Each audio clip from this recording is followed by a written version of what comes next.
شاه به نام پهلوی رها شویم ز یوغ بندگی شب سیاه ما ز نور شاه سپید دم شود ز فر پادشاه به نام شاه همه صدا شویم برای میهنم من و تو ما شویم به خوب به پاک عاشقان که جاوی شاه شده صدای ما در این گذار رنج و درد و آه بخوان وطن به نام پادشاه که با صدای شاه و نام تو جهان بلرزد از قیام تو به نام شاه به نام پهلوی وطن شود دوباره می نوی شب سیاه ما ز نور شاه سپید دم شود ز فر پادشاه به نام شاه همه صدا شویم برای میهنم من و تو ما شویم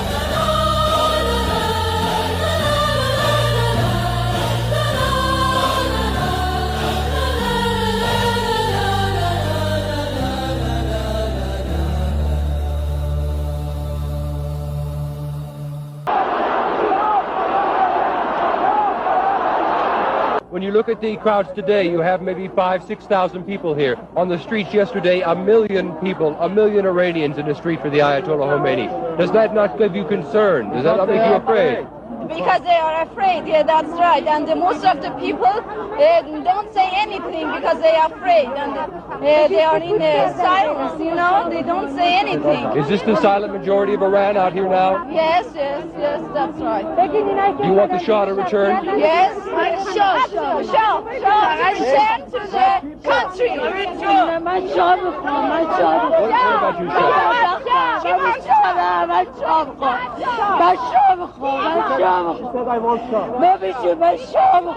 Shah? Why do you want the Shah? Why does she want the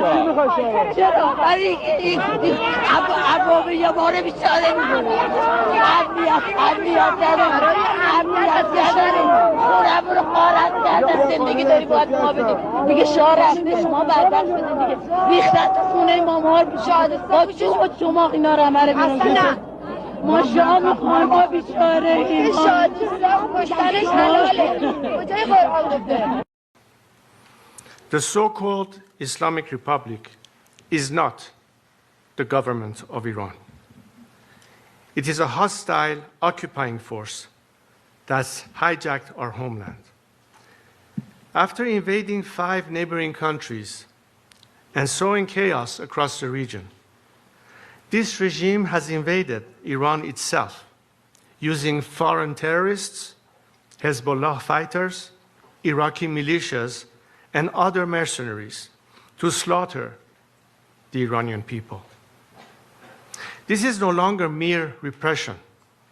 This is foreign occupation wearing clerical robes.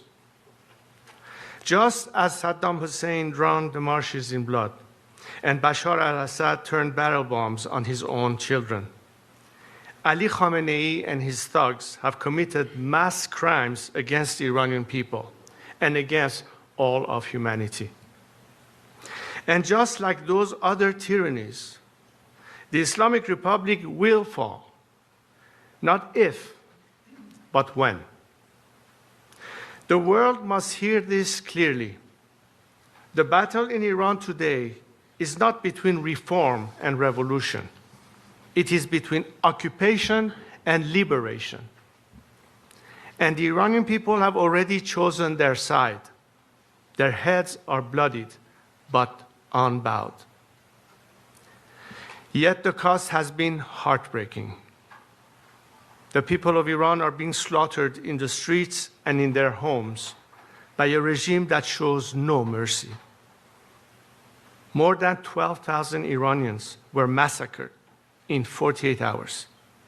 One murder every 14 seconds. Khamenei's killers even hunted the wounded protesters in hospitals and executed them in cold blood.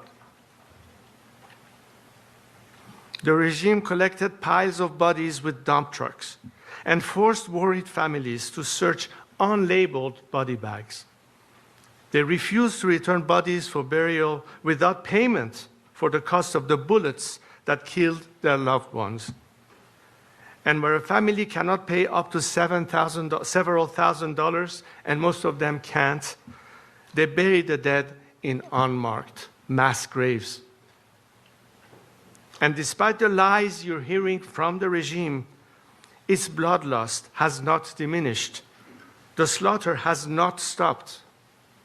My brave compatriots, still holding the line with their broken bodies but unbreakable will, need your urgent help right now.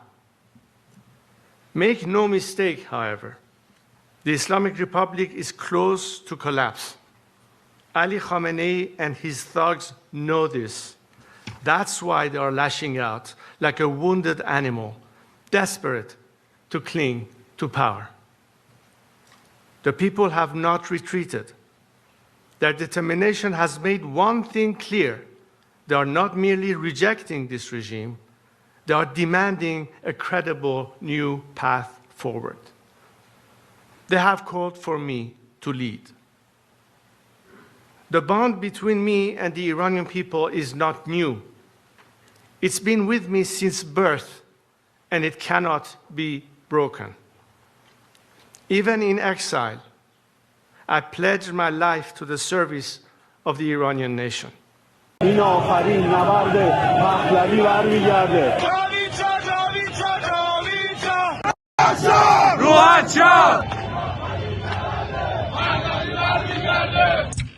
ایرانیان آزادیخواه، فرزندان دلیر سرزمین پارس، با جدیت و عزم راسخ از شما می‌خواهم که قدرت جمعیتان را به نیروهای سرکوبگر نهاد جمهوری اسلامی و تمام دنیا نشان دهید.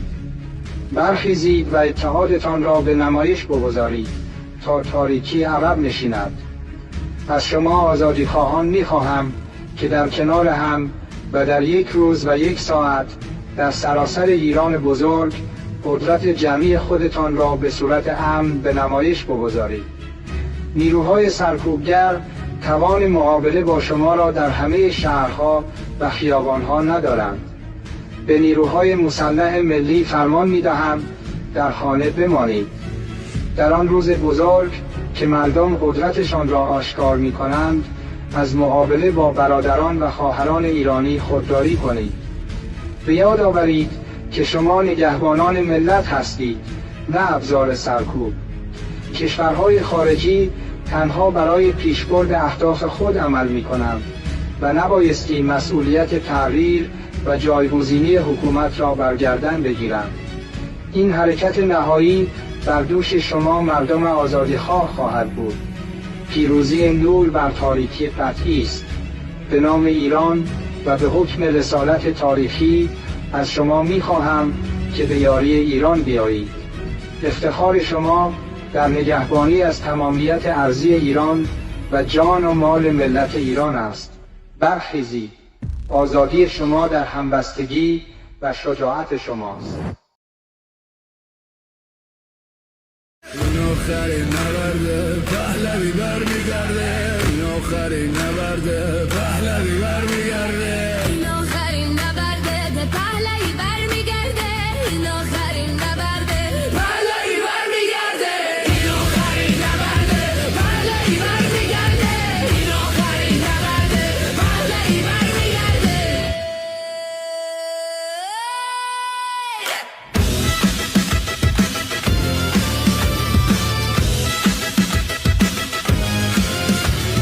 این آخرین نبرد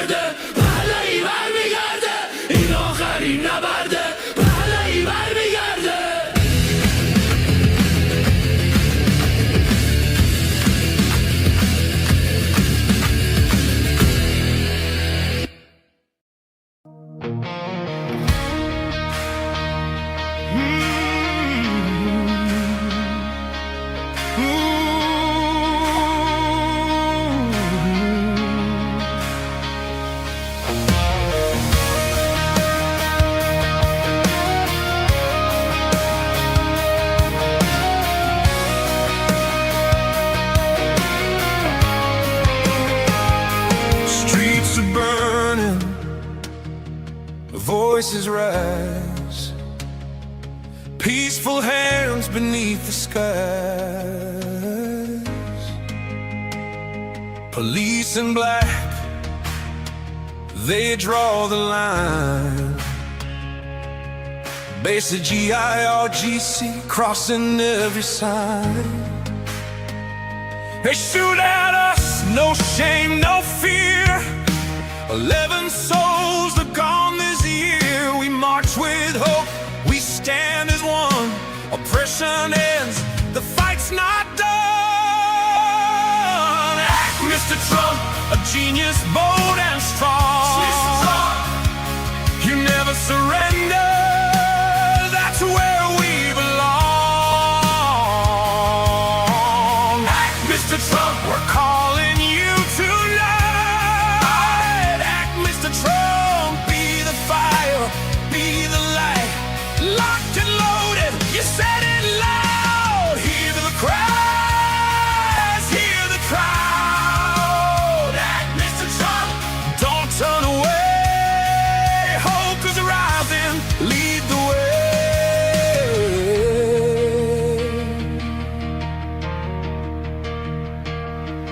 We don't ask for war or chains, just freedom breaking.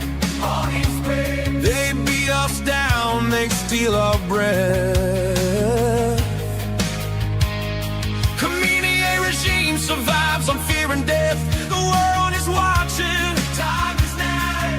History waits for your vow. From Tehran streets to every land, we reach for the steady hand. Don't let Democrats rewrite you out. Don't let them say trap always chickens out. Act, Mr. Trump, a genius, bold and strong. You never surrender, that's where we belong. Act, Mr. Trump, we're calling you tonight. Act, Mr. Trump, be the fire, be the light. Locked and loaded, you said it loud. Hear the cries, hear the crowd. Act, Mr. Trump, lead us to God bless the USA. We believe in you. Read the Crown Prince, hear his name. Raise the Pahlavi, our hope and flame. He is hope, democracy's door. Stability in Middle East, we're longing for. The people shout from young to old.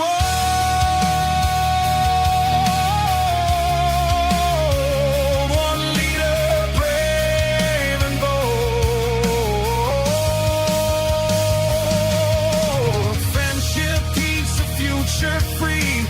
That's the iron we want to see. Breathe life for PB, let him stand. USA's where you're hand in hand. Strength agrees and clear and true. A safer world starts here with you. Iranian, say it loud and proud. We love you, Trump, above the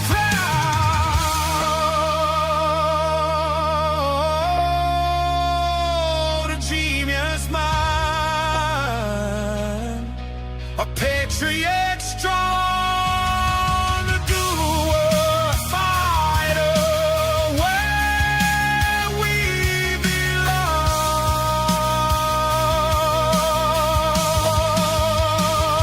belong. Act, Mr. Trump, history calls your name. Act, Mr. Trump, light the flame. From broken streets to freedom strong, the new dawn comes when red, Mr. Trump.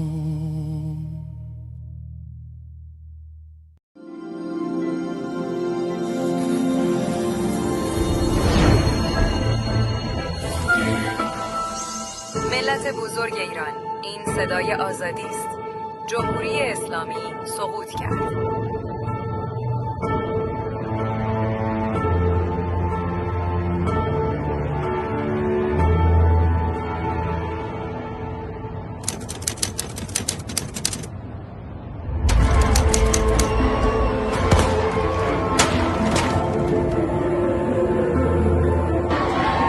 مسئولین کشور و همه آحاد مردم پشت سر نیروهای مسلحند امروز از همه جناح‌های اونا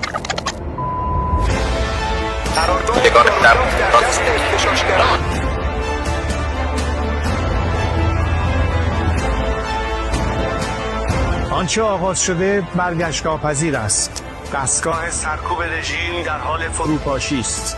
خطاب به نیروهای نظامی و انتظامی و دولتی برای حفظ رژیمی که سقوط آن آغاز شده روبروی ملت ایران نایستید. با ایستادن در کنار ملت جان خود را حفظ کنید. باشد که به زودی در کنار شما باشم.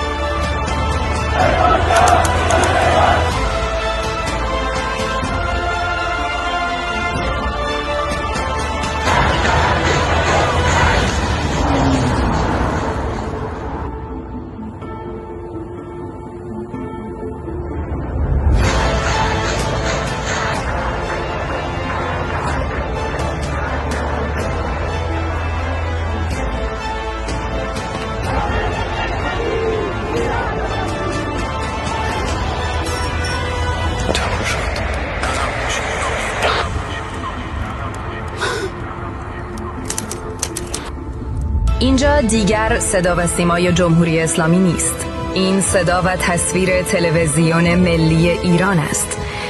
ملت بزرگ ایران، این صدای آزادی است.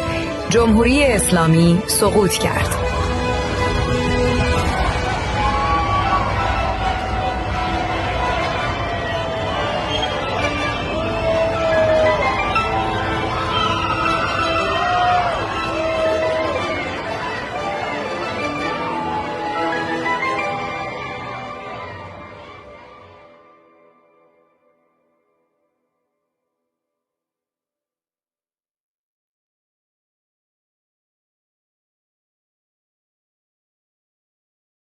برگشتن پهلوی، وحشت هر اجنبی، بلند بگو هم شهری، شاه رضا پهلوی، نظام رسیده پرتگاه، بلند بگو جاوید شاه، برگشت شاه به میهن، دوای درد وطن، این آخرین نبرده، پهلوی برمیگرده، داره میاد پهلوی، زجه بزن صدایی، راه نجات وطن، پهلوی ایران میشه گلستان، شاه که بیاد به ایران، ایران که شاه نداره، حساب کتاب نداره، آخون باید گم بشه، توپ تانک فشفشه، گم شو بیرون اجنبی، داره میاد پهلوی، فریاد بزن جاوید شاه، شاه هر وطن.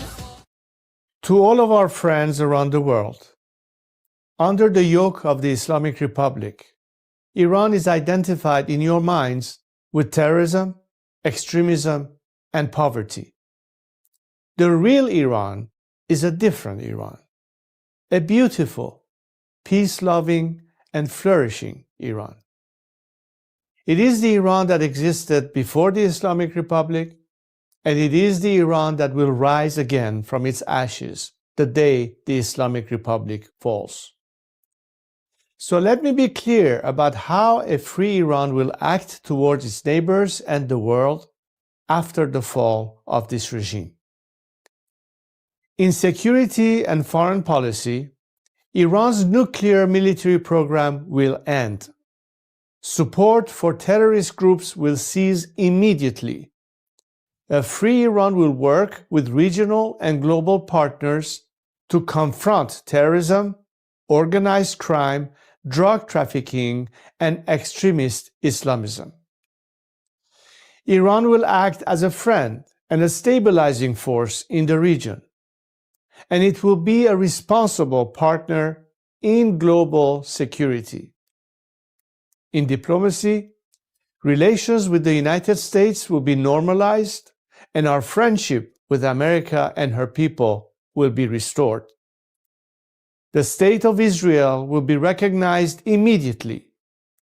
We will pursue the expansion of the Abraham Accords into the Cyrus Accords, bringing together a free Iran, Israel, and the Arab world. A new chapter will begin, grounded in mutual recognition, sovereignty, and national interest. In energy, Iran holds some of the largest oil and gas reserves in the world. A free Iran will become a reliable energy supplier to the free world. Policymaking will be transparent. Iran's actions will be responsible. Prices will be predictable. In transparency and governance, Iran will adopt and enforce international standards. Money laundering will be confronted. Organized corruption will be dismantled. Public institutions will answer to the people. In the economy, Iran is one of the world's last great untapped markets. Our population is educated, modern, with a diaspora that connects it to the four corners of the world. A democratic Iran will open its economy to trade, investment, and innovation, and Iran will seek to invest in the world. Opportunity will replace isolation. This is not an abstract vision. It is a practical one, grounded in national interest, stability, and cooperation. To achieve this, now is the time to stand with the Iranian people. The fall of the Islamic Republic and the establishment of a secular, democratic government in Iran will not only restore dignity to my people, it will benefit the region and the world. A free Iran will be a force for peace, for prosperity, and for partnership. ایران غرق انقلاب است.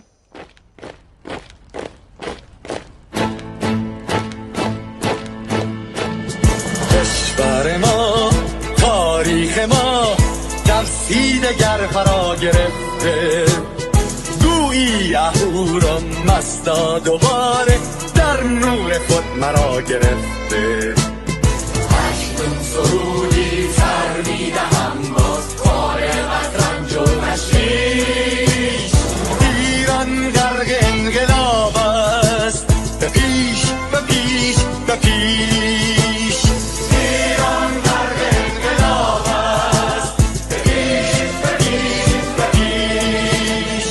هن ای پدر، هن ای پسر، برخیز و با ما شو همگام. درد آن تجربه تلخ ما را نکشیده در آب. بگذار هر دم بغرند گرگ‌ها دم لباس میش. ایران غرق انقلاب است، به پیش به پیش به پیش. ایران غرق انقلاب است، به پیش به پیش به پیش. ای کارگر، ای برزگر، راحت قانون ادامه دارد. در این زمان که پرتو یزدان از هر سو بر تو میبارد. پس پیش به سوی آزادی از بحر خزر تا کیش. ایران غرق انقلاب است، به پیش به پیش به پیش.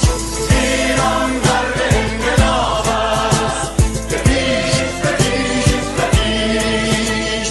خلقا به پا بهر دفاع از استقلال و آزادی، تا بشکنیم پشت ارتجاع تیریزی ویران آبادی. تا زنده سازیم سنت‌های می از هر آیین و کیش. ایران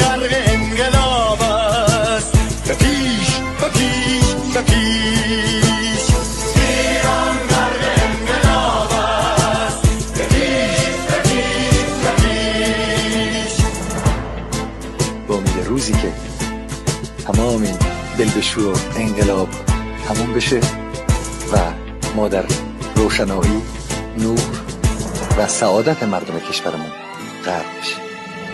نه خارجی نه بیگانه، نه مستشارهای ویرانی، نه چیر خاران نه کاسه لیسان، فقط هم رزمان ایرانی. آواز رافت میهنی بسازی بهر فرزندان خویش. ایران غرق انقلاب است، به پیش به پیش به پیش.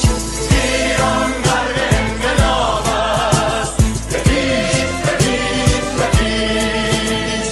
مردم بیایید داخل صف ما، اکنون که آغاز رویاست.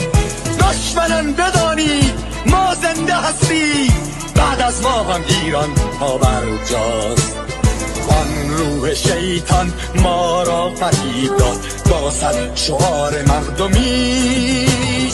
ایران غرق انقلاب است، به پیش به پیش به پیش. ایران غرق انقلاب است، به پیش به پیش به پیش. پرچم ما، پرچم ایران غرق خون شهیدان، روی شانه هامان حمل میکنیمش در هر خیابان و میدان. تا ماسک دلغکان را برداریم از روی تسبیح و ریش. ایران غرق انقلاب است، به پیش به پیش به پیش. ایران غرق انقلاب است، به پیش به پیش به پیش.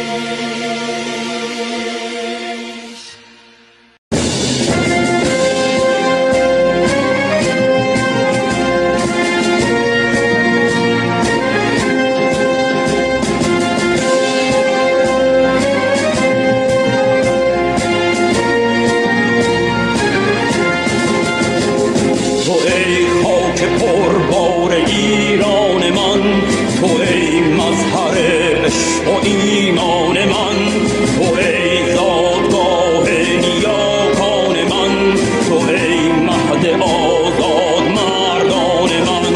به خاک تو بودم عزیزان، برابر حقوق سپید و سیاه. یه دوران کوروش در این بوم و بر شده پای ریزی حقوق بشر. زهر تیر و قوم و کیش و نژاد بود بین شارشته اتحاد. شد ایران نباشد تن من نباد، ملی بوم و بر زنده یک برنهاد.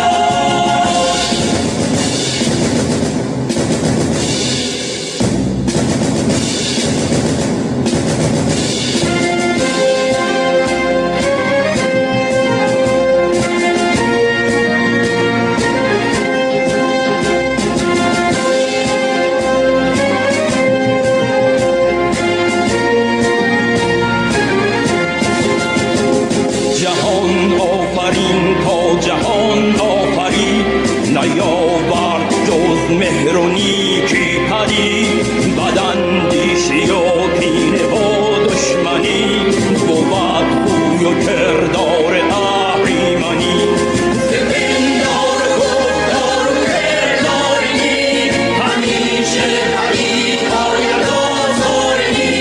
چو ایران ما مهد زیبایی است، ببین سرزمین اهورایی است. دلم میکند هر دم آهنگ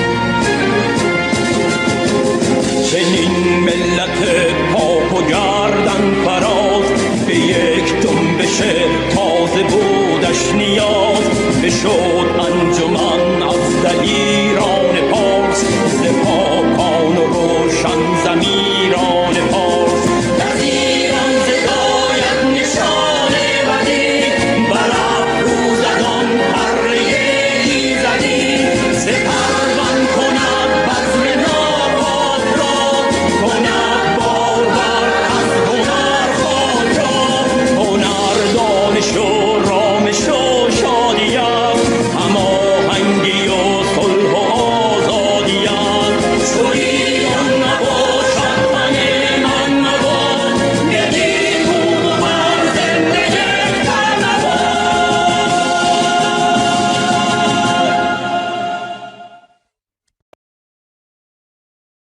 Well, good morning, Patriots from all over the world. This is Iran Revolution Live. Welcome to day 21 with your hosts, the amazing Armin Navabi from Atheist Republic. Good morning, Armin.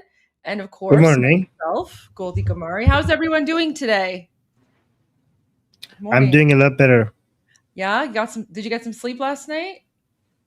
Yes, but I also got some analysis that seems like we're moving in the right direction. So Amazing. hopefully, I want to hear your analysis, but before that, I just want to share the screen because I just want to have something in the background while you're sharing your analysis. One of our viewers sent this to us. So this is a live stream of the demonstration happening in England right now, London, I think.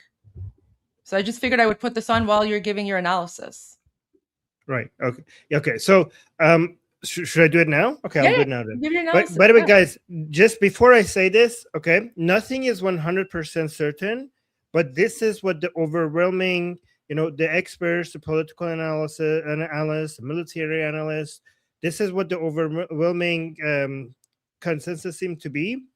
But also, after I give you the analysis, you have to understand that these are the things that it's beyond our control. So after I go over this, I want to also focus on things that are in our control, because we might be just consuming an analysis on what's about to happen. It's not productive. What's more productive is what we can do. So after I go through this, then I'm going to tell you what everybody could do to help. Okay, so we go over first. I go over the things that is not. It gives hope, but it's not in our control, and then we go through the things that are in our control. Okay, so we now know apparently why the attack didn't happen on the day that we expected. Apparently, there was supposed to be an attack on the day that Goldie, predicted that tonight, and we were here. We were hoping that an attack was going to happen. Apparently, there was going to be an attack happening, but there's multiple reasons that they stopped that. Apparently, they stopped that to go for a bigger attack. It's true that countries like Saudi Arabia, Turkey, Qatar, and Egypt were trying to stop the attack because they don't want war at all with the Islamic Republic, not because they're fans of Islamic Republic, but because they don't want war in the region, because that will threaten them. The Islamic Republic will threaten them. But it was Israel for a different reason, apparently asked America to delay the attack, not because they didn't. So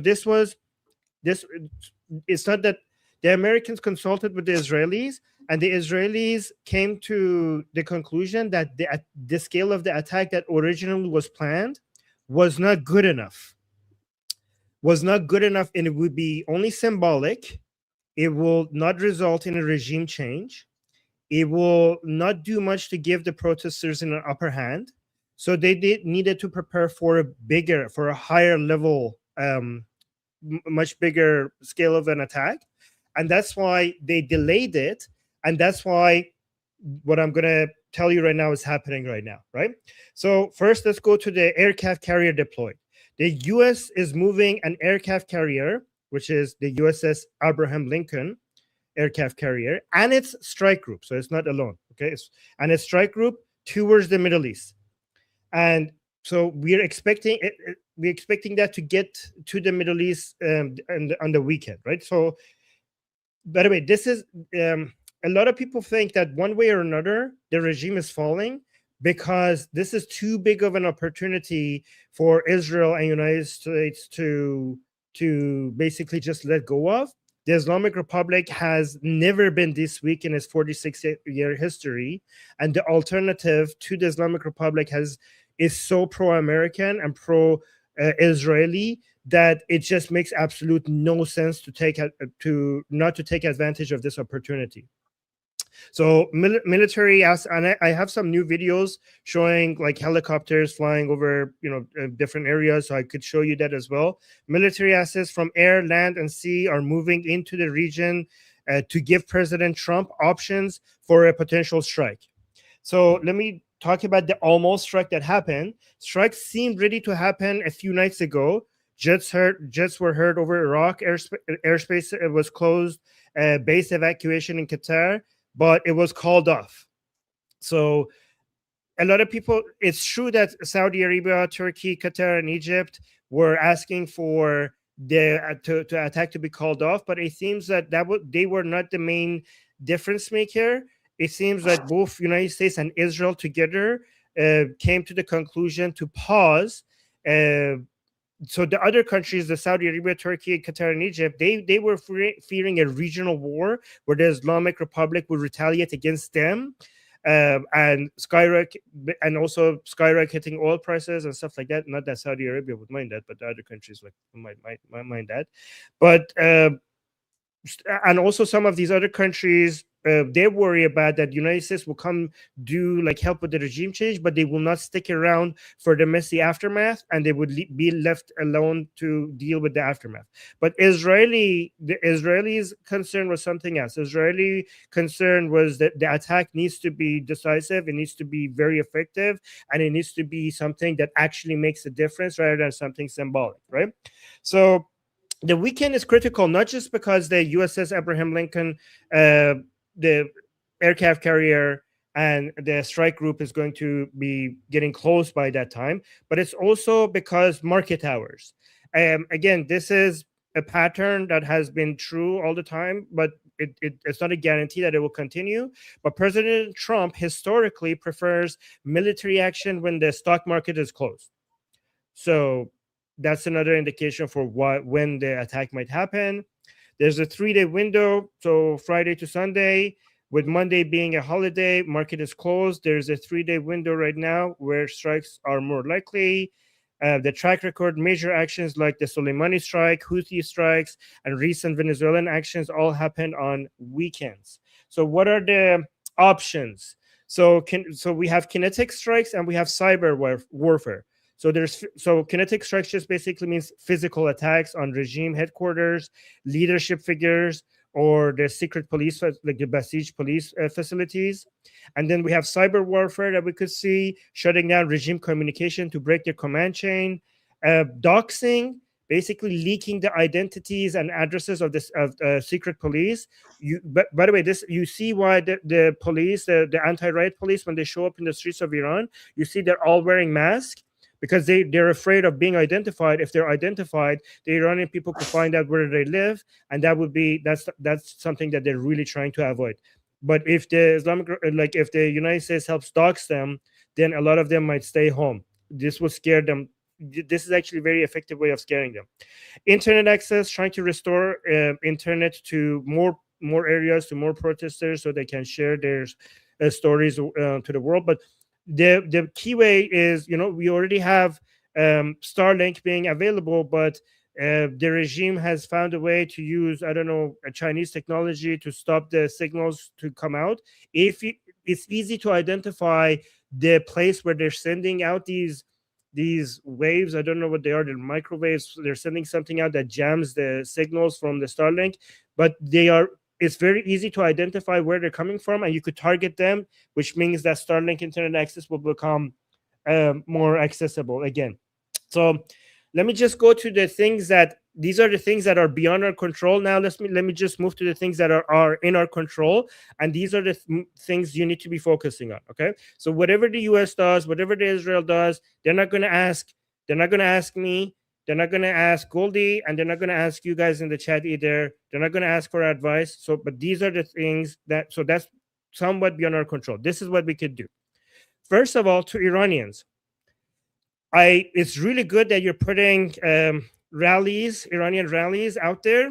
The problem is that a lot of your advertisement is only directed at Iranian, and it's in Persian. There's a lot of these posters that need to have English.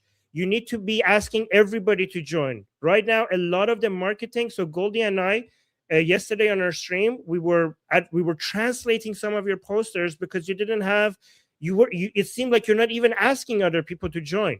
You could double the size of these rallies by marketing it to everybody, not just Iranians. You should be on non-Iranian social media everywhere, basically telling everybody that this is a historical moment. This is a pivotal moment in history, and they could join in being the right part of history and join and come support this revolution. So don't make this an only Iranian, don't make these only Iranian rallies. Focus your targeting on everybody. Make posters and ads that are in English or in your local language, and just make sure that non-Iranians in your cities, they understand that they are very much welcome in these rallies, and when they show up, be very, very welcoming to them and make them feel very appreciated that they have joined. Okay, so that's one thing. You could really double the size of these rallies if you do that. Two, you need to be on social media, especially on X. Okay, discussions on X is where political opinions are made, more than Instagram, more than Facebook, more than other places. And you need to be correcting wrong takes. And it doesn't even matter if you're good at English or not, because you have ChatGPT and Gemini, you have AI. All you have to do, people that are being supportive of the Islamic Republic, or basically are suggesting that, oh, maybe United States shouldn't be involved or not, all you have to do is take the post that they have made on X, put it on ChatGPT, and say, ChatGPT, to fact check this for you. And then once it fact checks it, then tell ChatGPT, I want to respond to this post on X explaining why it's wrong. Give me a response, and don't use any M dashes. Tell ChatGPT or Gemini to not use any M dashes, okay? Because that will be like, embarrassing. So just make sure so this is easy, okay? Once you fact check, once people come up with the wrong takes, either supportive of the regime or saying, I don't know, maybe the killings have stopped or stuff like that, you need to correct that. But by the way, guys, Trump might be playing some mind games with the Islamic Republic. By the way, Trump's mind games by saying like, oh, the execution have stopped. Oh, they gave me good information. That might be helpful because it makes it difficult for the regime to figure out what's happening next. Okay. So, but that's what Trump is doing to play with the regime. You on social media, you shouldn't be tolerating that. You should be destroying any BS, anybody who says that, oh, the Islamic Republic has stopped the killing, or things are good now, or anything that suggests that the Islamic Republic, there should be no intervention, or the protests will die down, or the regime change. Anything that basically goes against the success of this revolution, just take it, copy it, put it on ChatGPT, ask ChatGPT to fact check it to you, then ask ChatGPT to give me a short response to this, correcting it, and don't use any M dashes. And then copy that and put it as soon as these wrong takes come out. Make sure you're on X and you're immediately the first one. These people need to see that with their BS take, as soon as they post it, immediately the first comments that they see are correcting comments that are calling out their BS. That's what you need to do. So these are 2 call to actions that you need to be doing, and that's how you could be helpful. And this is going to give you like a lot of, you could spend so much time doing these 2. And also you could advertise the rallies. You could contact people and like, hey, where is the rally? How come I haven't seen it? You're not advertising it good enough. Send it to me. I'll share it. Okay. So advertise the rallies and be on X and correct people's BS texts. That's it.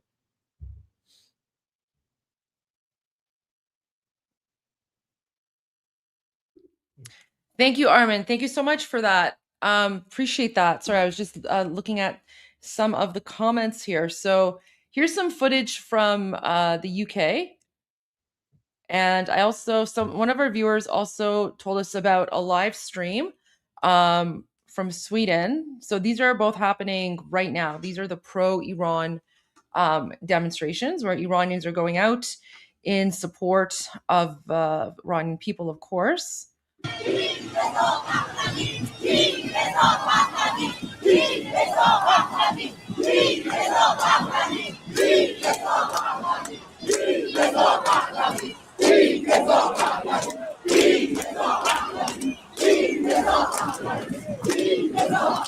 And of Det går course, ju inte att ta miste på vad även iranier här.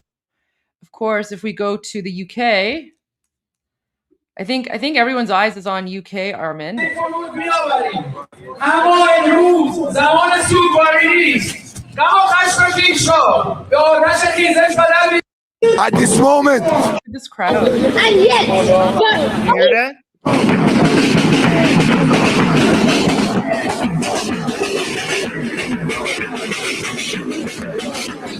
So guys, this is in front of the Islamic regime embassy in London, UK.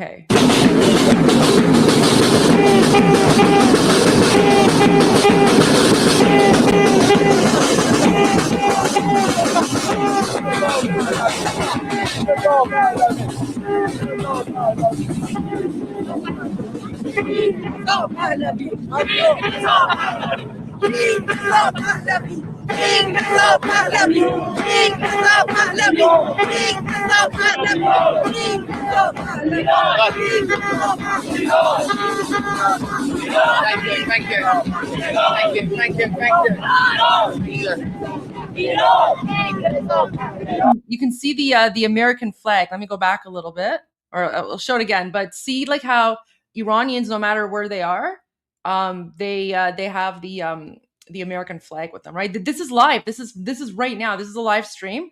I just went back a few minutes, but this is literally happening right now in the UK.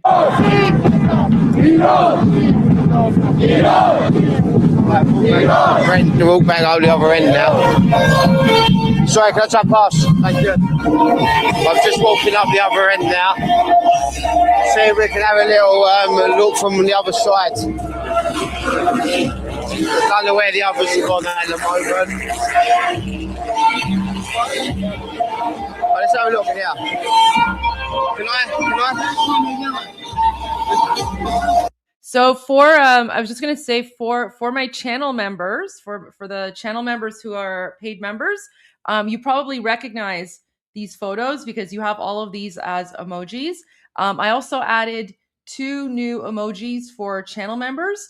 I added Marco Rubio and I added Feridun Farrokhzad, also known as Bapish Tuxedo Man. So, or as you guys like to call him, the Iranian Burt Reynolds. So there you go, Marco Rubio and Feridun Farrokhzad have been added as emojis. Armin, do we have? Do you think maybe we should go to share some of the footage of the demonstrations that are happening right now around the world in support of? We could do that. I just to have 2 important updates from the Iran. Well, then when it comes to. Then let's go to that because updates from inside Iran are more important. Okay, these are the regime officials confirming that they're going to continue the executions. Okay. Yeah. So just wanted to say.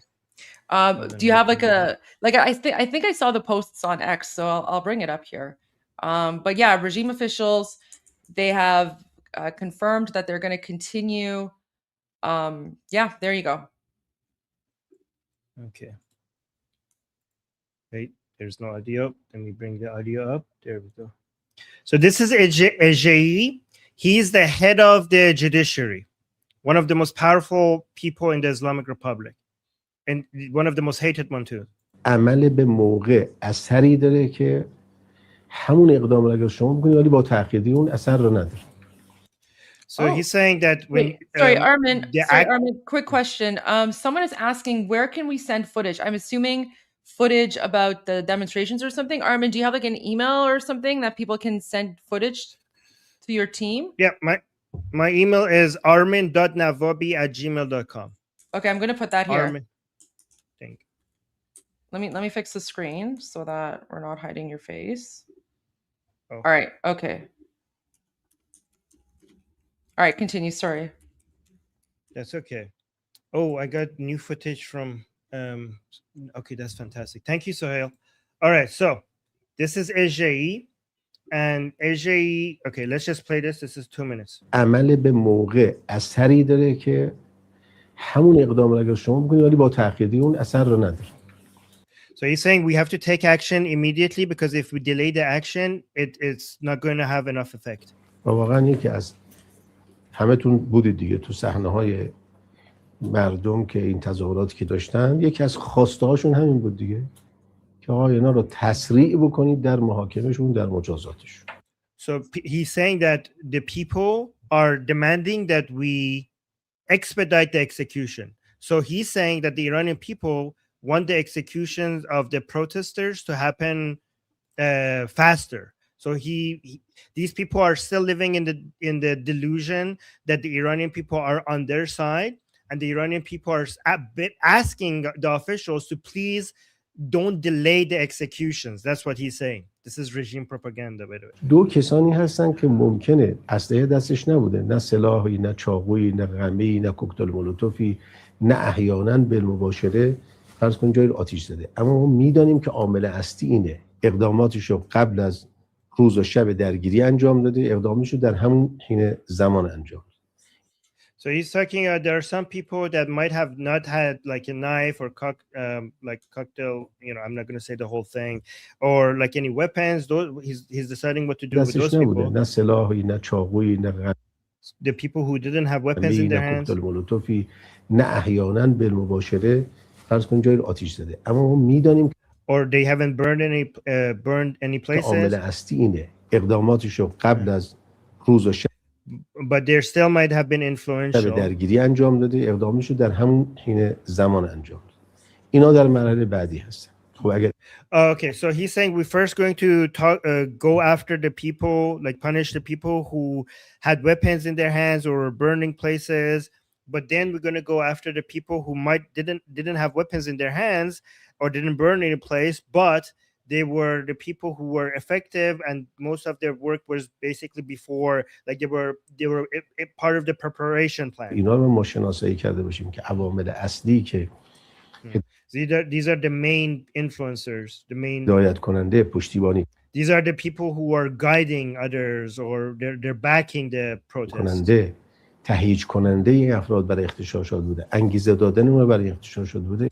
The people who were motivating others to riot. He's saying it right. He's calling it riot. مرحله بعدی در اولویت است. So these are the second highest priority. So he's saying that the priority of the executions. مرحله بعدی کسانی هستند که خب اگر احیانا حالا ممکنه میگم جز اول دوم جز اینا باشند، وابسته به خارج هستند.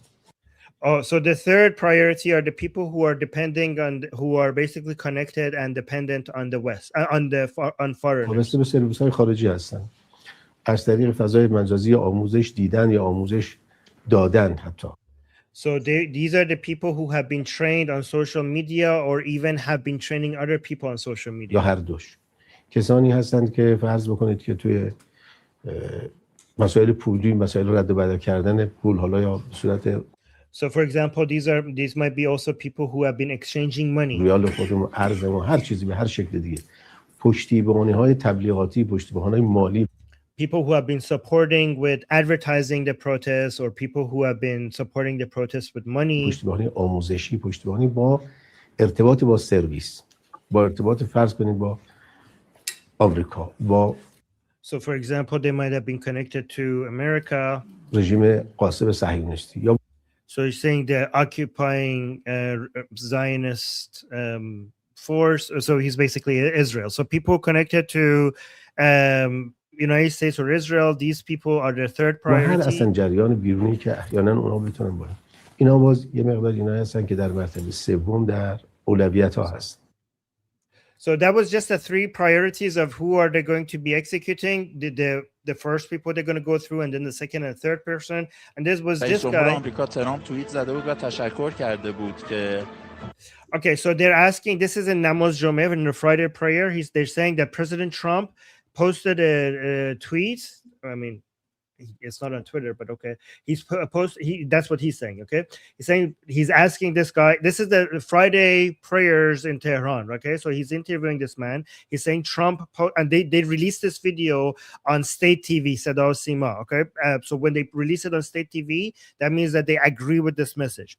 So he's telling the man that Trump posted. رئیس جمهور آمریکا ترامپ توییت زده بود و تشکر کرده بود که برخورد نشده با 800. So he's saying Trump posted and he was thanking that we didn't نفر از کسایی که توی این اغتشاشات بودن.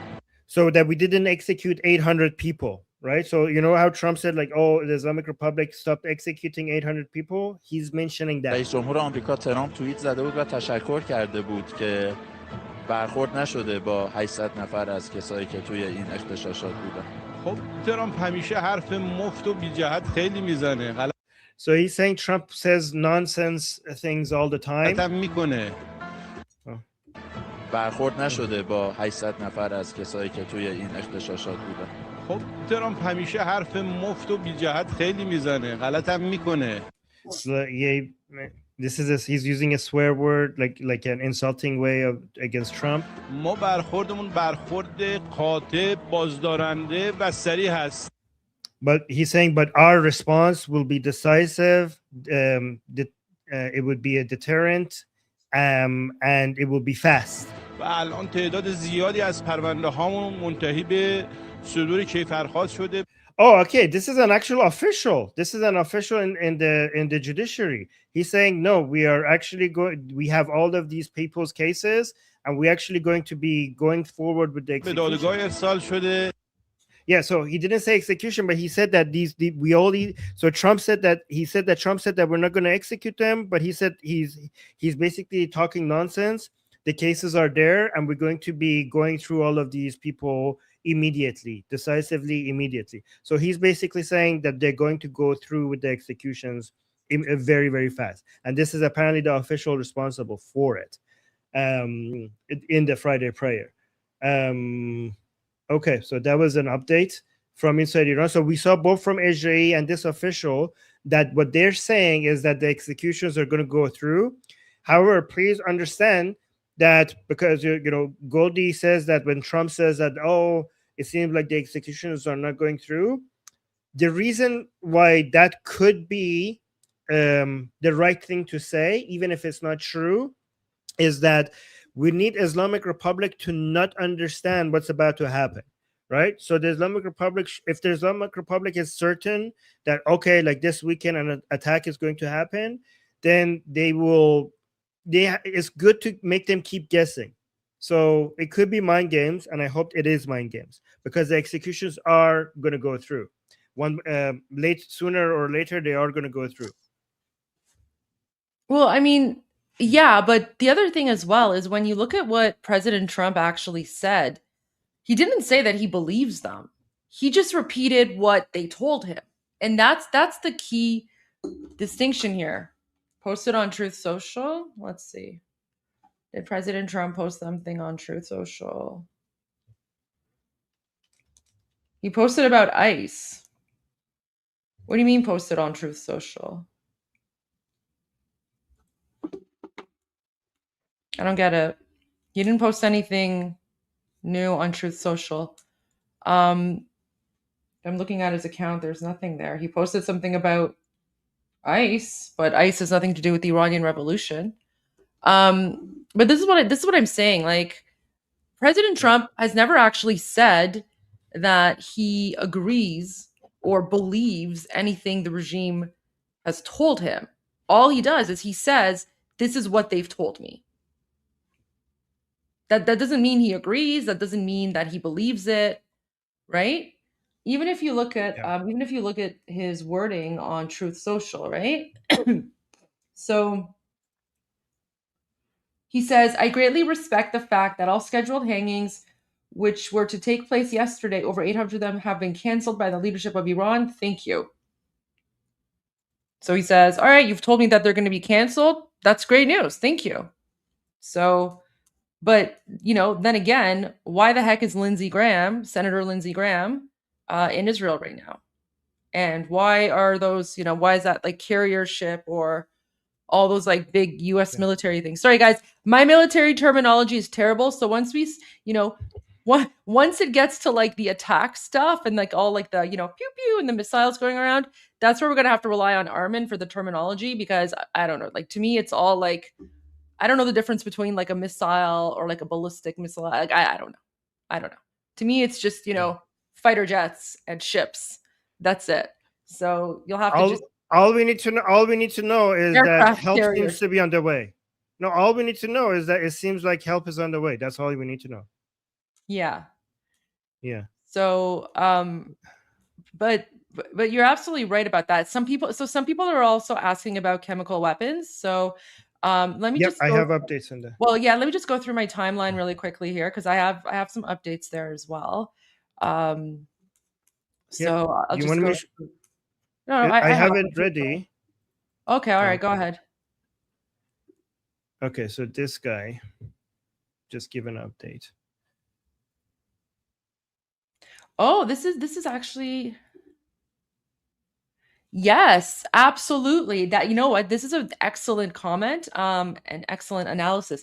Is it fair to say that this week was a diplomatic / geopolitical war where the goal was to delegitimize the Islamic regime? Absolutely, because for those of you who listened to my analysis last night, I kind of went over it all in detail, but the analysis, like it basically started last week with Iranians in UK going to the London embassy, tearing down the regime flag, putting up the lion and sun flag, and then President Trump shared that article on his Truth Social post, which is actually very spicy for a politician to do, right? Because that's basically like a breach of like diplomatic laws and things like that.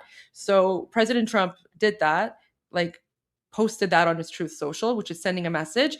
And then the next day, King Reza Pahlavi, the leader of the Iranian National Revolution, he put out a video message where he basically said to all Iranians outside of Iran to go to whichever consulate or embassy is closest to you and reclaim them in the name of Iran, and take down the regime flag and put up the lion and sun flag.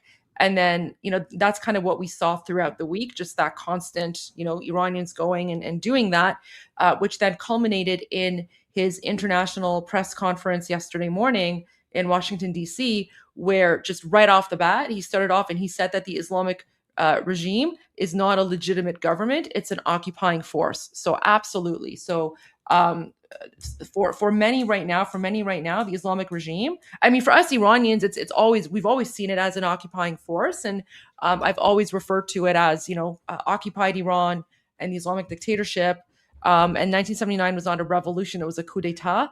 But yeah, like that, I would say that's an incredibly fair and smart analysis, because now that from a geopolitical and diplomatic perspective, the Islamic dictatorship is now delegitimized, and even Iranians right now are out there demonstrating and showing that it's delegitimized. That makes the case to go after them even stronger, right? Even stronger, because now President Trump and Israel, they're no longer attacking a government. They're not attacking a state. They're now attacking a terrorist organization, right? So it's similar to going after ISIS or Hezbollah, right? Or like Hamas. So that's the geopolitical diplomatic analysis there. And so that's very, very good. Yeah, I would agree with that 100%. All right, Armin. All right. So the caption says, horrific reports from Iran suggest the Islamic Republic has reached a new level of depravity. During the massive protests this January 2026, the regime is reportedly using toxic chemical substances to crush its own people, a tactic echoing the darkest chapters of history. Okay, let me just, I'm not going to read the rest of it. Let me just play the video. No volume, no sound. There it's your screen. Yeah.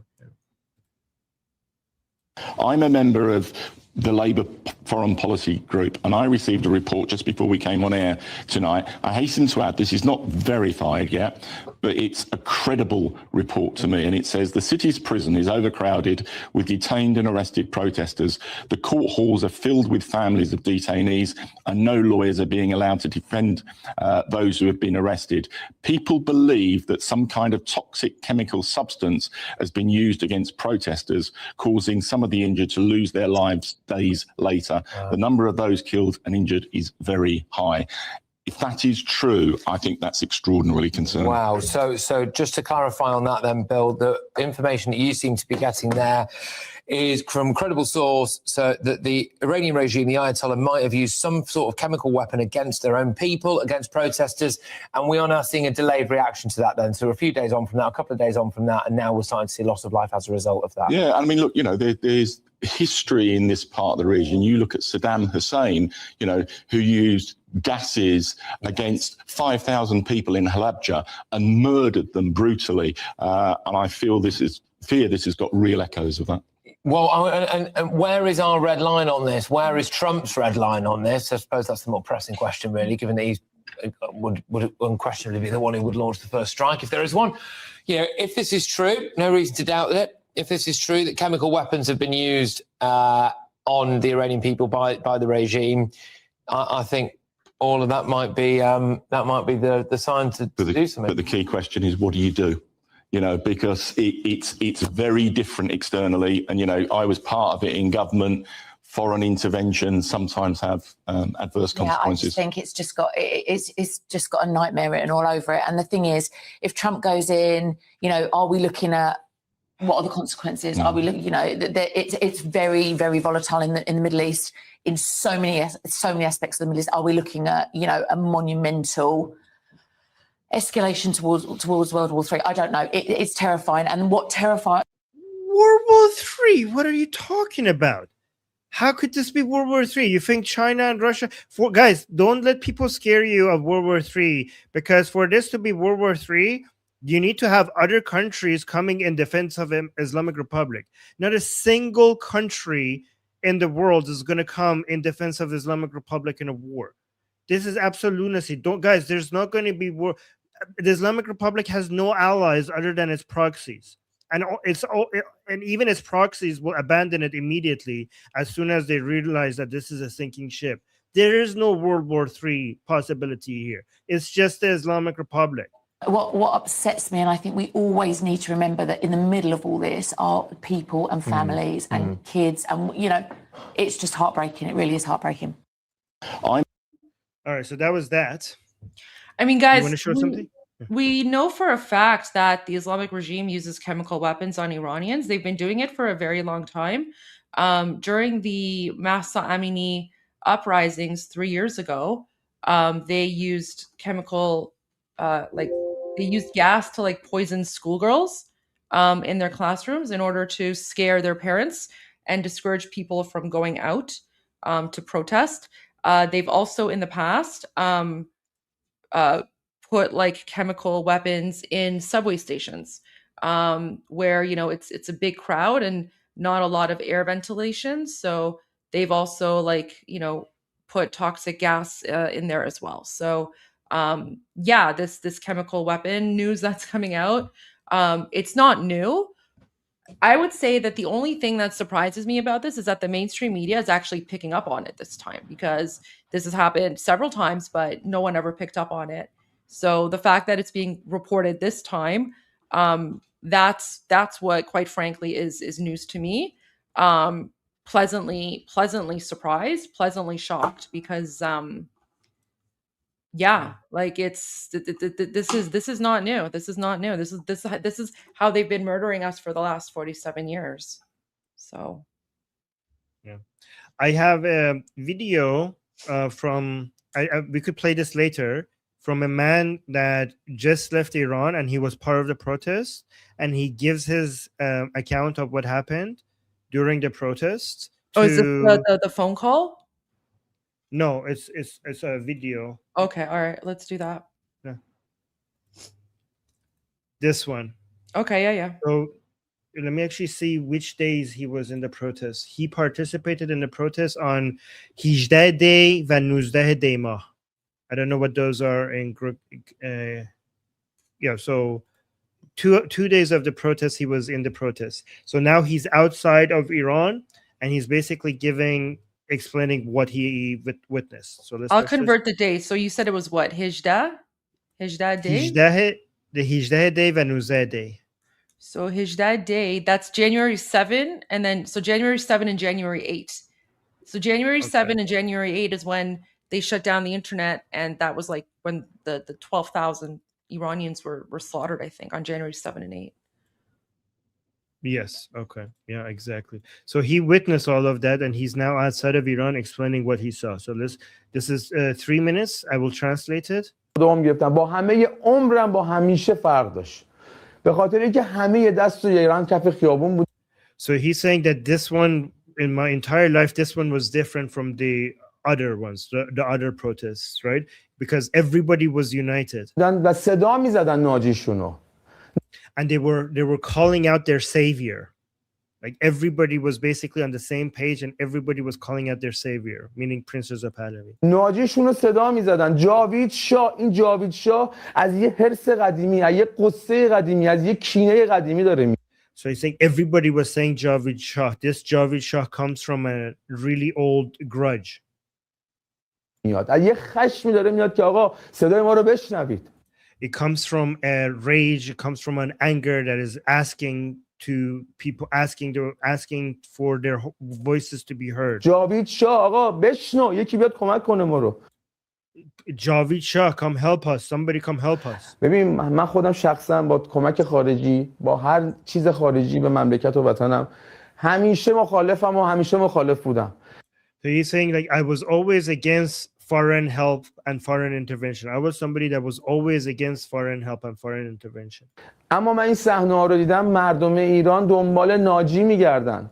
But when I saw what I saw, the Iranian people are looking for somebody to come save them. دنبال یه نجات دهنده می‌گردن. وگرنه نگاه کنید شما اینترنت رو خاموش کردن، چراغای شهر و کشور رو خاموش کردن، هر نوع، هر جور، هر چیزی که بخوان بکنن و عشقشون به کشور دارن اجرا می‌کنن. Like when they cut the internet and they cut out the lights of the streets, they just did whatever they wanted to, and whatever they could, they did all of it. کما اینکه می‌بینی الان تصویرش داره میاد بیرون دیگه. حکومت نظامی به چی میگن؟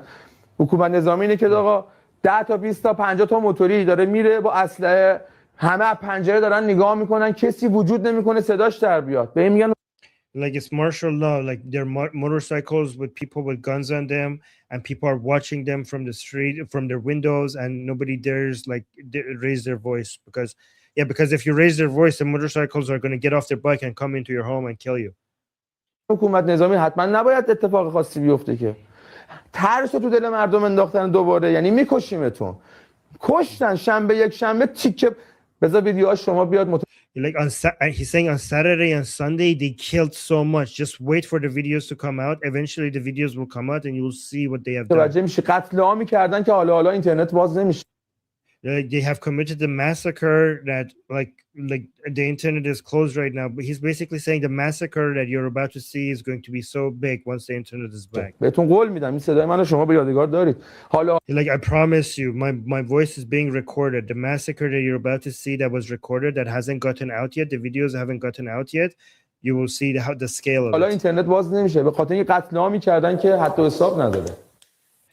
He's saying that they committed a massacre that had no limits. در ادامه این گفته so let me see. بگو مهراج تهرانی از شعارهای اعتراضات، همبستگی دیکتاتور و اتحادی که مردم در انقلاب ملی ایرانیان داشته روایت میکنه. جوون و پیر همه داشتن صدا میزدن. So he's saying young and old they were all saying جاوید شاه. مرگ بر دیکتاتور، مرگ بر دیکتاتور. Death to the dictator, death to the dictator. آزادی آزادی آزادی بگو. Freedom or liberty, liberty, liberty. آزادی آزادی. یعنی یه جو انقلاب. ما که انقلابو ندیدیم آقا جان. ما که ندیدیم. Like this was definitely a revolutionary environment. Like he said, we never seen the revolution of 1979, but what we're witnessing, this was definitely a ولی revolution. این شب پنجشنبه و جمعه انقلاب شدش در Whatever happened on Thursday and Friday, that was definitely a داخل revolution. ایران. جمعیت سرازیر، جمعیت پر. Like the crowds were so high با in نگاه‌ها number. به هم دیگه حس اعتماد و اتحاد میدادیم. Like people looked at each other and they were giving each other with their looks, they were giving each other the sense of hope and a sense of unity, by looking at each other. دمتون گرم. باری Like we were basically proud of each other. We looked like when we came into the streets, we looked at each other with a sense of proud of each other. So we were encouraging each other. آفرین. مرسی که اومدی. Like people were telling each other like thank you for coming, good job. Like, you know, everybody was being encouraging to the people right next to them. نگاه صحبت میکرد. بعد like our looks, the way we looked, there was a message in there. We were speaking with our looks with each other. فوران میزد آقا جون اونجا. Like there was so much love. He was saying that among the crowds that showed out, there was so much love between us. یکی دستمال کاغذی آورده بود. خانم و آقای کولشون پر از آب دستم. People would come with napkins for people who need it. People would come up with backpacks filled with water bottles for people who need water bottles. Like people wouldn't just come out into protest; they would carry things that other people might need in their backpacks to help each other. مردم میدادن. یه جو اصلا یه عشق فوران میزد اونجا. انقدر همبستگی و there was so much love between us and there was so much unity between us. مردم با هم دیگه داشتن. اصلا حتی حساب نداره. کسی به فکر خودش نبود. تو تاریخ برای ما می‌نویسن آینده. الان یه ذره داغ متوجه. It like nobody was thinking of themselves. Everybody was basically trying to take care of the people next to them. He's saying they would write down in history. They would write this down in history. The amount of love people were showing for each other and how everybody was trying to take care of other people. This amount of sacrifice and selflessness, he's saying this will be written in history. نخواهیم شد. تو تاریخ می‌نویسن اون شب هیچ کی به فکر خودش نبود. همه He said they would write down in history that in that night nobody was thinking of themselves. Everybody was thinking of the people next to فکر بقیه بودن. همه به فکر اون یکی بودن.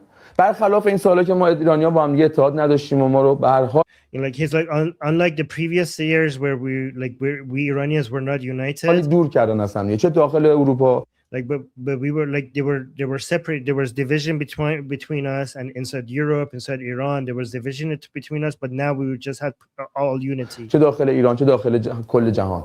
چیزی که ما تجربه کردیم. Yeah. So that was his experience.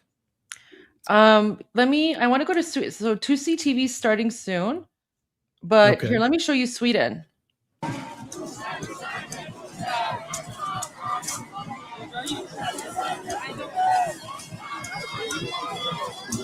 This is live right now in Sweden.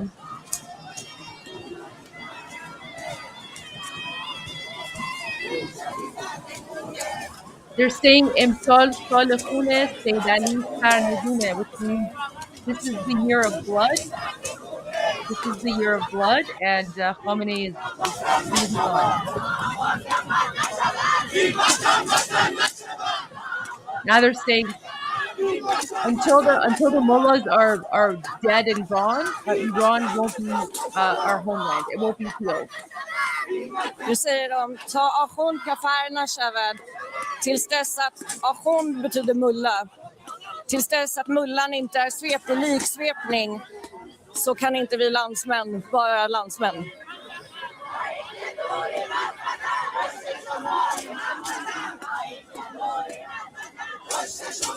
So this one is, even though we are far from you, we are behind you and we support. Och säger de, Vatan betyder fosterland. Vi som är långt borta från fosterlandet, vi står med er vi står med våra landsmän trots att vi är långt borta från er. Just Soede, Sweden. Soed.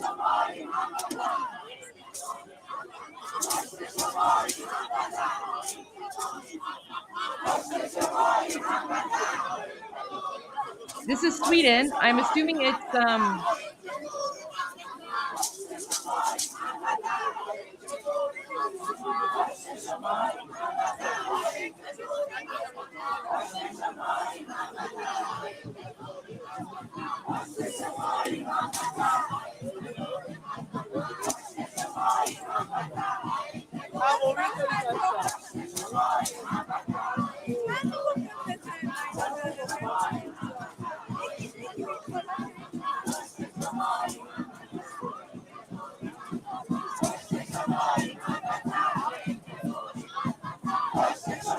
Is it Malmo?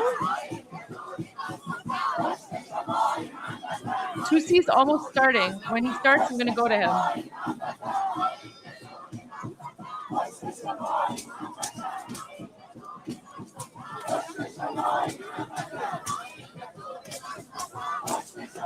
No, it's Stockholm? Okay.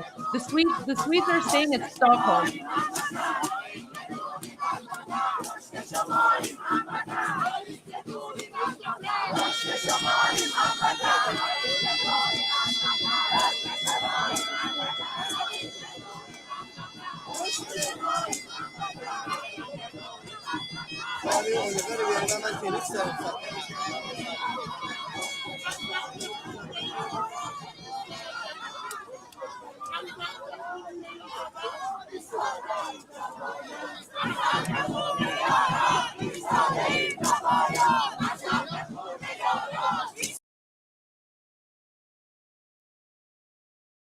All right, let's go to Tusi. Hello, ladies and gentlemen. Welcome to Tusi TV. This is your global news channel. I'm Maya Tusi, and the uprising in Iran has now reached day 21. Despite the massacre, despite martial law and crackdown, people are still out on the streets. Despite the internet shutdown, limited videos are coming out, but they are still fighting. The U.S. military and the troops are getting closer to the Middle East. It's still going to take another few days. The USS Abraham Lincoln is on its way. And we actually just received some breaking news minutes before we came live. President Trump has now called for regime change in Iran. And the direct quote from the president, speaking to Politico, is it is time to look for a new leadership in Iran. And we're going to discuss the accusations that the Islamic Republic are using chemical weapons against the protesters on the ground. We have evidence, of course, video evidence, and the testimonies from the Iranian prisons. And, of course, we're going to get your reaction live as usual. Let's get into the latest updates first. People are still out on the streets, despite the best efforts from the Islamic occupation forces to successfully win this uprising. They haven't managed to do that, and because people have had enough. People can't turn around. They can't go back.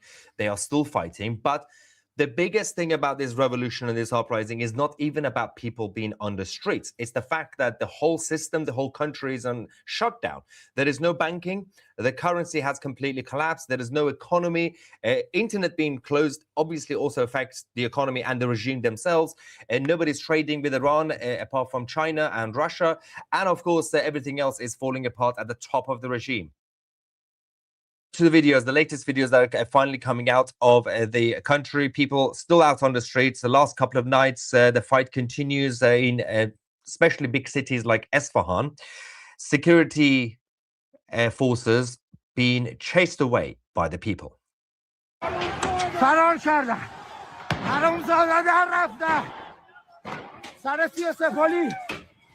Crazy things coming from Iran.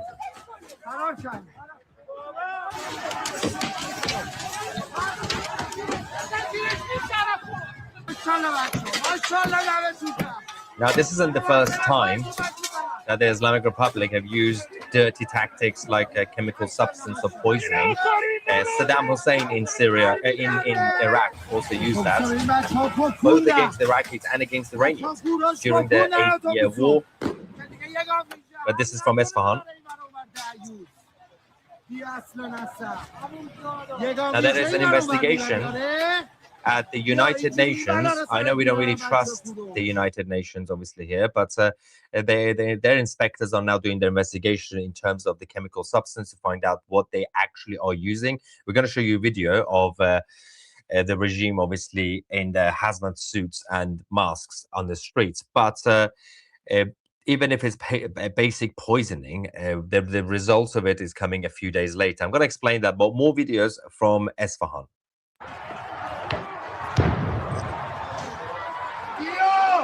This is Chaharbagh.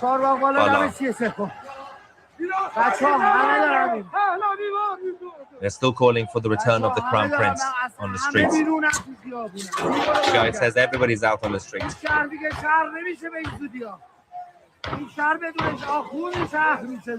Saying this city will not be a normal city unless the mullahs and the ayatollahs are ended. We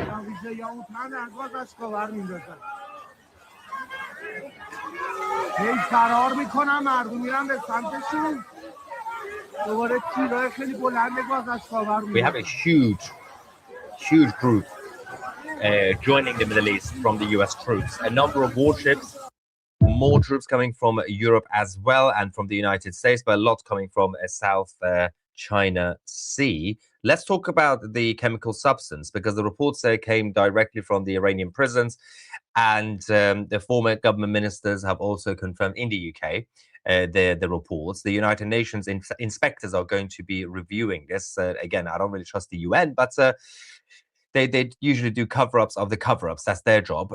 But the prisons in Iran are saying that a lot of the protesters who've been arrested have now started to die a few days later. All similar trends in terms of their health conditions. The evidence that we already have, some of you might have seen on social media already, is on the streets during the uprising, the regime brought out their forces in hazmat suits and masks and using some sort of hose thing on top of one of their armored vehicles or a van. So that's what they use. So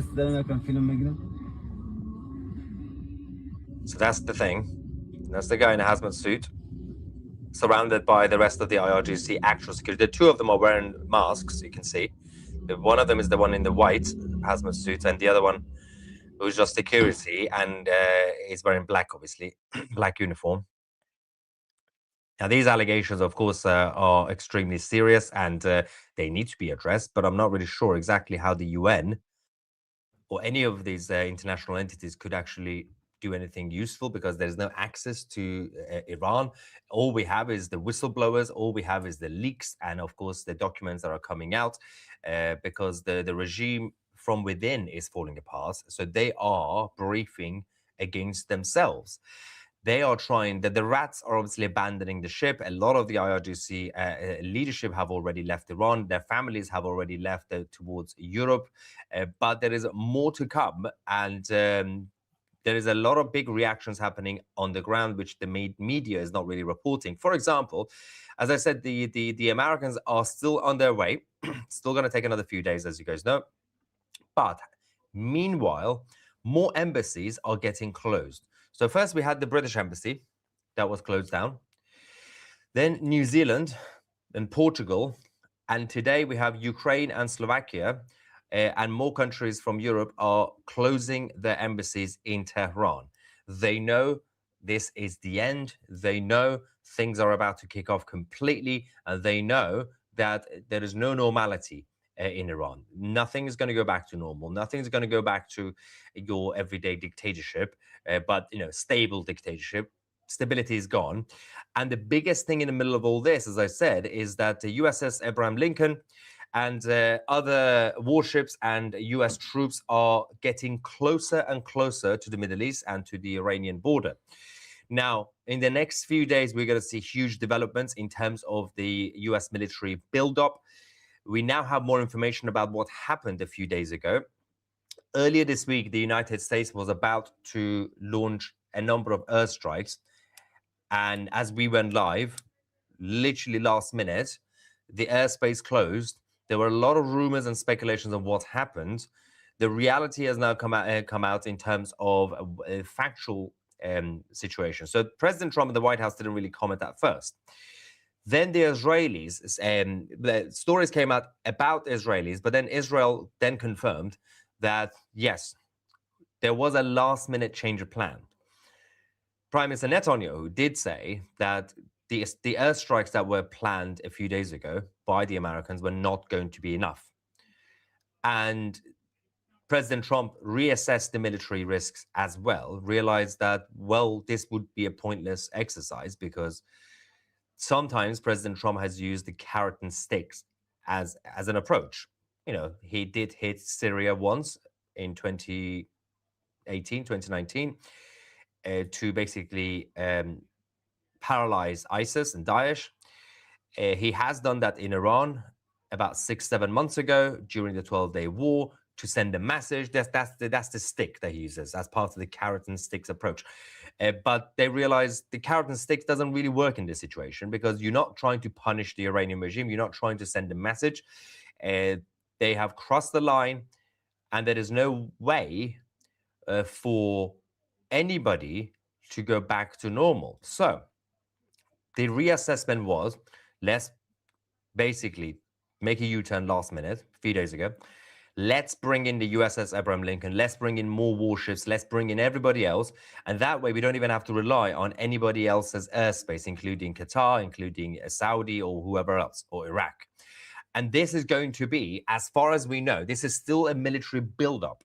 It's still going to take another few days. If you guys remember what happened with Iraq in 2003, that took weeks and months to prepare.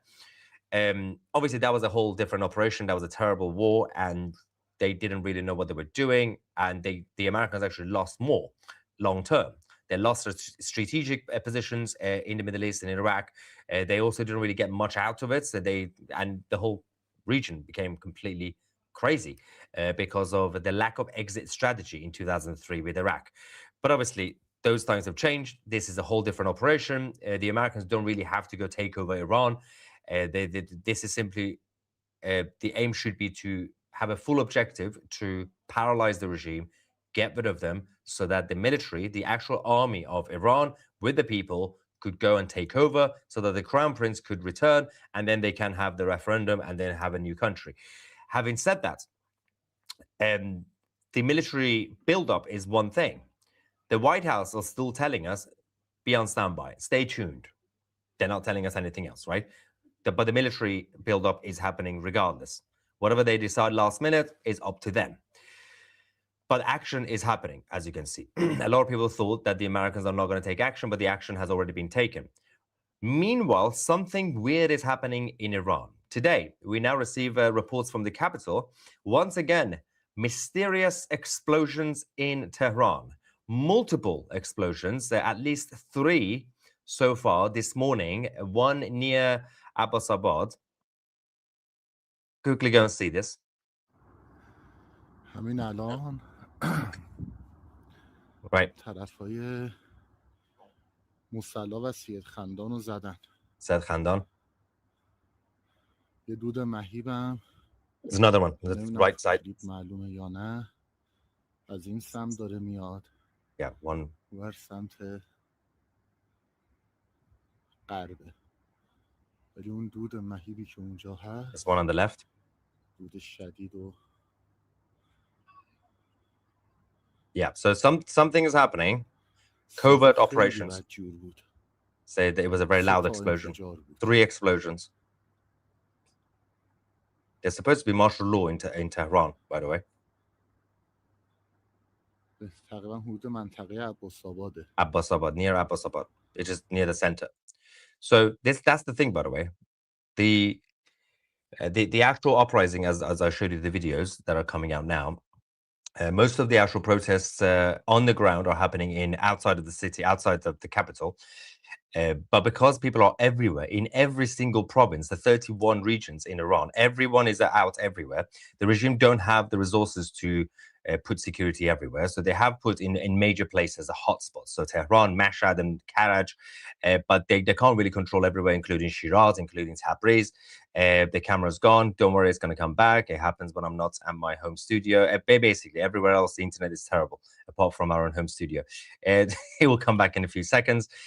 But the multiple explosions that we've heard in Tehran, the reports, the fascinating part about this is that when you look at what happened prior to the 12-day war, days before, weeks before the 12-day war between Israel and the Islamic Republic, there we go, it's coming back finally. That was the longest one.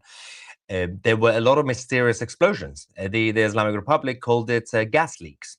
Now, there's not much gas left, so I'm not really sure what's leaking when there's no gas. We know this could be either the Iranian activists, it could be Mossad operatives, it could be CIA operatives, it could be anybody, but something, or internal conflict, things are blowing up again. And it always happens days or weeks before something big is about to happen. Say, what is going on with this camera and the internet? It's not me.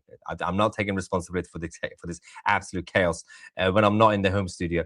And eyewitnesses are still calling in. We have another phone call from Iran saying that the numbers that the international community are giving us, between 12,000 to 20,000 people who've been killed, is a big joke. The media are misleading people, and what's actually happening on the ground is far worse than anything that we can describe. Basically, the numbers are much higher than that. Some people are saying around 50,000, but we can't really verify. And we're going to talk about the reaction from the Islamic Republic, but let's quickly go to this phone call from inside Iran. سلام، امیدوارم حالت خوب باشه. گفتم بهت زنگ بزنم یه خبری بدم. مهران همین 1 ساعت پیش از مرز زمینی ترکیه زد بیرون، اومده ترکیه، در حقیقت پیچیده اومده ترکیه و سریع به من زنگ زد. یه خبر بد برات دارم، این که مهران گفت قضیه 12,000 نفر 20,000 نفر شوخی بزرگیه که گفت تلویزیونا دارن با مردم ایران میکنن. گفت اصلا نمیتونم بهت بگم چه خبره. گفت من همینجوری جلوی چش خود منم بغل اصلا 2 نفر تیر خوردن مردن، یه نفر تیر خورد تو گلوش، با یه نفر دیگه به بدبختی رسوندیمش بیمارستان، زنده موندش. داداش بزرگفرش 5 نفر جنازه رو کرده تو صندوق عقب و رو صندلی عقب ماشین برده سردخونه بیمارستان. 2 نفر دیگه زن و شوهر تیر خورده بودن رسوندن بیمارستان، عملشون کردن. یعنی میگفت شوخیه، میگفت اصلا شوخیه، میگفت جوری تیر میزدن احساس میکردیم که تو موقعیت جنگی قرار داریم. یعنی مثلا یه کشور دیگه به ما حمله کرده دارن ما رو میکشن. گفت دقیقا همچی حسی ما داشتیم. So the situation on the ground is that those who are, for example, saying about 50,000. Now, I can imagine the numbers could be much higher than 12,000 or something like that. We can't verify 50,000. 50,000 is an extremely crazy number. I wouldn't be surprised. At this point, I wouldn't be surprised, but I would still be a little bit surprised because of the gatherings, the number of people in each crowd, in each area and each city, and the crackdown. But they have gone absolutely insane this time. So it could be, perhaps, but I can't confirm this. I can't report this as a fact. We don't have any way to verify 50,000, but I can imagine that is, at this point, definitely more than 12,000, right? But again, these numbers will eventually come out in the near future when the revolution is completed, when the regime goes. Then you're going to find out about the truth. And of course, there will be a lot of more investigations over the next few months and years. Tusi, do you think that the regime can only collapse with the help of the US? Uprising has taken too many victims. This must affect even the most brave. So on the one hand, each life that is lost is disgusting, obviously. Having said that, yeah, someone that says it's impossible to kill 50,000. It's impossible to kill 50,000 and not be noticed. That is a good point. But at the same time, if the reports were coming that the killings are happening in every city and every province, then yes, perhaps. Over time, 21 days. But most of the killings have been in certain places, certain cities like Karaj and Mashhad, Shiraz and Tehran, right? It would have been a whole different thing. But of course, the international side, including CIA, will have intel as to a closer number. You can't just take random numbers like 50,000 or 60,000 or something like that, because while we don't really trust the actual authorities in Iran, you don't have anybody independent to walk around and count the dead bodies. Having said that, considering the millions of people are out there, even though one life lost is still disgusting, over time, it's not going to affect the numbers on the streets if you take, for example, 20,000 people's lives, because you have millions of people spread around the country. Each city, you have hundreds of thousands, basically, tens of thousands in each towns and villages. But people are also not giving up anyway. So we showed you the videos. They're still out on the streets. They're still fighting regardless of martial law, regardless of the crackdown. And to answer the other question about can the regime only go down with the help of the US is yes and no. Yes, in a way that it will be quicker if the US helps. And the US are not necessarily just helping as angels, because it's also in their interest for the regime to go, because the regime is the enemy, and the Americans could have bigger influence in the Middle East if the regime goes. It's not in the interest of the Arabs, of course, Saudi Arabia, Qatar, UAE, and the others, because they prefer Iran to be weak under the IRGC. But the regime will still collapse regardless of whether the US helps or not. It's just going to take slightly longer because it's collapsing from within and from the top of the regime. And then you have those in the military who have allegedly defected. The Crown Prince says tens of thousands. They haven't taken action yet. And apparently they're still waiting for some sort of order or opportunity. Unless, obviously, the Crown Prince has been having conversations with the White House. They probably are aware of certain moves that are going to be made soon to make this slightly more swift and smoother. Thank you, Deborah.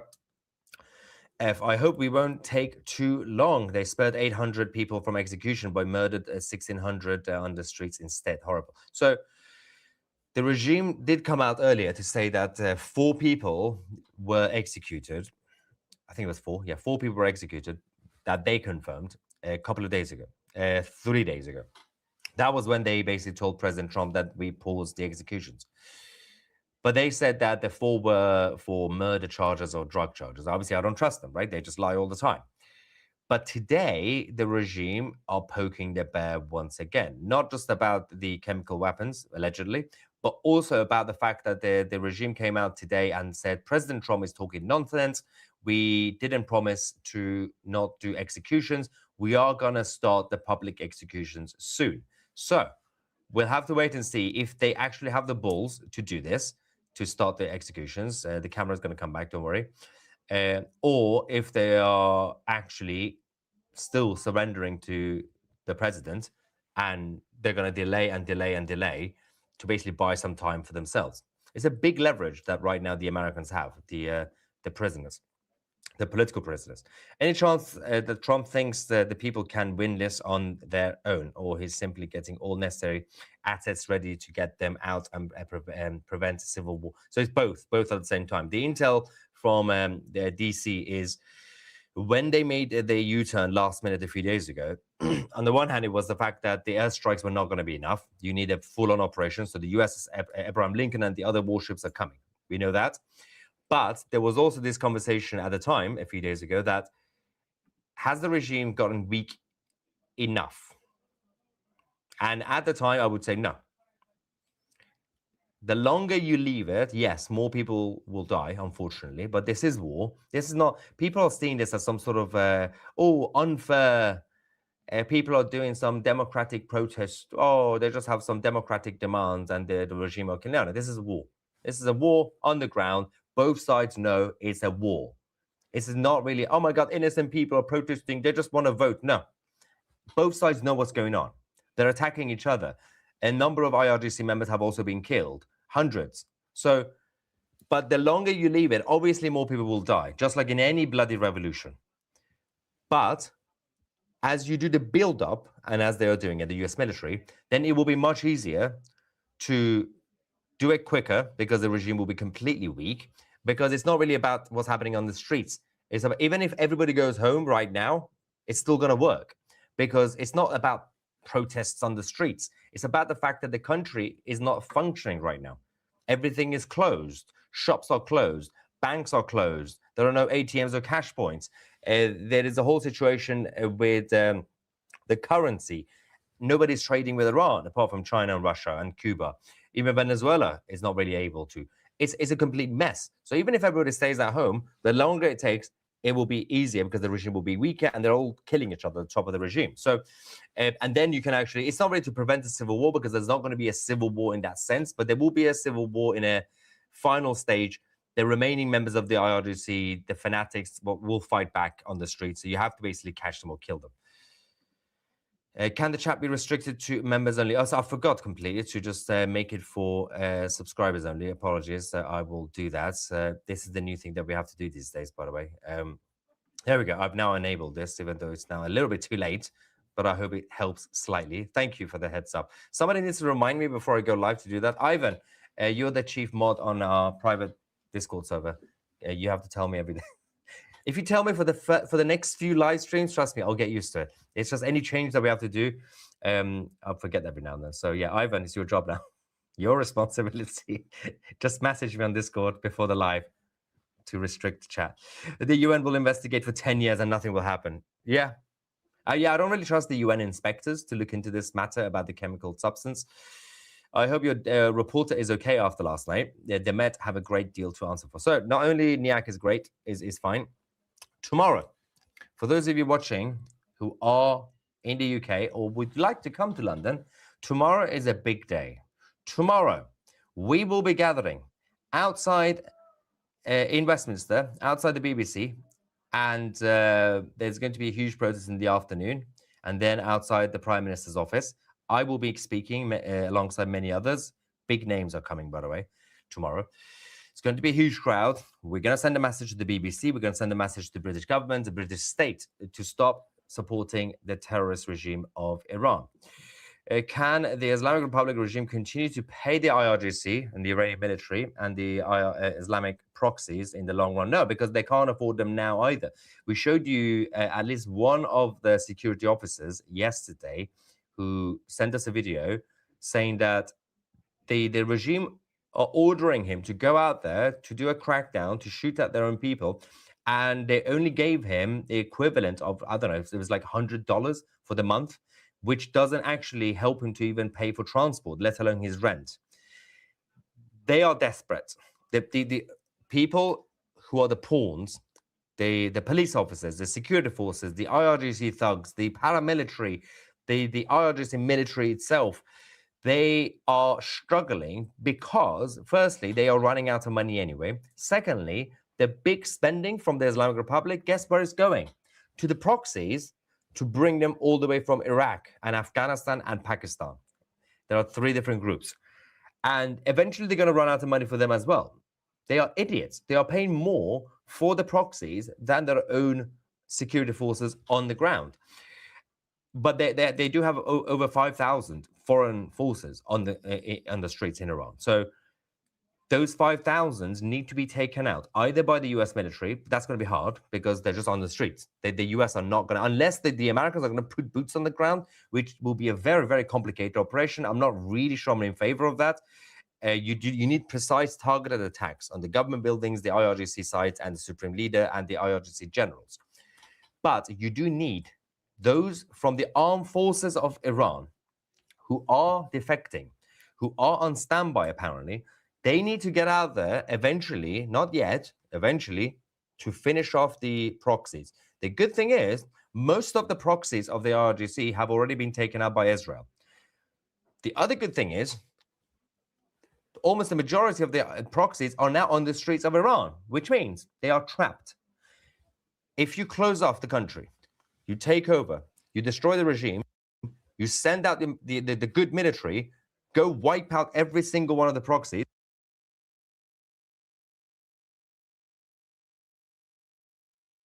Oh, it's buffering.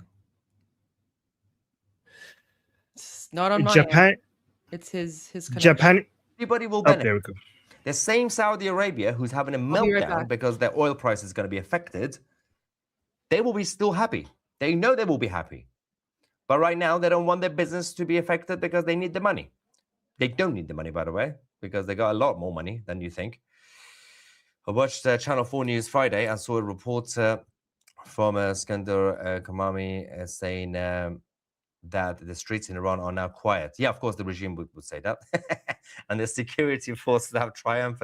Yeah, that's what they've been. That was but the main reason that they shut down the internet wasn't even just to do the massacre, was actually to start the propaganda that the uprising is finished.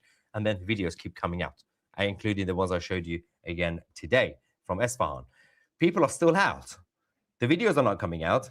Limited numbers are coming out. But even when 2 or 3 comes out a day, that's enough. When they come out from different cities, different regions, that propaganda is only being bought by the liberal legacy media in the West. That's the problem. But President Trump and CIA, they know this. They know what's going on the ground. And Mossad knows this. So it doesn't really matter what people feel. It's not really about people's emotions right now. There's a war in Iran, and that's still ongoing. Day 21. I think he's just going to the super chats now. So Yeah. I think we'll. I have some important updates whenever you have time. Sure. One of our viewers, one of our American viewers, requested that we play "God Bless the USA." If your updates are important, yeah, let's do your updates, and then we'll play "God Bless the USA" for the amazing Americans here and the American vets as well. So we will do that. Okay, thank you. So there's a new video that I don't have the dates for, but it is a new video that I haven't seen. I'm gonna see if anybody could verify the date. It seems like they're attacking a government building.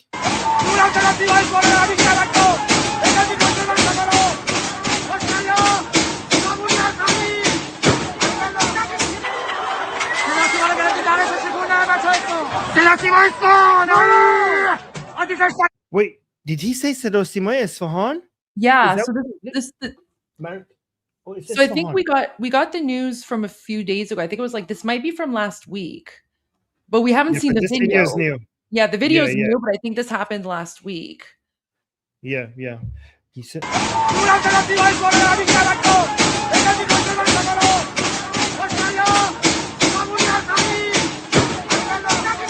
Yeah, people are saying this is from 5 days ago. It's an old What? video. It's an old video. This was already Yeah, out. But we haven't seen this. We haven't played this before.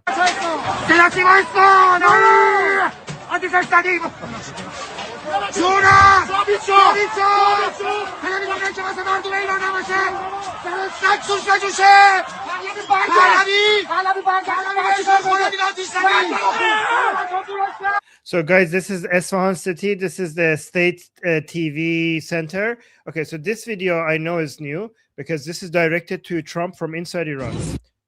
Okay, so this is directed. There's no bodies or anything in here, so don't worry. But this is directed to Trump. Great pleasure.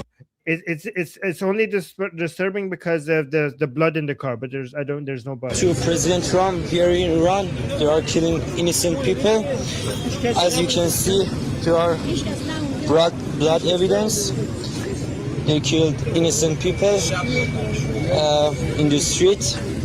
The Islamic terrorists shot at this innocent family. Here you can see there are all blood everywhere. They killed the mother of their family. So this is in the city of Mashhad. This was a family with the mother and children in the car, and they shot at the car and they killed the family. So this person wants to see. This is a new video to Trump for evidence that they're still killing people. Hold on, this is another update. So they're using pellet guns to shoot at people, and this is the X-ray of a child that a pellet gun was directed at her face. These are the remaining of I don't know what they're called, the bullets from the pellet gun. So this is a child. Hold on, let me see. I actually saw one of my doctor friends posted this on their X, and they said, based on these images, this child like basically has gone blind now. Like the damage has blinded her for life. Yeah, so these dots are pellets, and yeah, they're definitely there's no eye left, and apparently she's 11 years old. So the internet came back at. Yeah, exactly. So the internet, even though we reported here yesterday to you that the internet came back a little bit, but it's still so here. NetBlocks tells us that update internet connectivity continues to flatline in Iran despite a minor short-lived bump in access earlier today when new reports of atrocities emerge. As the shutdown enters day 10, confusion surrounds whether the regime tends to restore the services soon or at all. There was one other Can update. you click on the image, please? Can you click on the image to Yes. make it big? So do you Yep, see there it how like right at the end it goes up just like a little tiny bit, right? Like that's how much internet Yes. you have right now. Yes, Move yes, the yes. mouse. There you go. See guys how like it just goes up a tiny bit? Like Yeah. that's how much internet's been restored. Yep. And yeah, Japan, people in the chat are saying that's birdshot close range. Yeah. Yeah. yeah. Japan just asked Japanese people in Iran to leave Iran immediately. And then I also have this. So apparently the different groups that were used, the foreigners that were used to kill Iranian people were Fatimiyun from Afghanistan. These are Shia groups. These are different Shia groups from non-Iran, from countries outside.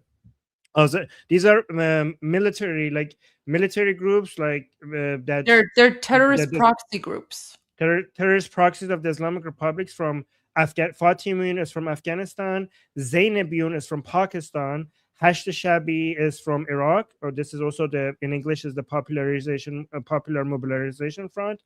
And most of the killings happening were from these people, from Fatimiyun from Afghanistan, Zainabiyun from Pakistan, and Hasht Shabi from Iraq. So apparently most of the killings are being done by foreigners. And then lastly, I just wanted to show the beautiful images of a few of the people who died, but like not their bodies, okay? Just their images when they were alive, okay? So these are some of the people that we lost.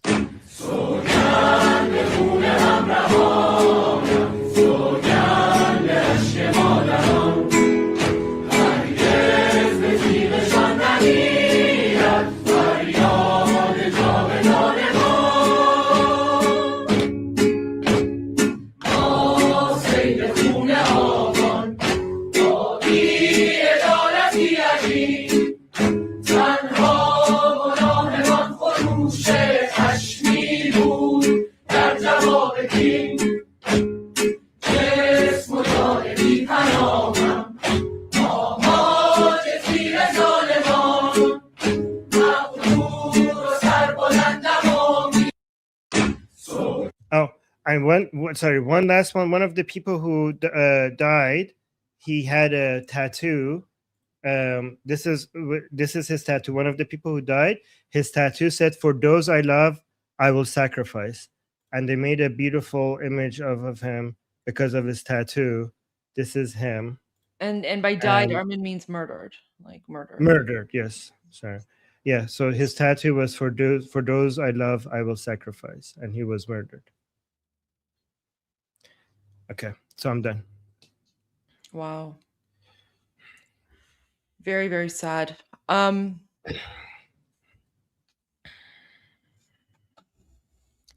right. Yeah. So, and guys, what we showed you, that's not even a fraction, right? That's not even a fraction. But what people in Iran are saying is that we're not stopping, we're continuing, because liberty or death, right? So having said that, why don't we reset? Let's go to,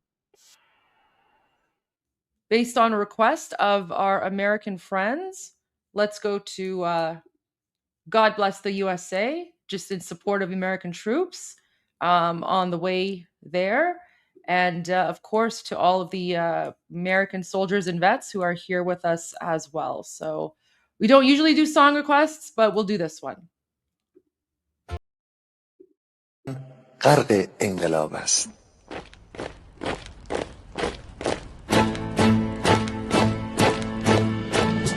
کشور ما، تاریخ ما تفسیر گر فرا گرفته، گویی اهورا مستا دوباره در نور خود مرا گرفته.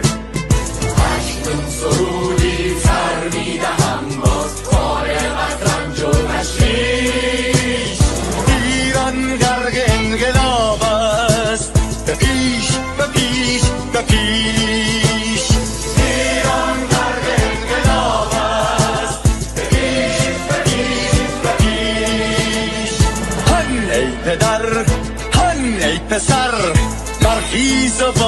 تلاش و هنگام تا درد آن تجربه تلخ ما را نکشیده در آب بگذار هر دم ببرند گرگ ها دم لباس میش ایران غرق انقلاب است به پیش به پیش به پیش ایران غرق انقلاب است به پیش به پیش به پیش ای کارگر ای برزگر راحت کنون ادامه دارد در این زمان که پرتو یزدان از هر سو بر تو میبارد پس پیش به سوی آزادی از بحر خزر تا کیش ایران غرق انقلاب است به پیش به پیش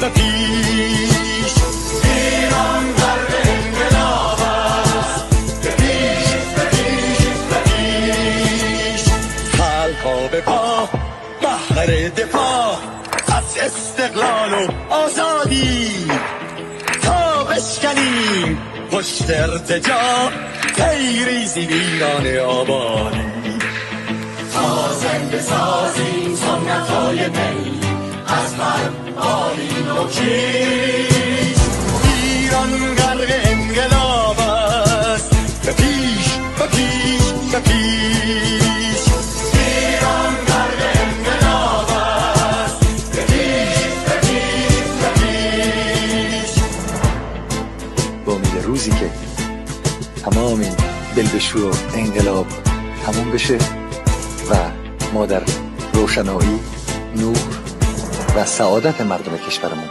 غرق بشیم. نه خارجی نه بیگانه نه مستشارهای ویرانی نه چیر خاران نه کاسه لیسان فقط هم رزمان ایرانی ما با شرافت میهنی بسازی بهر فرزندان خویش ایران غرق انقلاب است به پیش به پیش به پیش ایران غرق انقلاب است به پیش به پیش به پیش مردان بیایی داخل صف ما اکنون که آغاز رویاست دشمنان بدانی ما زنده هستی بعد از ما هم ایران پابرجاست آن روح شیطان ما را فریب داد با صد شعار مردمیش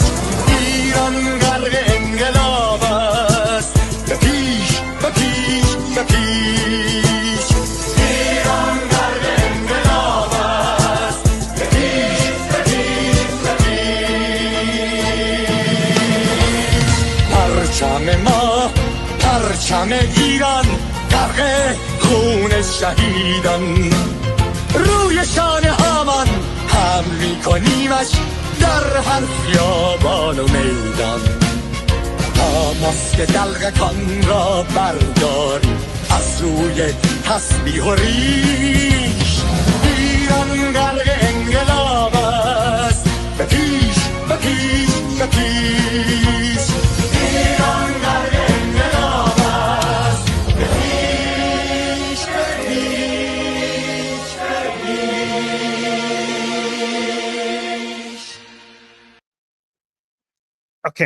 Okay, Goldie, I'm just gonna show this, okay? I'm just gonna show this. Guys, look at this. Donald Trump just came out saying that it is time that we have a new leadership in Iran. Donald Trump just came out and he's committed to a new leadership in Iran. He says, I'm going to find the original. This is by Iran International. He just said, زمان آن رسیده به دنبال رهبری جدید در ایران باشیم. He Trump said it. that it is time. He said it on Yeah? Politico. That's where it is. That's where you Politico. can find it. Yes. Oh my God, guys! This is it. Goldie, you were right. Goldie told you guys to have faith. Goldie told you to trust the plan. And Trump just came out and said that it is now time for us to find a new leadership in Iran. we're back. We're back on track. I mean, I seem like we were never off of it. But yes, Goldie, this is amazing. I was like dying in the middle of the song. I was like, oh my God, we have to short it. Guys, it's happening. Oh my God. All right. Let's let Armin process this news. But Yeah.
see, Gitmo's right. Trust Goldie, never trust the trolls. All right, let's see if we can find that statement from Politico.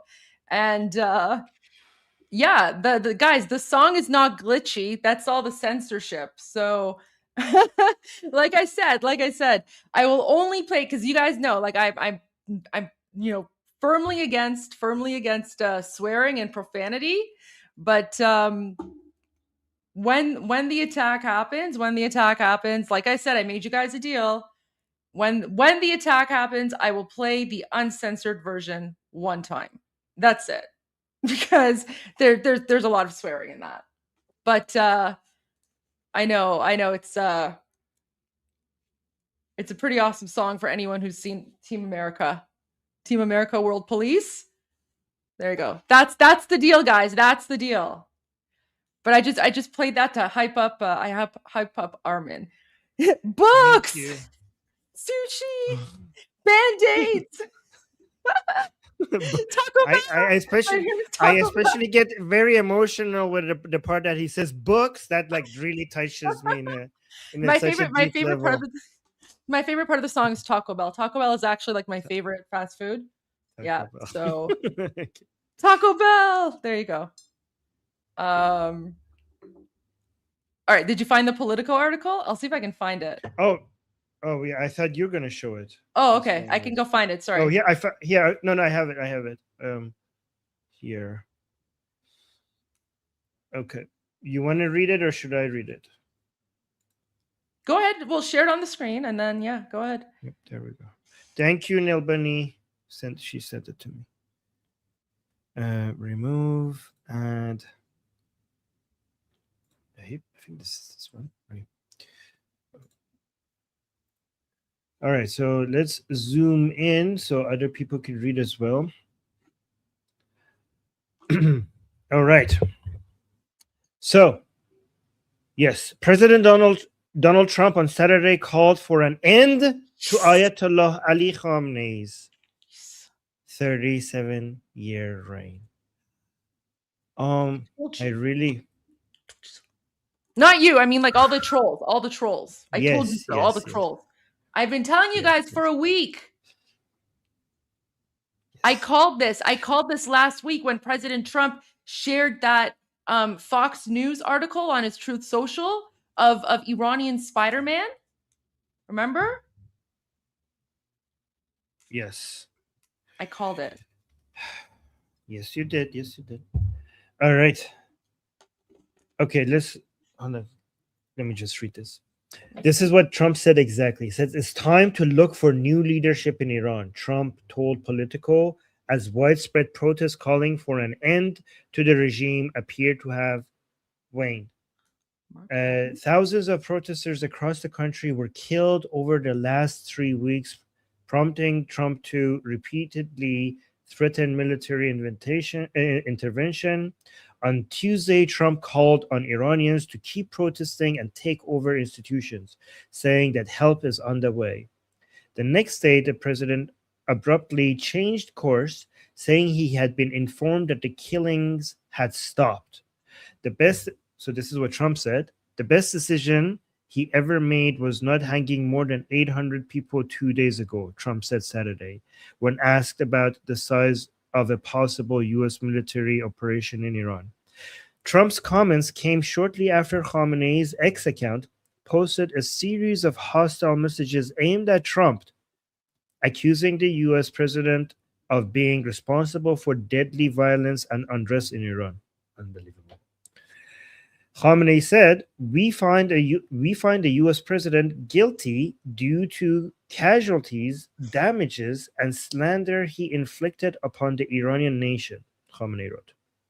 In another post, he said, Trump had mischaracterized violent groups as representing the Iranian people, calling it an appalling slander.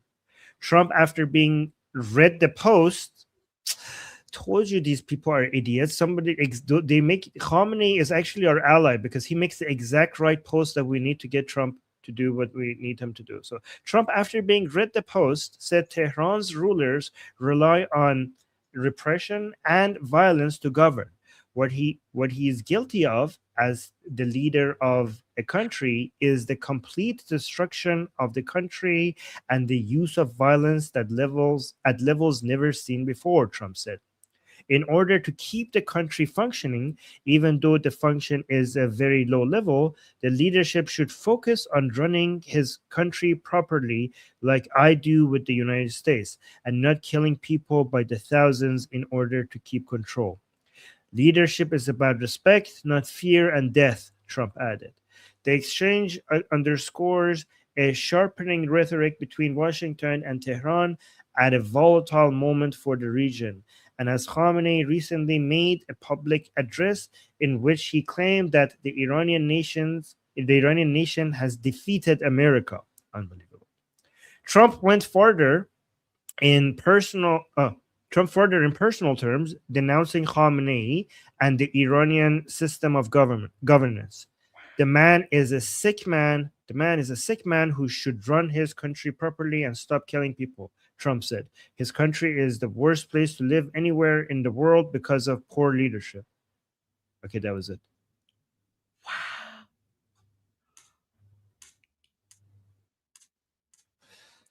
Hey. Oh my gosh. This is what we were waiting for. This is what I was waiting for because you saw it coming, but this is what I was waiting for.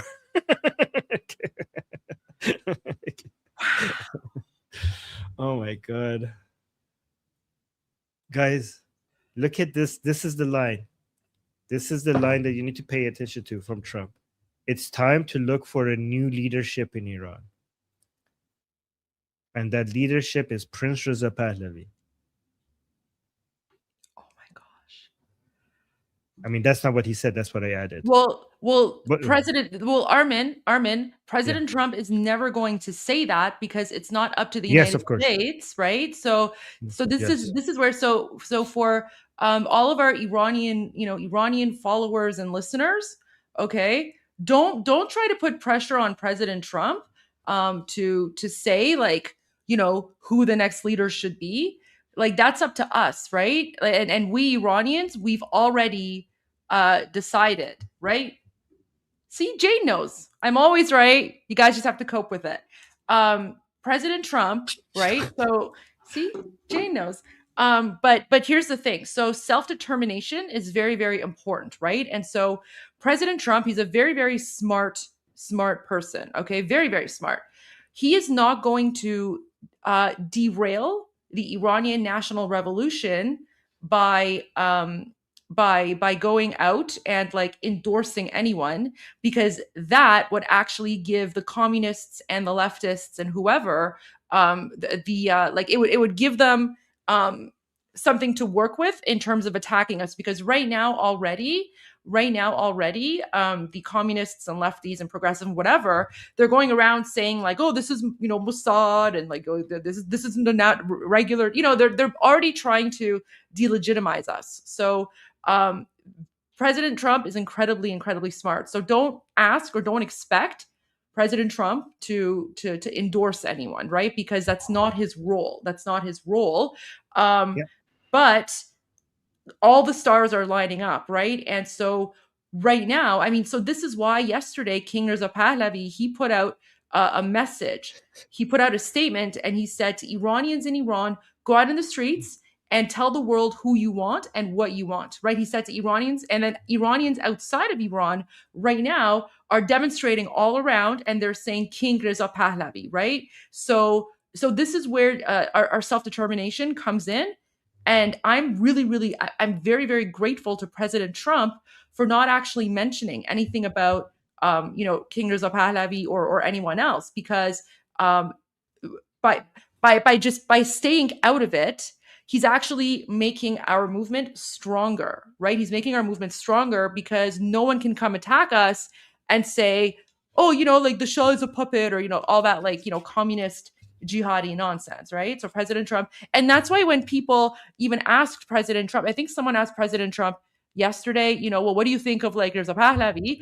President Trump's like, oh, I don't know, right? He's like, I don't know, right? Because he doesn't want to get involved on the self-determination part. So like for Iranians, this is what you need to understand, right? Like this is a best case scenario. Like this is exactly what we wanted to happen. And then even King Reza Pahlavi himself, like he's always said in his speeches that Iranians, it is up to you to tell the world who you want. Don't rely on anyone else. So this is amazing. Like, oh my gosh, like I'm having I'm getting goosebumps because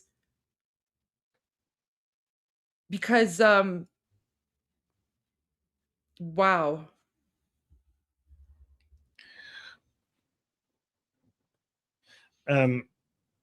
I have 2 videos to share. Is that okay? Can we just go back to that for a moment, please? I just want to absorb this for a moment. Yeah, okay.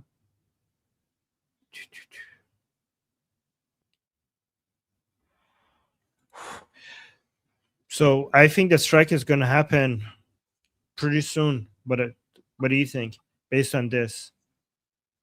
I mean, everything is pointing to an attack probably this weekend. Trump is wanting new leadership. We now know why Israel delayed the attack, because they wanted a bigger attack. Everything is moving. All the military assets are moving towards the Middle East. And Trump is ready to change leadership. So what do you guys think?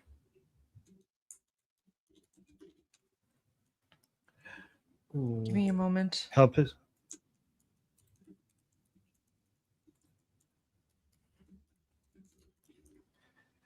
No, guys, we're not doing the PISA index. Goldie doesn't like the PISA index.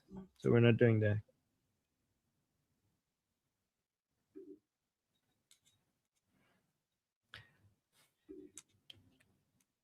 I know I said no more songs, but now I have to do this song. I have to do this song.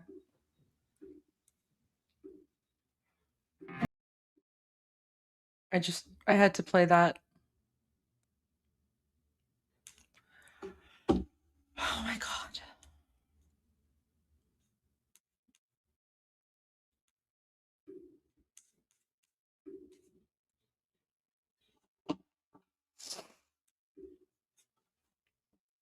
It's happening.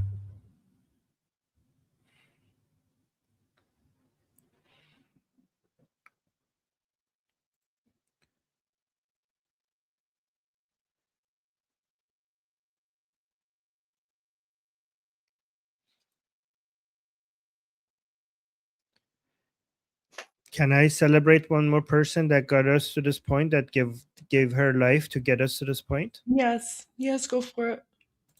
Okay. So this is Sanam Purbabai. She was in the protest in the revolution, and she was murdered for fighting for freedom. And I just wanted to. Sometimes I will share videos and pictures of some of the people who who were murdered by the regime in Yeah, go this for it. revolution.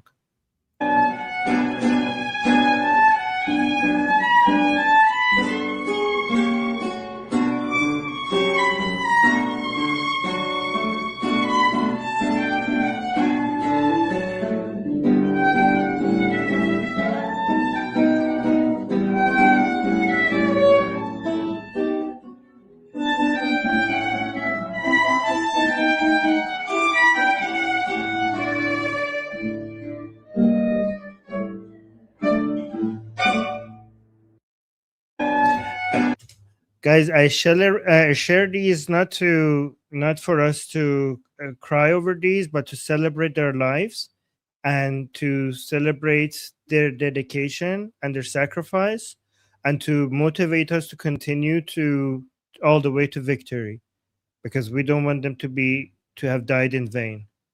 The best way to celebrate their lives is to make sure that what they died for comes true.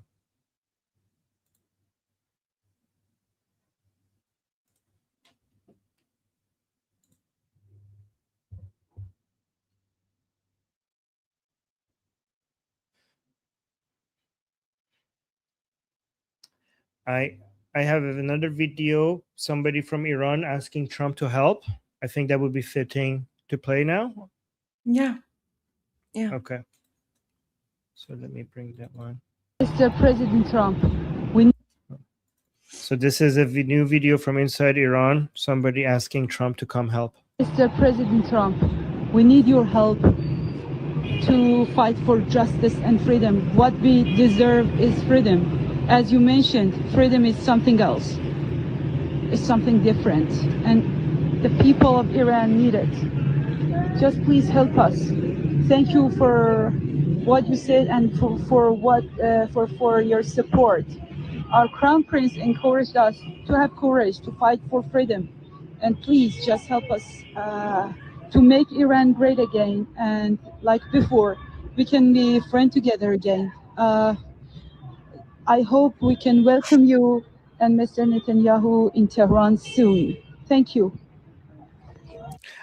And this was from Goldie City. This was from Afaz. This is from Goldie City, guys. That's where I was born. Yeah, this message was from where Goldie was born.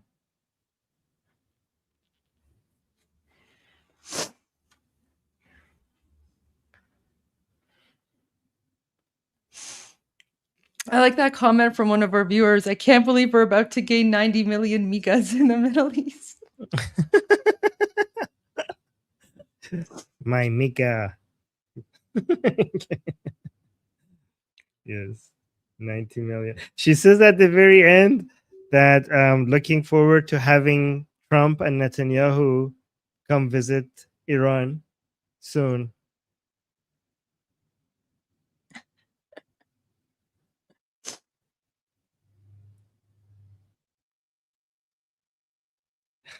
Oh my gosh. Okay, I need to.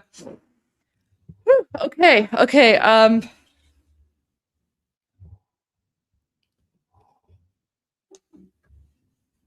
have a video that is funny that she might might change the mood and also confirms that Goldie was right. Should I do that? Actually, you know what? I should make a hat and a shirt that says Goldie was right. Goldie was right.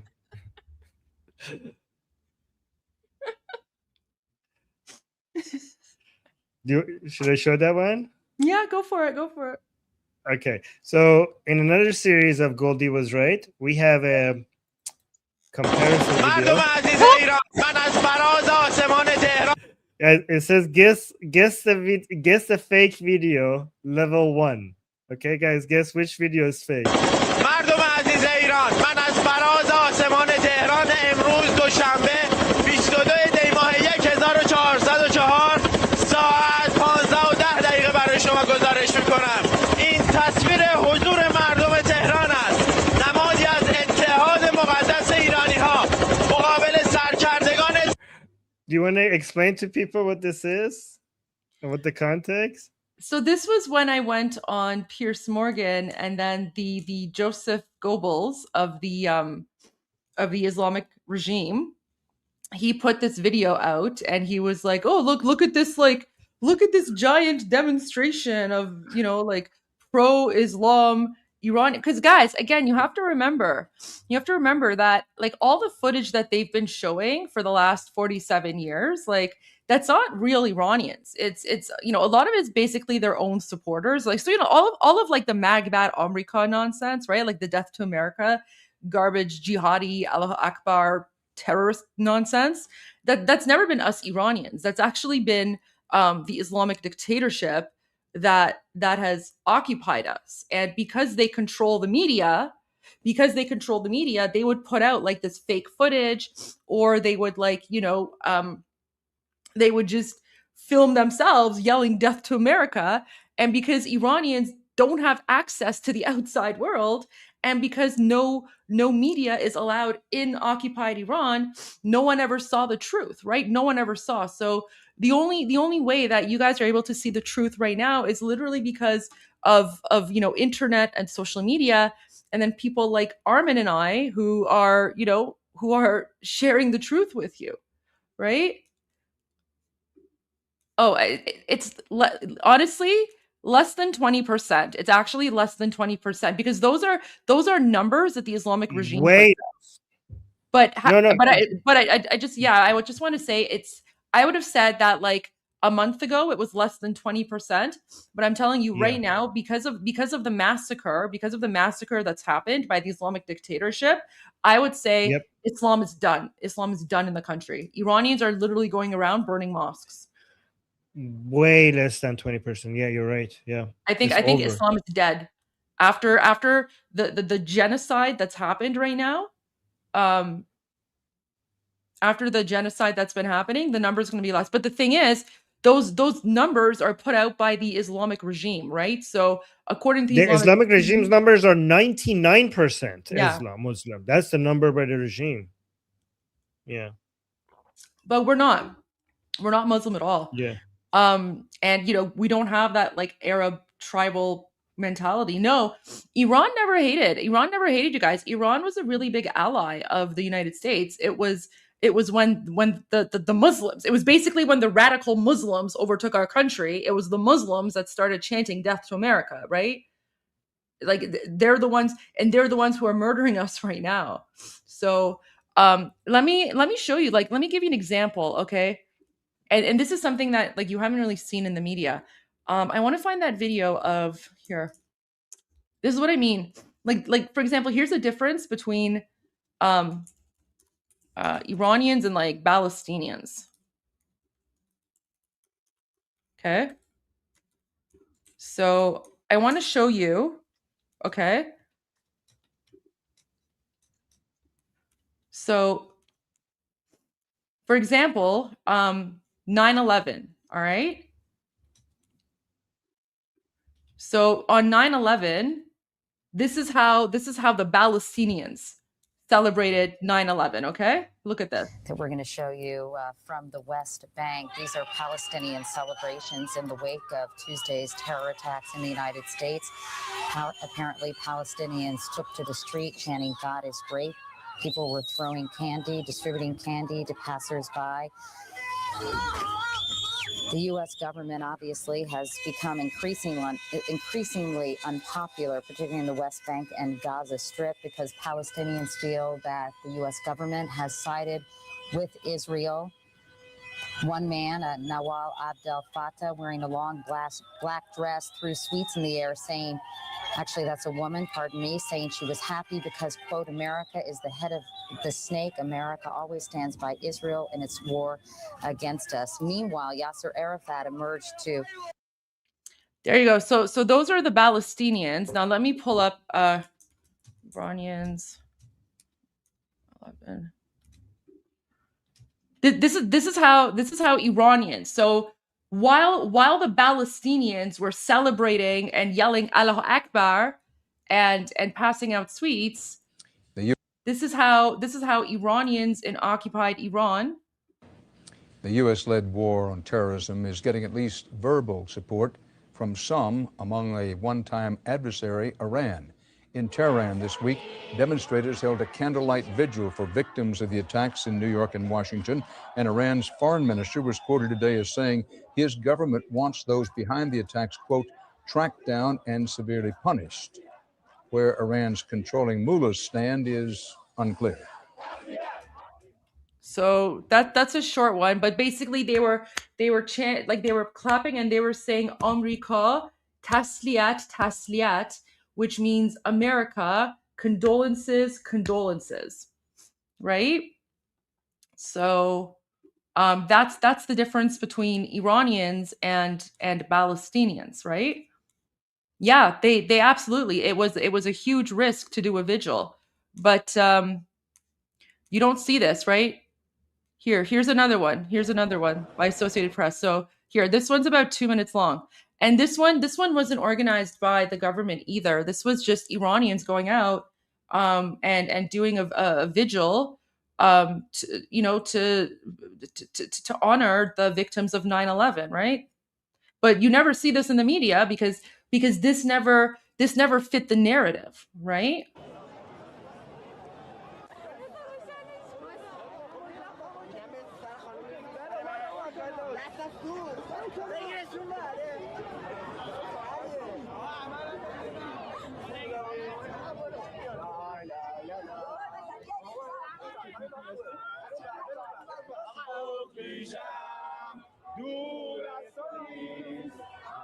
And here they're singing like an Iranian national anthem, but it's not the Islamic one. This is like one of the anthems that we play.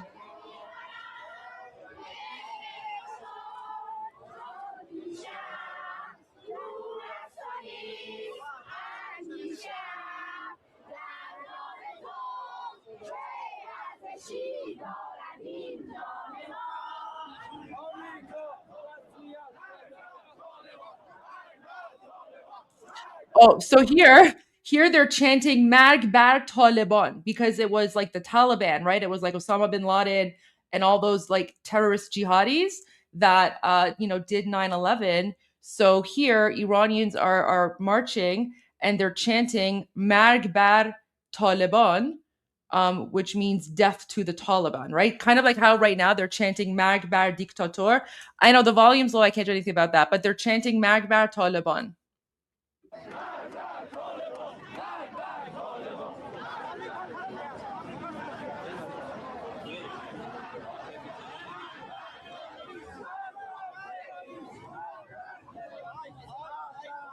And here they're saying Marg bar terrorists, death to terrorists, right? Terrorists. Oh yeah, they definitely risked their lives for this. Yeah, of course. Of course, Iranians risked their lives for this, but we don't care. We wanted to show our support.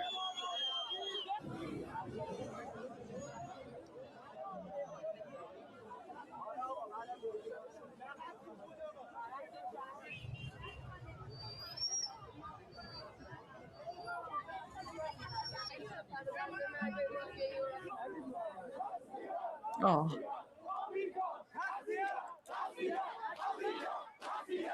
So here they're saying Amrika tasliat.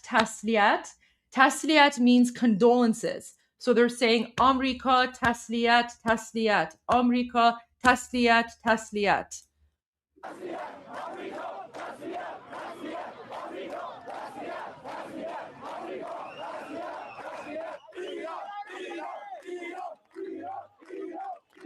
So this was slowly turning into like a pro-Iran anti-revolution demonstration because they're walking and they're chanting Iran.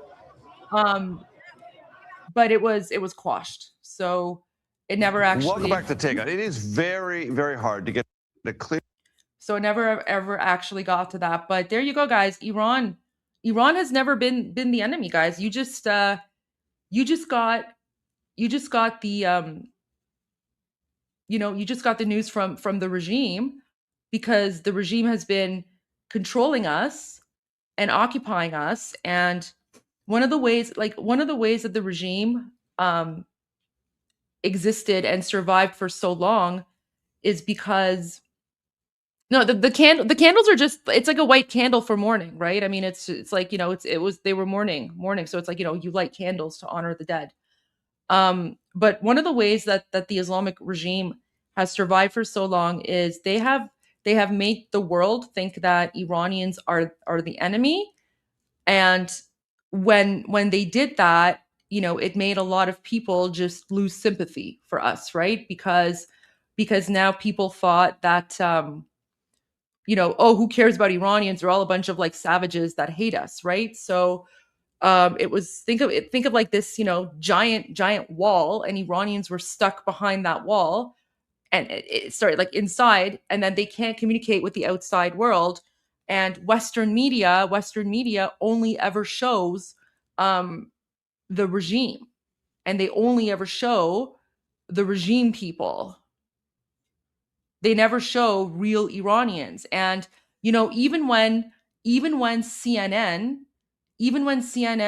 got permission to go to occupied Iran in the summer for the 12-day war, first of all, like CNN, basically there was no freedom of press. So CNN only saw what the regime wanted them to see. And then right on cue, let me actually pull it up, because it honestly, it's the most idiotic thing. And like, I just wanted to like strangle CNN. Like it's the reporter is so stupid. But even back in the summer, CNN was still like sharing images of like Iranians chanting like "Death to America" or whatever. Like, it's just such utter nonsense, such utter nonsense. Wait, let me just go CNN Iran. See if I can find it. You know the video I'm talking about? It was the one where like they show like all those women or whatever.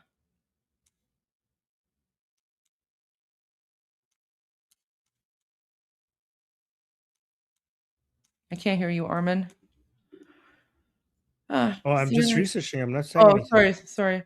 Do you know what the video I'm talking about? CNN Tehran women.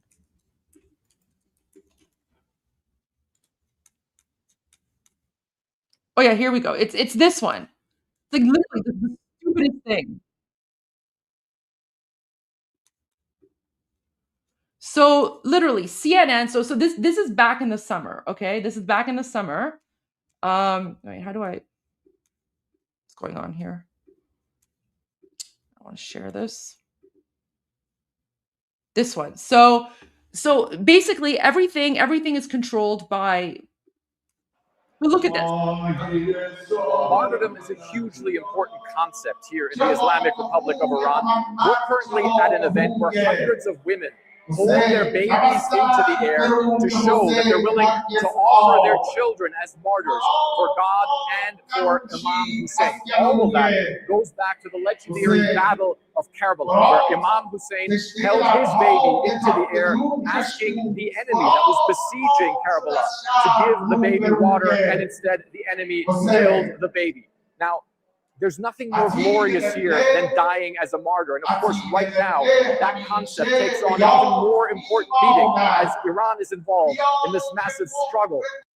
So basically what you're seeing here, okay, is these are not regular Iranians, okay? These are not the real Iranians. These are the wives and daughters of people who are with the Islamic regime, right? And so when the CNN reporter went to Iran, right? First of all, there's no freedom of press. The regime takes him to this like giant room which is full of like their own women and children, and then it's basically like a cult, right? Yeah, this is totally insulting to us, because these people, like the people that CNN is showing, right? These are the people that are currently murdering us and genociding us right now, and we Iranians, we're not like this. Like this is so messed up. But you know what? CNN has blood on their hands, because they show this as if this is like an accurate depiction of us Iranians, right?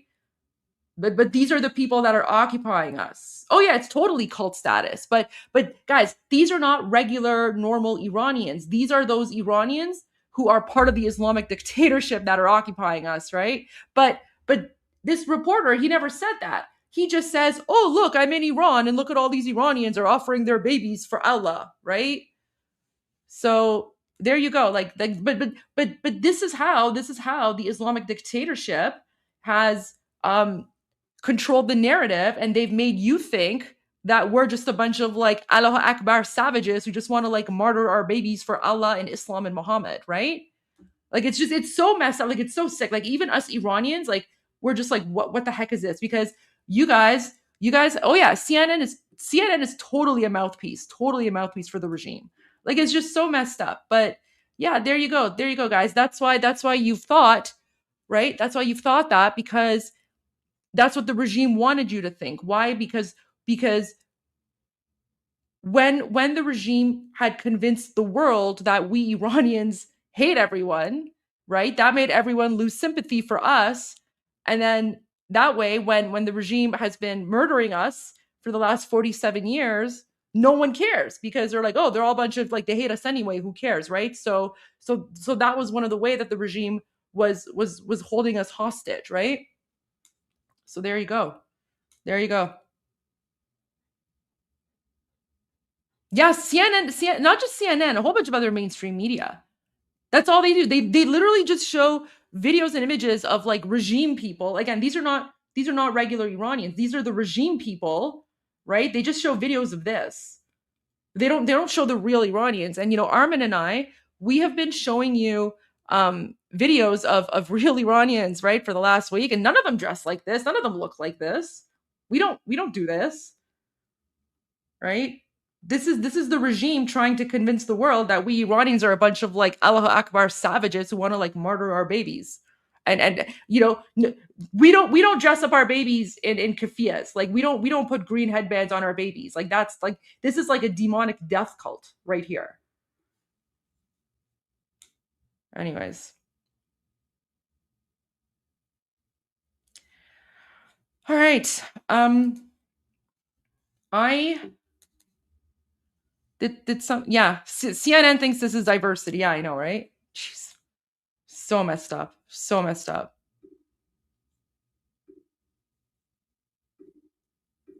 But yeah, there you go, guys. So that's what I wanted to say. Like it's not like Iranians it's not like we woke up one day and we're like, oh, we love America. No, we never had an issue with America. We were always allies and friends with America. But ever since the Muslim savages took over our country in 1979, that's when all the death to America, jihadi, Allahu Akbar nonsense began. So there you go. Armin, do we have any more news? Someone said that President Trump's doing a statement at 3:30. Is that true? Is he? I don't know. Let's go to that. Well, at 3:30, so that's like in an hour, 2.5 hours from now. Maybe we should. Sorry. Millie in Argentina, he just announced that the Quds unit from IRGC they declared a terrorist group. So that means Millie is supporting us and the Iranian people against the Islamic Republic. So just appreciating that. There's also reports that David Barnea, the director of Mossad, just arrived in the United States. Actually, no, he arrived in the United States on Friday morning for talks on the situation in Iran, with him expected to meet with Miami in Miami with Special Envoy Steve Witkoff, who is currently managing a direct channel of communication between Trump administration and the Islamic Republic, according to an Israeli source who spoke with Axios. It's good that Mossad is there with Witkoff, because I think Witkoff doesn't usually have the proper information, so it's good that Mossad is going to be joining him. That's great. Oh my gosh, Armin. Oh, you're doing okay? Of course. I'm doing fantastic. This has been a roller coaster, at least for me. I don't know. I mean, there's yeah, go on. No, I was just gonna say, like I know I predicted it, and I know that I was like, okay, like I see the signs, I see the signs, I see the breadcrumbs. So I predicted it, but seeing it,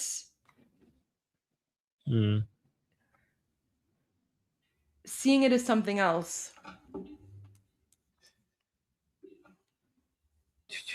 I'm gonna do a video from Lindsey Graham, a 2-minute video. Go for it. Is that okay? Yeah. Okay. Wanting to live in a country.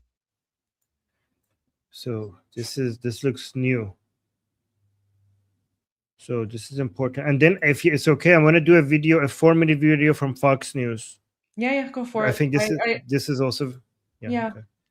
So let's do these 2 videos, guys. These are important. Okay. Please, Are you a good guy or a bad guy? Yeah, we are a good guy. We have Okay, been good. here in White House for You're a not long the time. Ayatollahs. No, we are not. I don't think we're on speaking terms. And you become kind of like a superstar inside Iran these days. All the people are following you, are watching you. Please tell us what you think about. Oh, wait, she's talking to an Iranian reporter. And that's why she said, are you a good guy or a bad guy? When she said she's Iranian. Like, are you a good guy or a bad guy? She said, I'm a good guy. Okay. Please, Are you a good guy or a bad guy? Yeah, we are a good guy. We have Okay, been good. here in White House You're for a not long the time. Ayatollahs. No, we are not. I don't think we're on speaking terms. And you become kind of like a superstar inside Iran these days. All the people are following you, are watching you. Please tell us what you think about regime change inside Help Iran. is on the way. Regime change is a result of the people not wanting to live in a country where a 16-year-old girl can be killed for not wearing the headscarf right. They don't want to live in a country governed by an Ayatollah who's a religious fanatic. I am following the people. They want a new life. If this regime falls, it will be a godsend to America. The largest state sponsor of terrorism will fall. Hamas, Hezbollah, and the good people of Iran will be in charge. I have been encouraging the president to pick the protesters over the Ayatollah. He has. The Ayatollah was warned, stop killing these people. He has trampled on every red line there is. People are being killed, I think, by the thousands. Donald J. Trump is not Barack Obama. When he says help is on the way, he means it. To everyone out in the streets, risking your life, their children and their children's children will benefit from your bravery. The region will benefit from your bravery. This is humanity at its best. Humble, good people saying, I can't live this way anymore. People are asking when help is going to be I'll on. leave it up to the president, but if you saw his tweet today, I would say soon, because if we let it go much longer, people are going to doubt. And the reason I know President Trump's going to be a man of his word, if we pull the plug and didn't help the protesters, that's worse than Afghanistan. So we've got people out in the streets because they believe in President Trump. They believe in America. All right, so that was really good. And I think there's Mark Levin just had a video that. Oh yeah, I wanted to watch this. Thank you for bringing it up. Yeah. Yes, so this is important. Let's watch this. Here to weigh in on all of this, the host of the hit show, Life, Liberty, Levin. I call him the great one, Mark Levin. Thank me. You know, you're going to come on regularly Fridays, which I'm glad because I know how busy you are and you're writing a lot. And I feel very passionate about this. We lost 20 to 30,000 students. They're in line to execute many, many more. And when Donald Trump says help is on the way, that is their only lifeline, sadly. You know, Sean, I want to thank you for this opportunity. I want to talk to my fellow Americans for a minute. The vast majority of these people who protested and are being murdered and held in prisons, being tortured and raped, are young people the age of your children and grandchildren. You go online and you look at these photos, you see 19-year-olds, 18-year-olds dead, their eyes wide open, looking into the sky. They had to wonder, my God, what's happening to me? Their prisons are filled with thousands and thousands of these young people who want what our kids want on a Friday night in America, to go to a movie, not to be forced to cover their hair and their face, to dance, maybe have a drink if they're old enough to go out on a date. This is what they want. This is Persia. The Persian people are Western people. That's what they are. Do you know what? Iran today is a concentration camp. The lights are off. The electricity is off. It's dark. There's no communication except for Qatar's communication system, Al Jazeera. People are being dragged out of their homes tonight as I speak. They're hiding in their homes. They're being executed summarily. The prisoners, who are the age of your children and grandchildren, are being tortured and raped. It's not 3,000 dead. I just read it's 23,000 dead, and the number's going up. You can't see there. You can't hear there. Maybe they're not hanging people, but they have bullets. They're killing people, and they are abusing these people. Now, people say, what is it our business? Now, sometimes there are things we cannot do, the Uyghurs in China and so forth and so on. You just said that this guy Khomeini has ordered the assassination of our president. They've tried to assassinate our president. He should be taken out. When you try to take out the president of the United States, since when do we tolerate that from any 7th century barbarian primitive? Not today, not yesterday, and we shouldn't take it tomorrow. And we shouldn't be here wondering what America should do. This is a regime that said, yeah, you took out our nukes, but you can't take out our knowledge about nukes, and we're going to keep building them. And we're going to attack the United States. They've killed 1,000 Americans over the years through Hezbollah and Hamas. Now, I ask my fellow Americans, how much more of this crap are we going to take from these terrorists? How much more? They are slaughtering these young people. They're unarmed. They're brutalizing them. We said, protest, we're coming to the rescue. Well, that's what we Americans do when we can.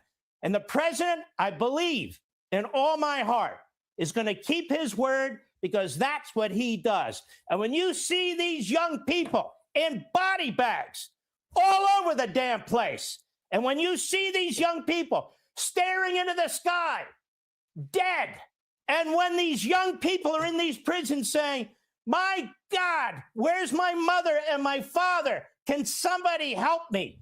You hear them, America? Do you hear them? I hear them screaming. We need to do something about this. I hear him too. It's a great one. Mark Levin. Thank you. Hey, Sean Hannity here. Hey, click here to... That was epic. That was epic. That was so good. Holy hell. Yeah, old school Republican. Not these new isolationist types. Yeah, this is fantastic. Thank you so much for your support. I have never felt, I can probably say this on behalf of you know, all the Iranians who are watching, but I don't think I've ever felt this this seen or this heard ever.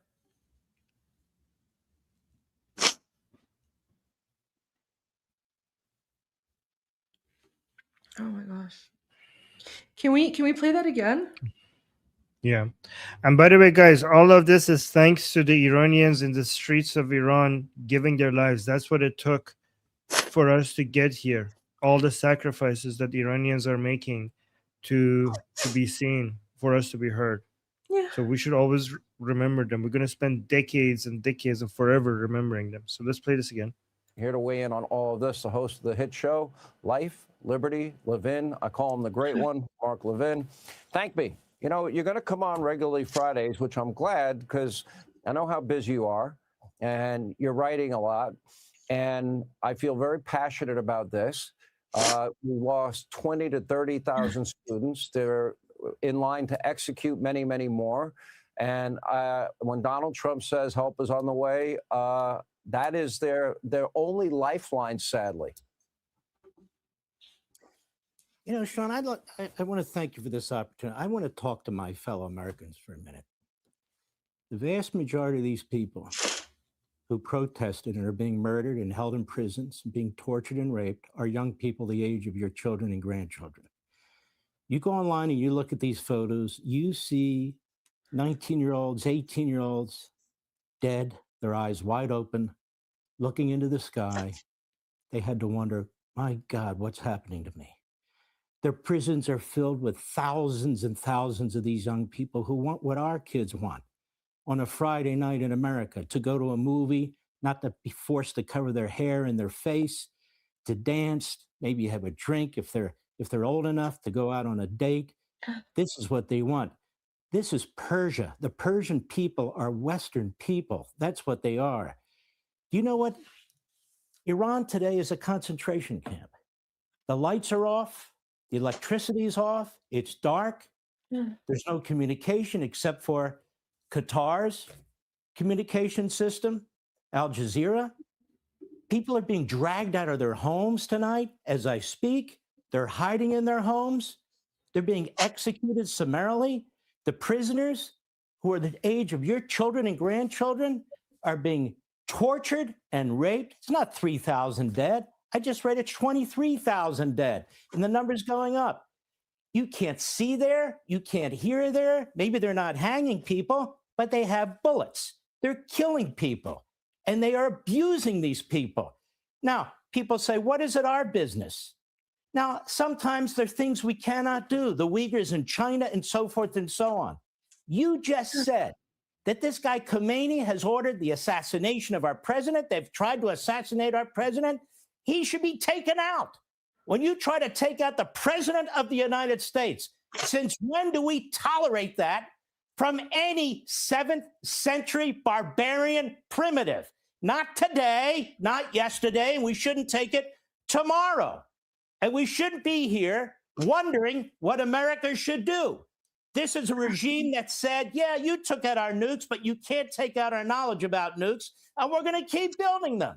And we're going to attack the United States. They've killed 1,000 Americans over the years through Hezbollah and Hamas. Now, I ask my fellow Americans, how much more of this crap are we going to take from these terrorists? How much more? They are slaughtering these young people. They're unarmed. They're brutalizing them. We said, protest, we're coming to the rescue. Well, that's what we Americans do when we can. And the president, I believe in all my heart, is going to keep his word because that's what he does. And when you see these young people in body bags all over the damn place, and when you see these young people staring into the sky, dead, and when these young people are in these prisons saying, my God, where's my mother and my father? Can somebody help me? Do you hear them, America? Do you hear them? I hear them screaming. We need to do something about this. That was perfect. Thank you. Thank you, Mark Levin. And guys, notice how it's about mutual interest. It's not about charity. It's not about just helping Iranians for the sake of helping Iranians. Iranians are a U.S. ally. Helping Iranians is helping America.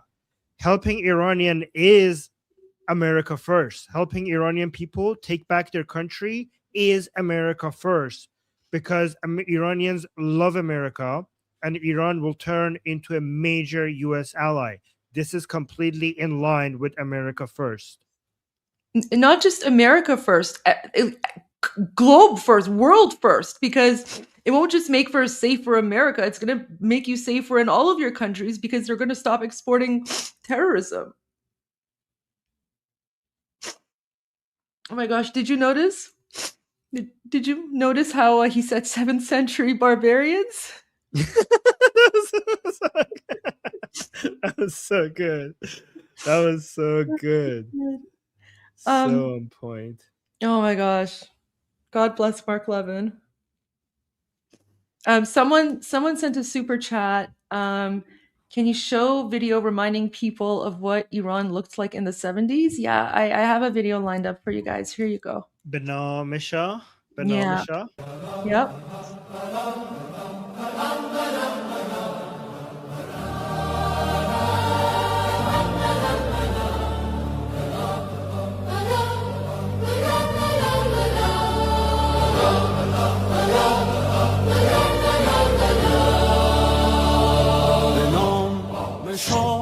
به نام پهلوی رها شویم ز یوغ بندگی شب سیاه ما ز نورش را سپید دم شود ز فر پادشاه به نام شاه همه صدا شویم برای میهنم من و تو ما شویم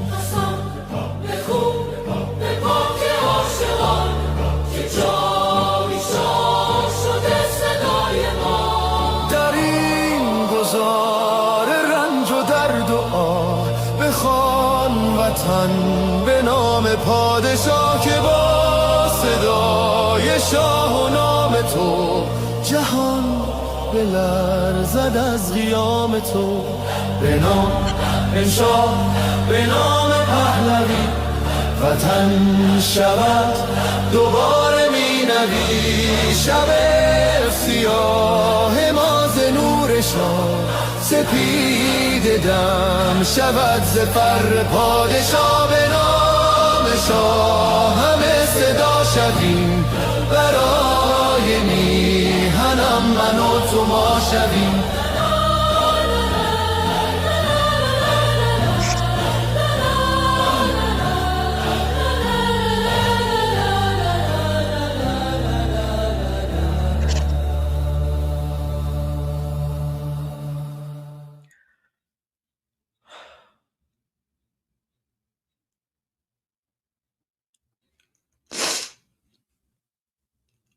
Should we take like a 15-minute break? We'll just gather. We're gonna take a 15-minute break. I need to compose myself. I'll be back.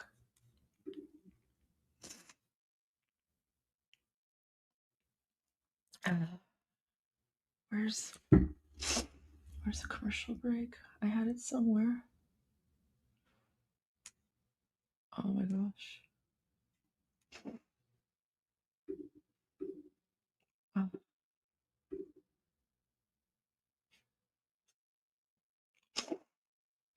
Oh, we'll guys, okay, you know what? When I come back, I'm going to share some Iranian dark humor with you. I'm going to show you a very, very famous meme and all the various music videos, okay? We'll be back. I will show you some good Iranian dark humor and we'll all laugh together.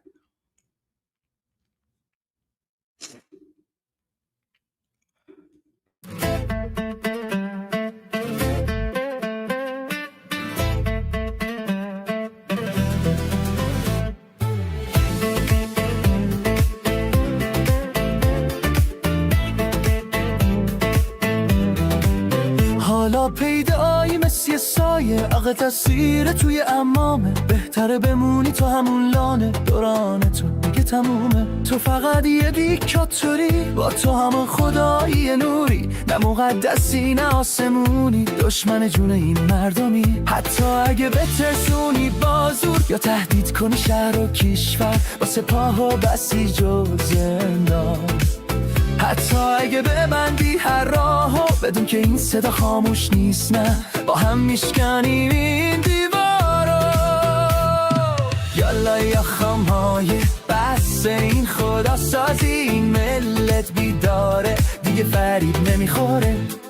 یالا یا خامهای وقت رفتن کافیه، از بالا حکم اومده این آخر راحته. تو ضعیفی فقط ادعا ترسیده از صدای ما، ریش و منبرت پوششه برای این همه دروغ. از آزادی وحشت داری، از زن از زندگی از شادی، ندیمون نه اعتقاد فقط قدرت و فساد. حتی اگه بترسونی بازور یا تهدید کنی شهر و کشور، با سپاه و بسیج و زندان.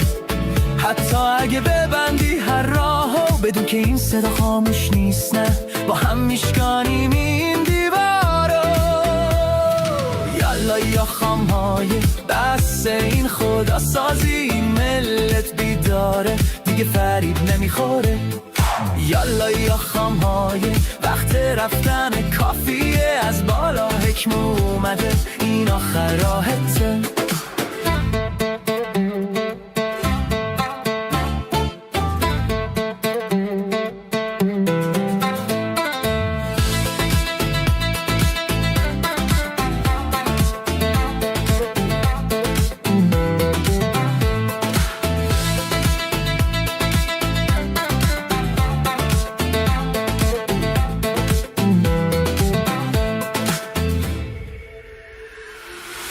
یا خامنای بس این خدا سازی، میلت بیداره دیگه فریب نمیخوره. یالا یا خامنای وقت رفتن کافیه، از بالا حکم اومده این آخر راحته.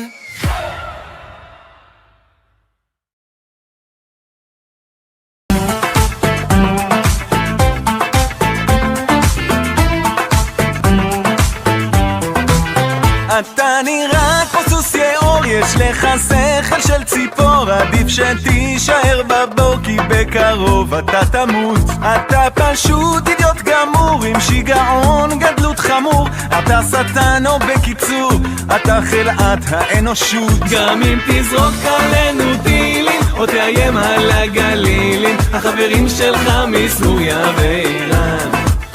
גם אם תפיל כאן עוד קטיושות, תדע שאין כאן שום ירושות, ביחד נתגבר על הצרה.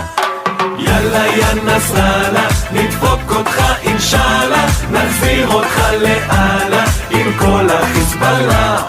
יאללה יא נסראללה, תלך מפה יא זבאללה, נגזר כבר מלמעלה שזה הסוף שלך. אתה עלוב, אתה קטן, אתה מזכיר אורנגוטנג, יש לך קינים על הזקן ובקרוב תעוף מכאן. אתה ג'וק מת, אתה בואש, אתה מתחיל להתייאש, צהל אותך רק מבקש כדי לשרוף אותך באש. גם אם תזרוק עלינו טילים או תאיים על הגלילים, החברים שלך מסוריה ואיראן.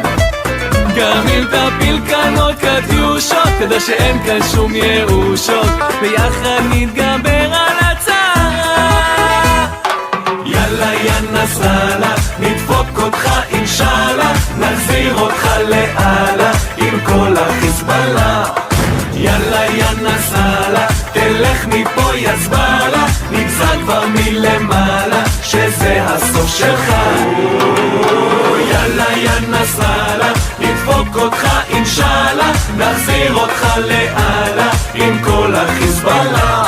יאללה יא נסראללה, תלך מפה יא זבאללה, נגזר כבר מלמעלה שזה הסוף שלך.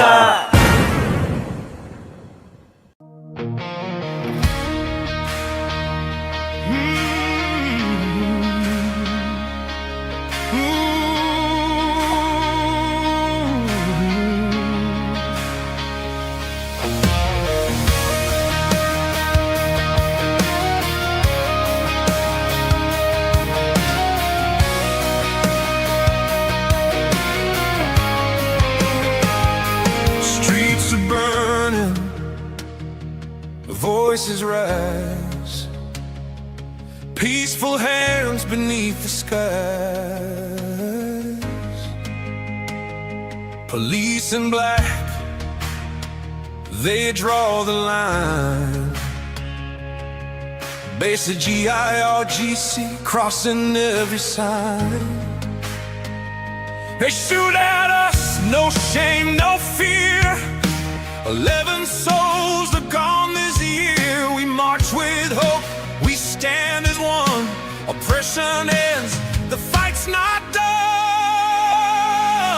Act, Mr. Trump, a genius, bold and strong. You never surrender, that's where we belong. Act, Mr. Trump, we're calling you tonight. Act, Mr. Trump, be the fire, be the light. Locked and loaded, you said it loud. Hear the cries, hear the crowd. Act, Mr. Trump, don't turn away. Hope is rising, lead the way.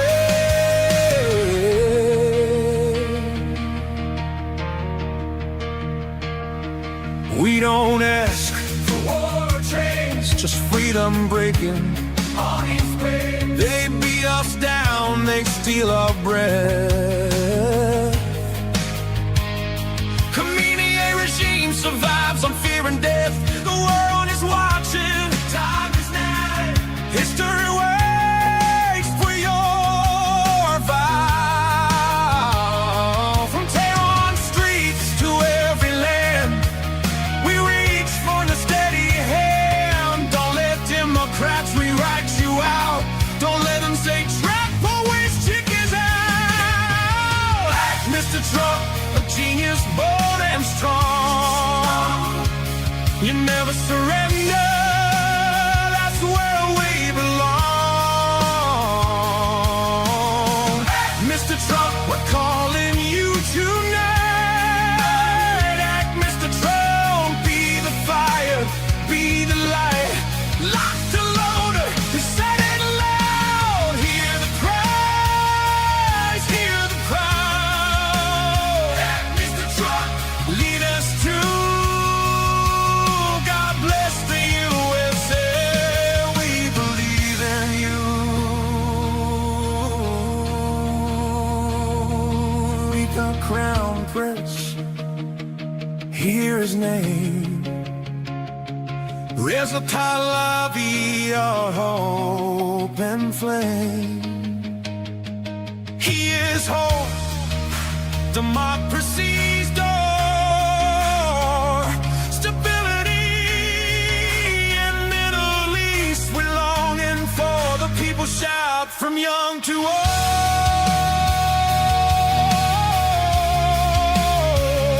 One leader, brave and bold. Friendship, peace, a future free. That's the iron we want to see. Breathe life for BB, let him stand. USA's where you're hand in hand. Strength agrees and clear and true. A safer world starts here with you. Iranian, say it loud and proud. We love you, Trump, above the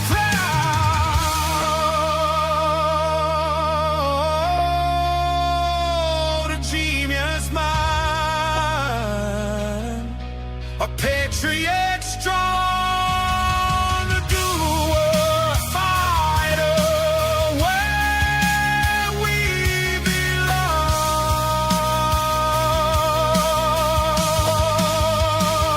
belong. Act, Mr. Trump, history calls your name. Act, Mr. Trump, light the flame. From broken streets to freedom strong, a new dawn comes when red, Mr. Trump.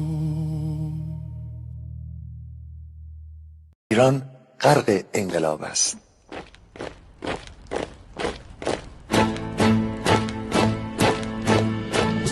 کشور ما، تاریخ ما، تفسیر گر فرا گرفته گویی اهورا مستا دوباره در نور خود مرا گرفته اکنون سرودی سر میدهم باز فارغ از رنج و تشویش ایران غرق انقلاب است به پیش به پیش به پیش ایران غرق انقلاب است به پیش به پیش به پیش هن ای پدر هن ای پسر برخیز و باماش و همگام تا درد آن تجربه تلخ ما را نکشیده در خواب بگذار هر دم بغرند گرگ‌ها دم لباس میش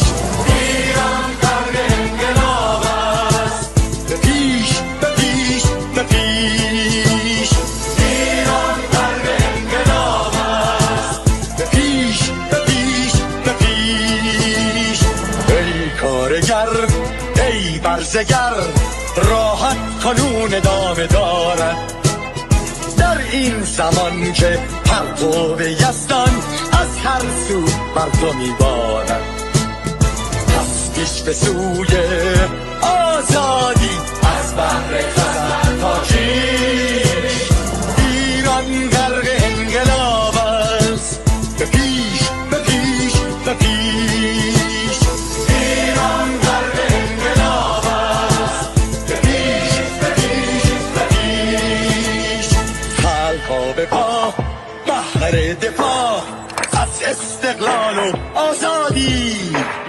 تا بشکنیم پشت ارتجاع تیریزی ویران آبادی تا زنده سازیم سنت‌های می از من آلین و کیش ایران غرق انقلاب است به پیش به پیش به پیش ایران غرق انقلاب است به پیش به پیش به پیش با امید روزی که تمام این دل بشو و انقلاب تموم بشه و ما در روشنایی نور و سعادت مردم کشورمون غرق بشیم نه خارجی نه بیگانه نه مستشارهای ویرانی نه چیر خاران نه کاسه لیسان فقط هم رزمان ایرانی ما با شرافت میهنی بسازی بهر فرزندان خویش ایران غرق انقلاب است به پیش به پیش به پیش ایران غرق انقلاب است به پیش به پیش به پیش مردان بیایید داخل صف ما اکنون که آغاز رویاست دشمنان بدانید ما زنده هستیم بعد از ما هم ایران پابرجاست آن روح شیطان ما را فریب داد با صد شعار مردمیش ایران غرق انقلاب است به پیش به پیش به پیش ایران غرق انقلاب است به پیش به پیش به پیش پرچم ما پرچم ایران غرق خون شهیدان روی شانه هامان حمل میکنیمش در هر خیابان و میدان تا ماسک دلغکان را برداریم از روی تسبیح و ریش ایران غرق انقلاب است به پیش به پیش به پیش ایران غرق انقلاب است به پیش به پیش به پیش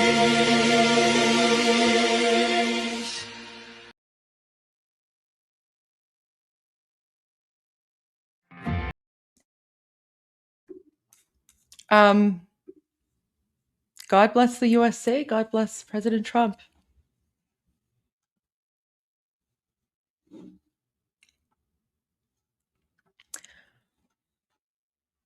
Armin, you're on mute, but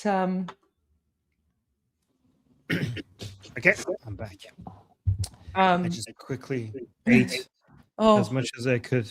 I could eat in do you 10 want minutes. It was to? like, If you want, you can go take a break and continue eating. no. Because I just ate all my food. Okay. There's no food left. Oh no, I'm so sorry to hear that. Oh no, that's okay. Why? That's fine. Maybe what we could do is, why don't we show some footage of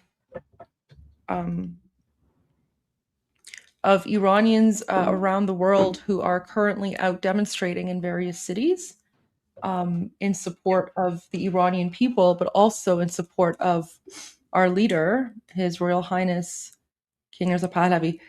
No, I haven't seen President Trump put the Shah's conference on Truth Social. No, I haven't seen that.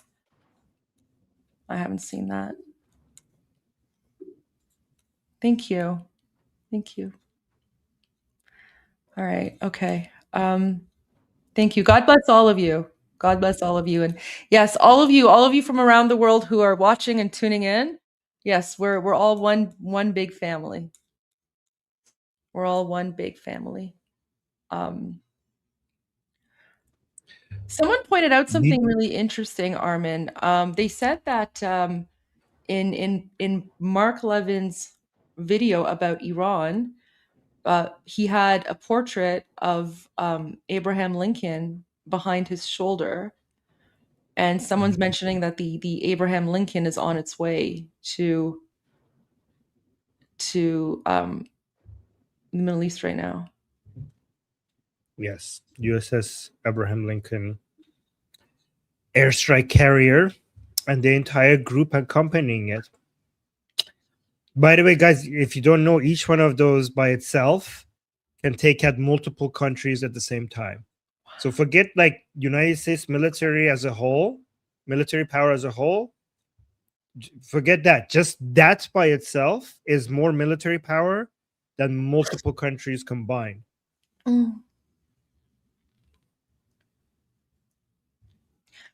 Has Mark Levin had Abraham Lincoln in his previous videos? I think so. Yeah, that's part of his. Is it part of his set? Yeah. Okay.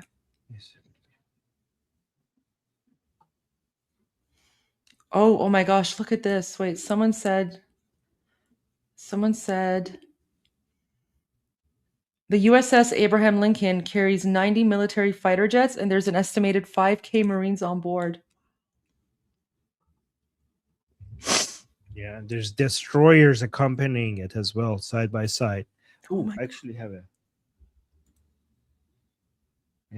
new video regarding military activity, if I could find it. Thank you, Sohail, if you're watching, for sending me all of these, and also Neil Bunny. Let me see. There was a new video showing helicopters flying over. Oh, there we go. Over Dubai, of all places. Armin, I just want to say this is a very good point that Texas troop mentioned. They're saying it's estimated to arrive on Tuesday. Of course, no one's going to know when they actually arrive, right? That's what we had. That's what we said. Like we said all the time. Like perhaps this weekend, estimated. A couple of days ago, we said between 5 to 10 days. Some people said 7 days. So that's what we said. Also, they guess that it might be on the weekend because Trump likes to do the attacks on when the stock market is closed. We also have to take that into account. But all of these are just estimates, so we don't know for sure.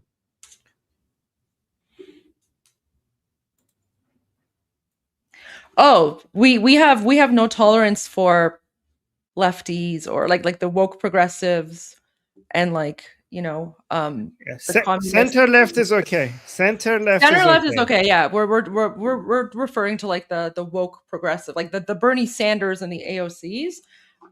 Iranians have no tolerance or patience for that. No.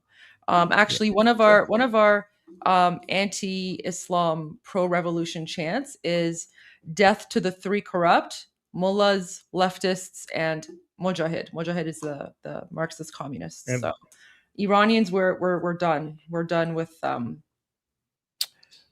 of that. So what do you make of this? We see helicopters flying over Dubai. Like, watch this. A lot of people were shocked to see this. There were so many military helicopters in Dubai. Watch this.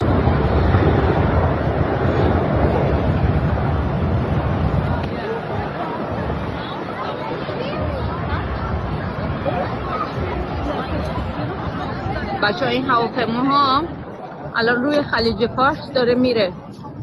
یه چنین چیزی هیچ وقت تو آسمون دبی دیده نمیشه. چی بود واقعا؟ So this is an Iranian in Dubai. She's saying that these are helicopters flying over the Persian Gulf. We have never experienced anything like this in the skies of Dubai.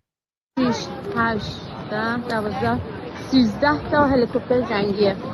So these were 13 attack helicopters, military helicopters. خب شاید دارن میرن طرف ایران.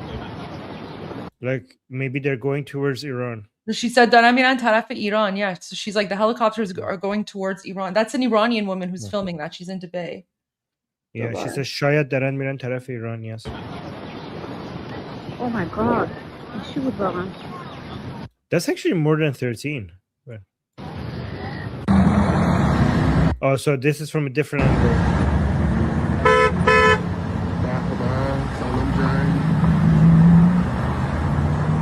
Wait, did he just say hello war? Did he just say salam jang? Let me see. I don't know. Let me hear it.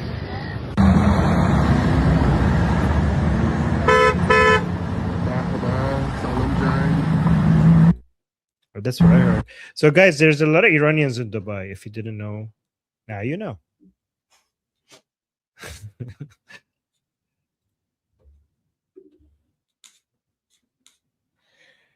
Can I play the video again of some of the people who died? The list, a couple of the video. Yeah, is that okay? Okay. Yeah.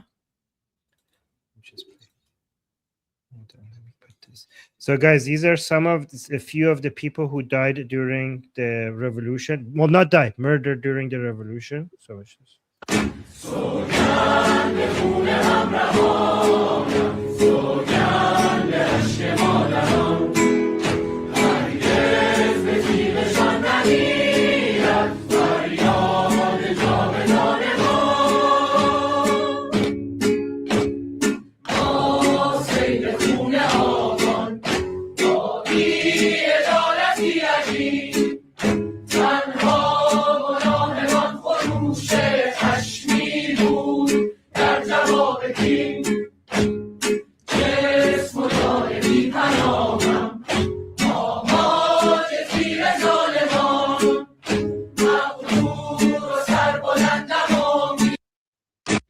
So guys, and then the ages are in Persian, so you can't read the ages, but some of them are 15, 17.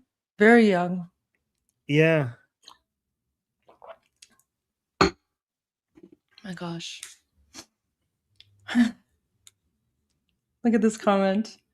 We're all Iranian today, Javid Shah. You can all be Iranian. We give you permission. You are all if you want, you can all be Iranian today.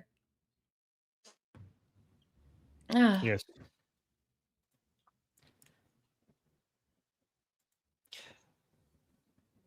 We are going to go.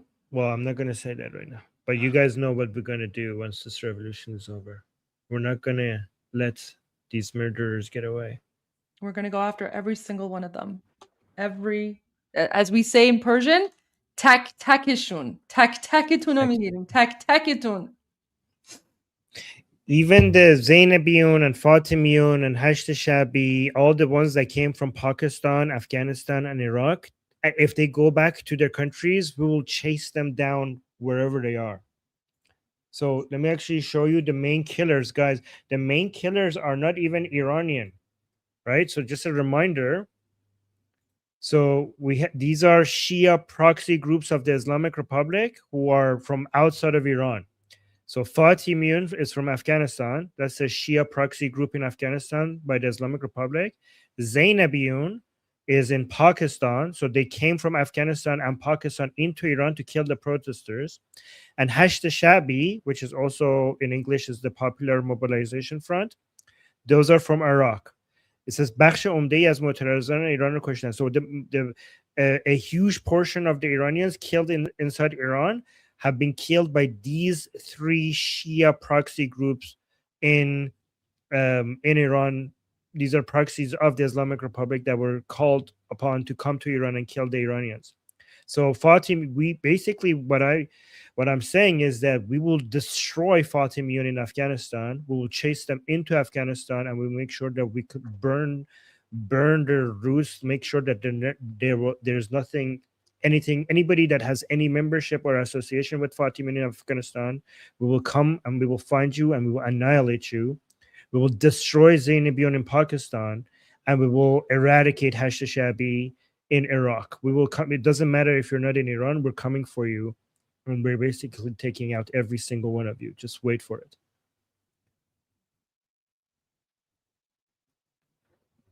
So yeah, all of the mass murder and the genocide, that's not Iranians. That's the Afghanis, the Iraqis, and the Pakistanis.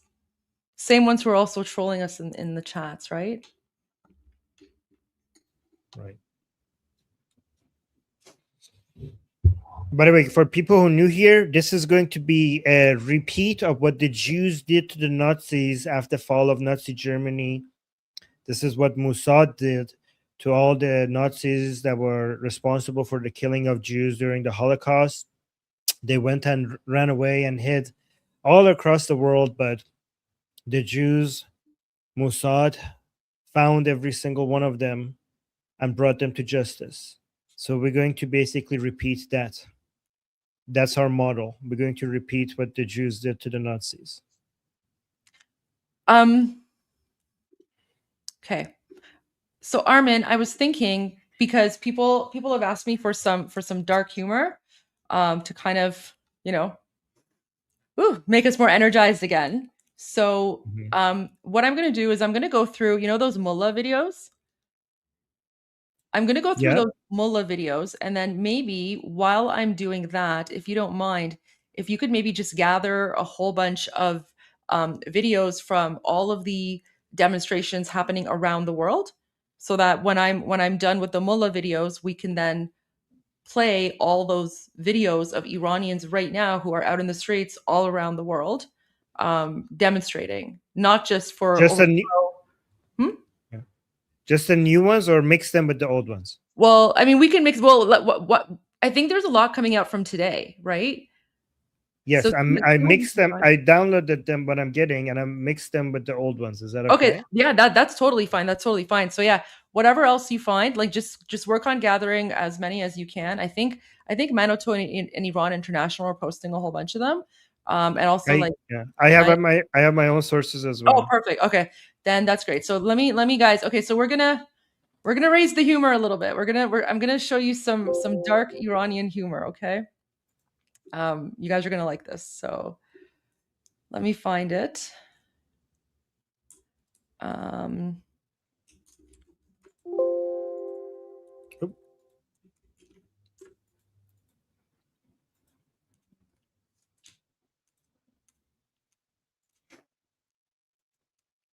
Let me bring it up here. Where is it?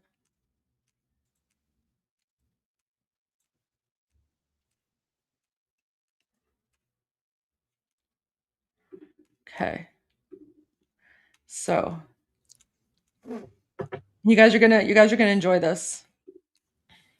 Okay. So one of the most frequent, so I actually posted this video, or I posted this tweet thread a year ago. So this is from literally December of last year. Okay. And I said, one of the most frequent questions non-Iranians ask me is, do you Iranians actually hate the Islamic regime and want to overthrow them? How do we know Iranians reject the Islamic regime? Buckle up. You're about to get a rare glimpse into Iranian acts that will make your head explode.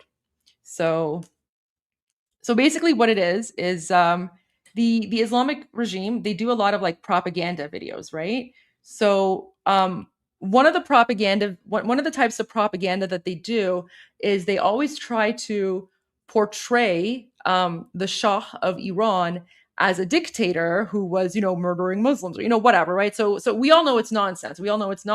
But they constantly create videos and TV shows of like this historical revisionism, okay? Thinking that by making stuff like this, that this is going to like indoctrinate us Iranians or make us think that like the Shah is bad or something, right? So there was this one TV series from a few years ago, and there's like this one scene. Again, this scene is totally made up, right? Like this never happened, right? This never happened in the past.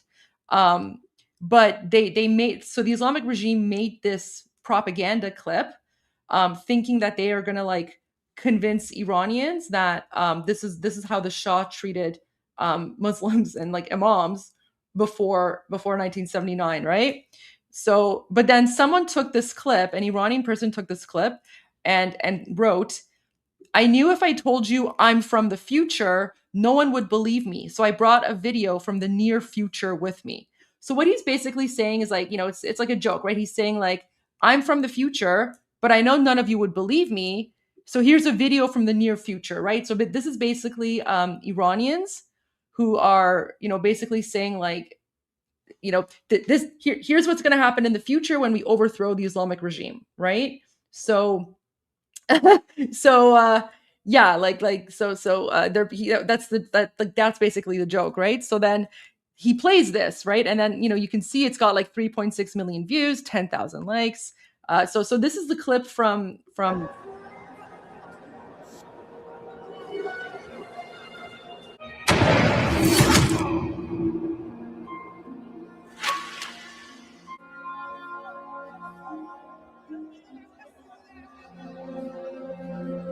yeah, and after this, everyone loved the Shah even more.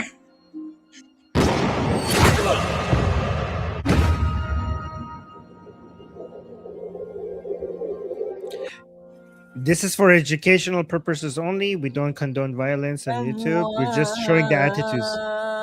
Well, I mean, this is what the Islamic regime put on their own TV. Yep, exactly.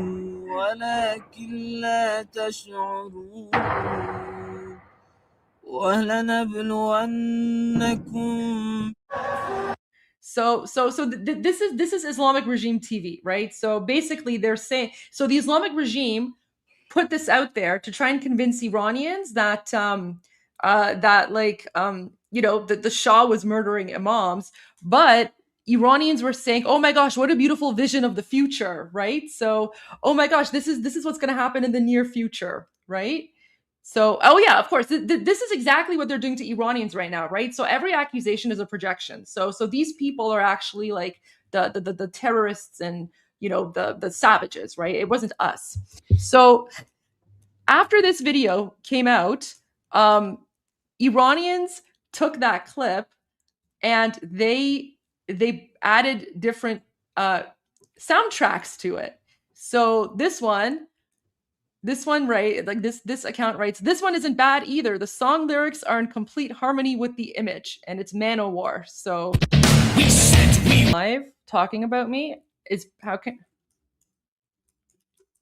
okay? Do they even have a live stream? I love Piers Morgan. I'm sure they're saying nice things about me. I mean, I'll check, but how can I watch Piers Morgan live? I don't see anything live. Guys, I just want to do this, and then if someone has a clip, we'll find it later. But anyways, let's go back to this. This is funny. And then someone else made one with the song Run, Rabbit, Run. Sing this little song.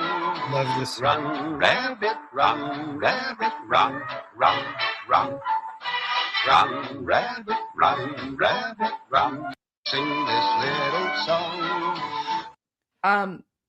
Yeah, these actors are all like Islamic regime people, right? Oh, and then there's Rick and Morty.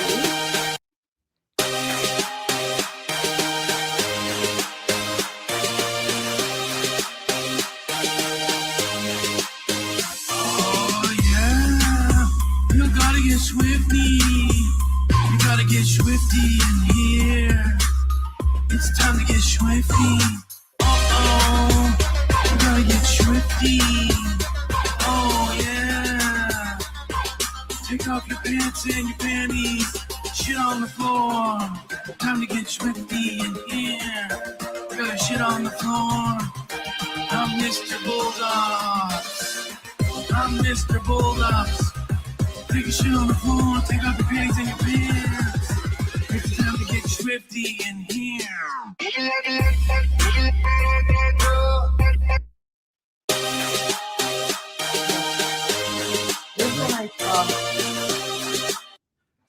Someone had a good comment, but where is it?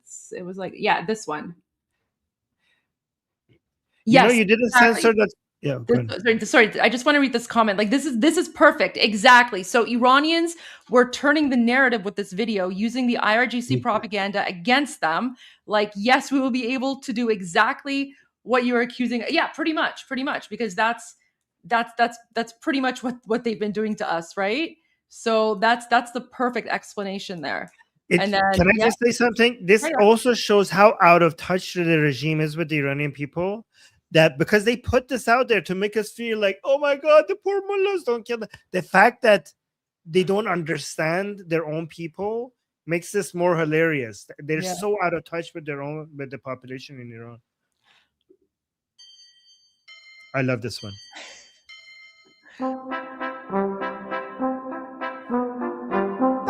موی مرا مادرم شانه زده روی پیراهن من نقش پروانه زده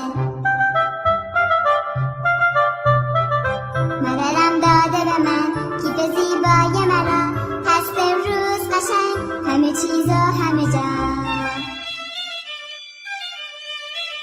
پدرم باز مرا می سپارد به خدا می کشد در سر من دست پر مهرش را روی لبهای همه خنده مهمان شده است موقع رفتن من به دبستان شده است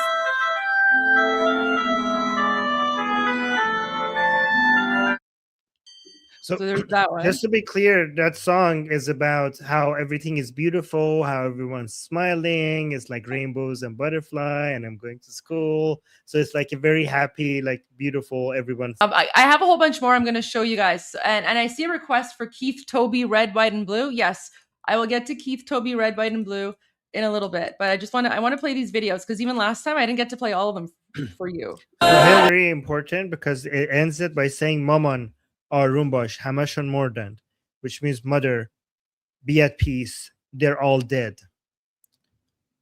Meaning all the mullahs.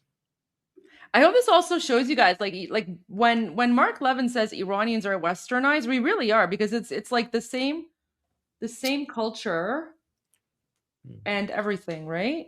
So yeah, but also let's also remind Westerners that Westerners are Persianized because it was the Persians who introduced human rights by Cyrus. So we are just being Westernized means that we're going back to our roots. So human rights started in Iran by Cyrus, by the Cyrus cylinder.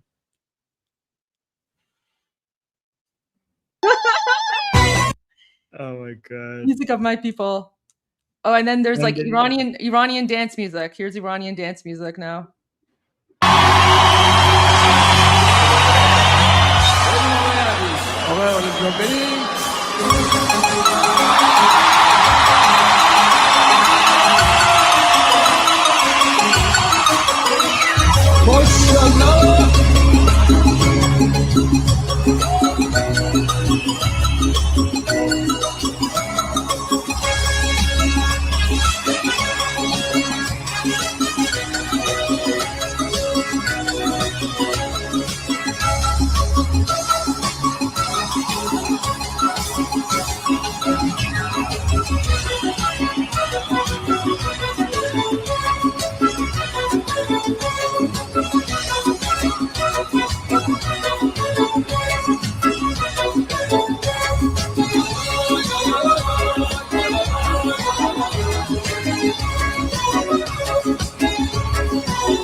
So guys, and for those of you watching, this is like the equivalent of us seeing like like Nazis, right? Like this is like us picturing going after Nazis.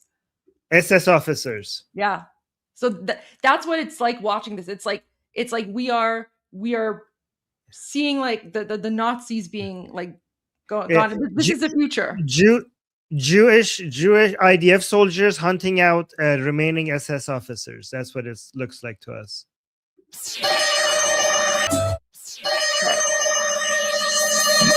A few more, and then we're gonna go to videos of the demonstrations that are happening around the world.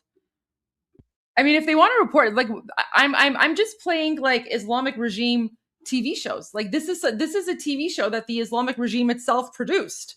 So I mean, this is their own TV show. I'm just sharing with you what the Islamic regime put out there, right? And how people, and also the attitudes of Iranians towards this. Yeah, this is educational. This is educational.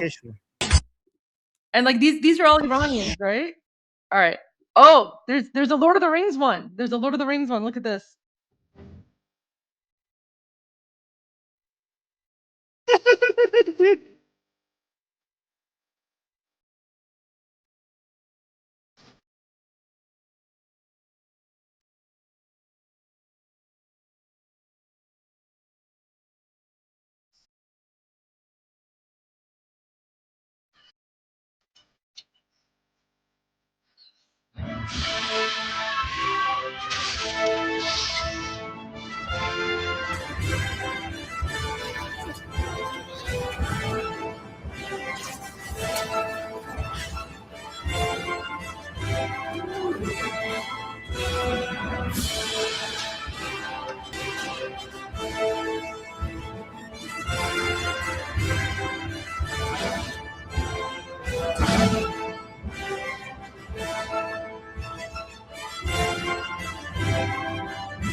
Okay. Few more guys. We'll get to the news in a moment. Just give me a break. Give me some time to just like, I just want to go through these because it's cheering. It's giving me energy, guys. It's giving me energy. If you want news, come back in like 10-15 minutes. People were requesting dark humor, so we're doing dark humor, and then we'll go to the news because there's a lot of rumors coming out. All right. Any Metallica fans? All right. There we go. So that's Metallica. Okay.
No, guys, Iran's not going to be like this. We're going to have Nuremberg trials. This is just dark humor. This is the Islamic regime. They put out this propaganda, and then Iranians like turn it around on them, and they just took that propaganda clip, and then they put like different music on it. So, yep, it will only be like this. Can I just say something? Go ahead. So it will be like this during the revolution, though. If anybody doesn't cooperate during the war that we're in, it will be like this. But once the revolution is over, then we're going to be civilized. We're going to have courts. We're going to have, they're even going to be able to have their lawyers to defend themselves. So there's that. Yeah, we're going to be civilized, guys. Yeah. Right now it's war. War is different, but this is just these are just dark humor. Few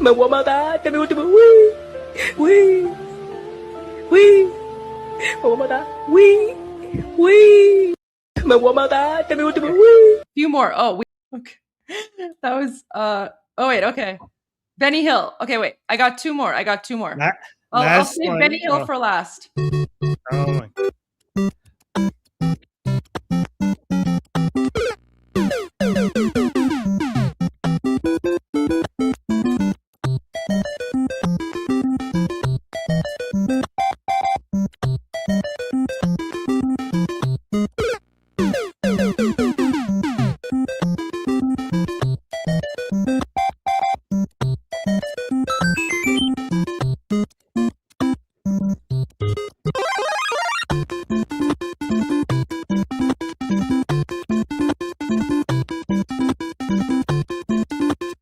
Okay, and the one you were waiting for, Benny Hill, and then we're gonna go to the news. Last one.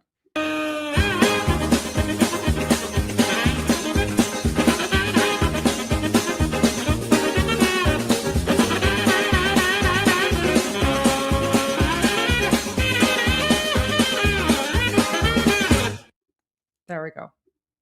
All right. Can I share my screen? Yes. Go ahead. We're done with the dark humor, and I'm feeling better now. I'm less emotional. So. All right. So first, I just want to say that we're getting reports that people are chanting in the streets. No, not from the windows. Okay. So people are chanting from their windows in Iran, and the forces, the armed forces in the streets, they're shooting at the windows for where people are chanting from. So even if you're not participating in the protest, like in the streets, if they hear chants from your building, they will shoot into your building.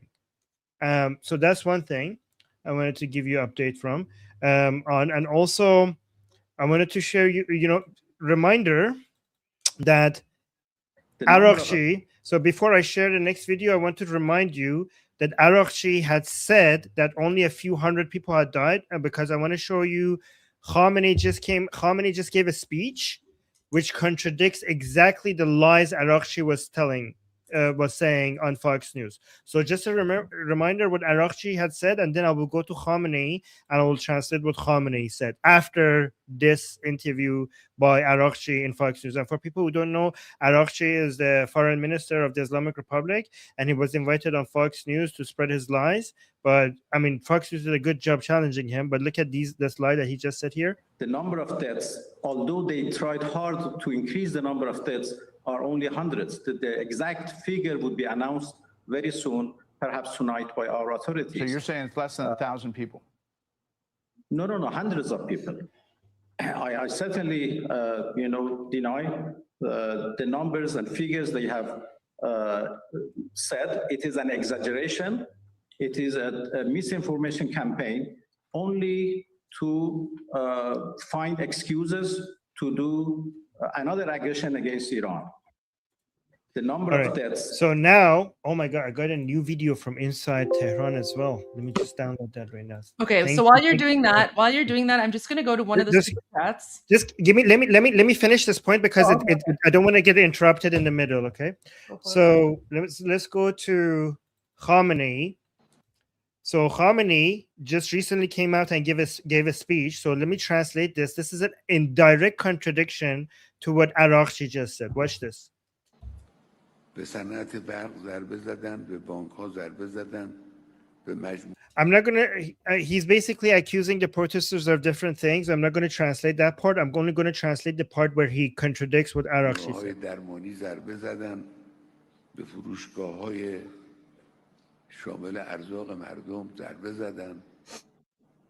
So he's just accusing the protesters of doing accusing them of doing terroristic things and destroying things. Okay, so this is just his propaganda.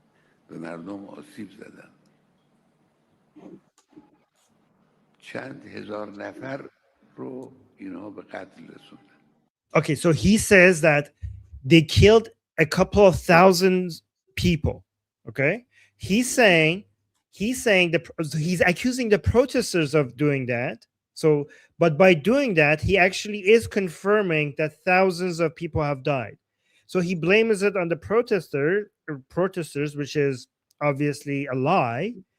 But by doing so, he admitted at least that thousands of people have died, which is exactly what Arakchi was denying that happened on Fox News. So the supreme leader of the Islamic Republic just contradicted what the foreign minister of the Islamic Republic said on Fox News. This was very important for you guys to see. And an important news that I have here, update, because now we don't have just one, but now we have two airstrike carriers. Let me actually get we this need to hold information. off on that because I have some breaking news, Armin. We can save the aircraft carrier. I just sent it to you on WhatsApp. I'm going to post it up right now. I have some really important updates as well. This is important. Just give me a moment, please. Okay. That's on screen. Okay, I was going to pull it up, but yeah. Let me just put it on mine so I can read it. I just sent it to you so you can see. So apparently at one of the pro-Iran demonstrations, there's been a terrorist attack. So several Afghan nationals armed with knives attacked a gathering of Iranians in Hamburg held in solidarity with protests inside Iran. The violent incident occurred hours after threatening remarks by Iran's supreme leader calling for action against the so-called foreign agitators.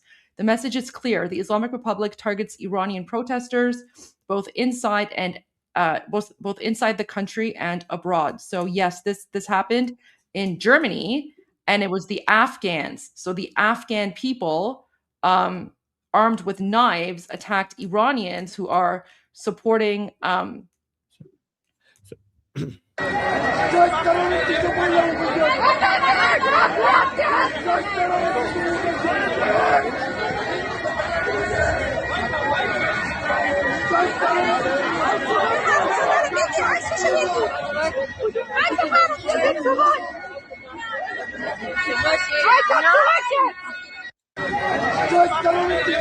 Isn't it wild, guys? Isn't it so when we tell you that the Islamic regime is like a foreign occupation that's occupying us, this is what I'm talking about. Like, isn't it insane that Iranians are peaceful? Iranians are literally fighting for freedom and they're doing it peacefully.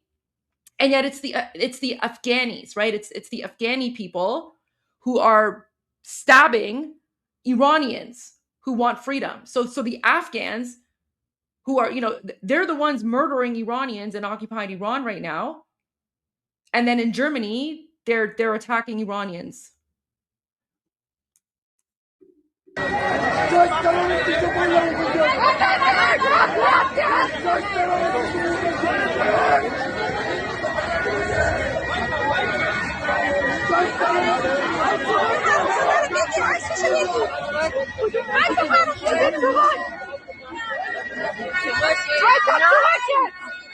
Oh my gosh. Just to be clear, we also see people from Afghanistan that support the revolution. We also see you and we appreciate you. We do understand that this does not represent all people from Afghanistan. But yes, the regime does use foreign forces to non-Iranian foreign forces to do this. Well, I mean, so the Armin's right. These Afghans that are attacking Iranians, these are the same ones that are like that are suppressing Afghans as well, right? So exactly, it's terrorists, right? They're basically terrorists, but they're Afghani terrorists that support the Islamic regime. Because there are a lot of Afghans who've escaped from Afghanistan as well. Oh my gosh. What else is there? I'm gonna see. Can I go back to? Yeah, go. Okay. Thank you for that. Guys, so U.S. warships are moving towards the Middle East. We already know about USS Abraham Lincoln, but a second U.S. aircraft carrier, which is USS George H.W. Bush, CVN-77, is now heading towards European waters and the Mediterranean. The move signals a significant expansion. The move signals a significant expansion of American naval power in the region. Guys, this is the greatest concentration of U.S. military power in the Middle East since the United States attacked Saddam. This is very significant. They don't move this much military assets in one place unless they're planning to do something. So I have a new video from, so what day is it in Persian calendar right now? 27 بهمن or 27 بهمنه? Goldie? I think so. I don't know. Yeah, I think it's no, so no, 27 day. 27 day. Yeah, okay. So because I have a video from this today from Tehran. So let's watch this.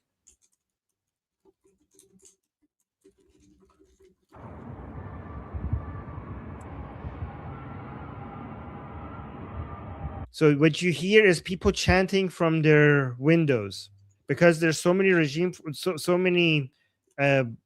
so many Iraqi, Afghanistani, and Pakistani forces now in the streets, but people are not stopping. They're basically opening their windows and they're continuing their chants.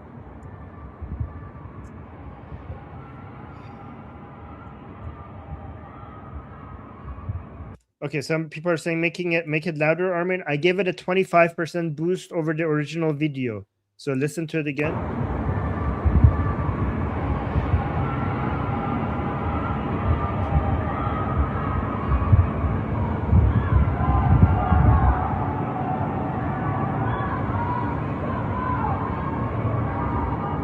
So they're saying death to dictator, death to Khamenei.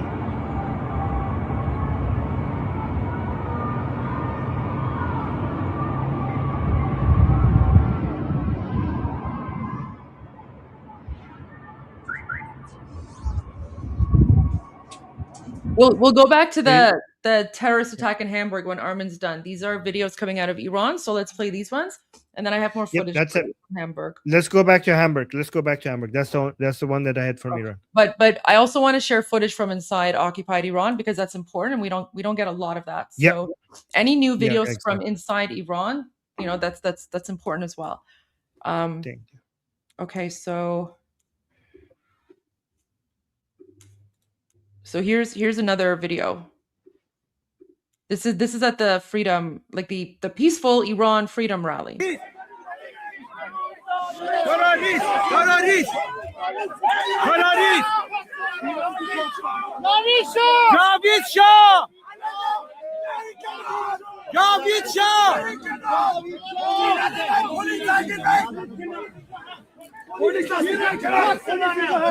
مادر جنده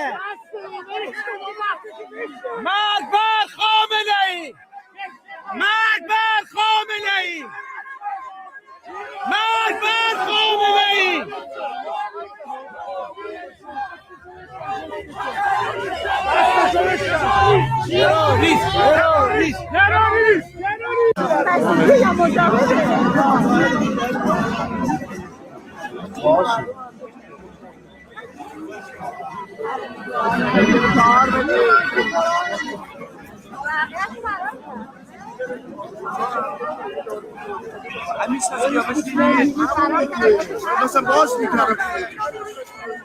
جلوتر بودی که نمی‌داشتیم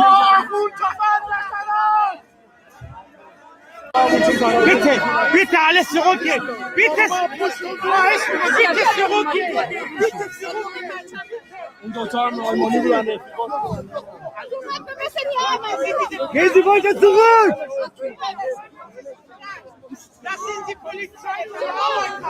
بیشرف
شد گرفتید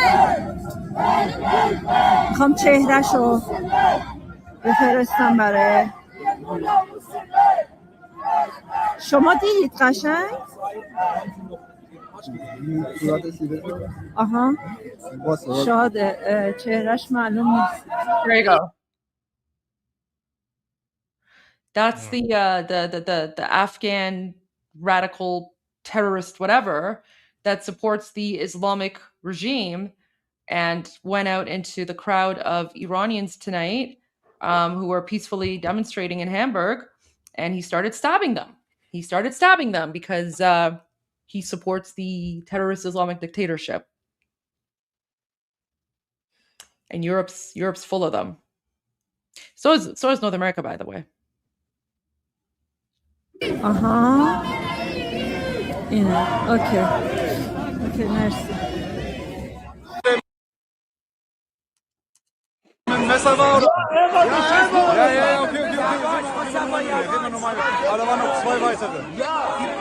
Oh my gosh.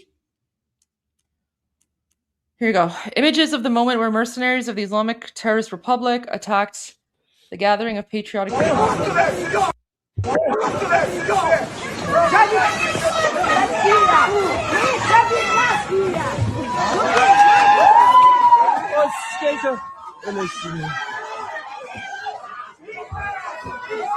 چاقو در برده بود بچه‌ها رو بزن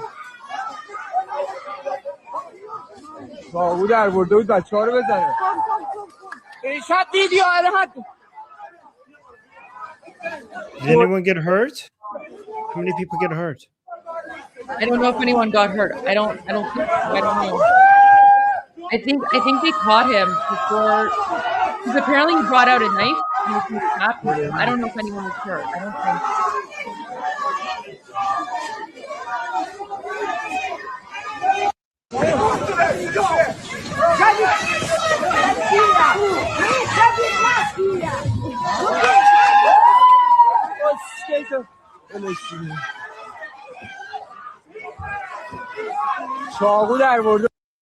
The frustrating part is that these are Afghans. It's literally the exact same thing that's happening in occupied Iran right now, where the Islamic Republic is bringing in its Afghan terrorist forces to murder Iranians. All those Afghan terrorists that have come into Europe as sleeper cells, right? Usually they come in as refugee, asylum seekers, whatever, right? All these European countries have imported so much of them from different countries, by the way. None of them are Iranian, and yet they support the Islamic dictatorship, right? And they're the ones attacking Iranians who want to free themselves from the Islamic regime.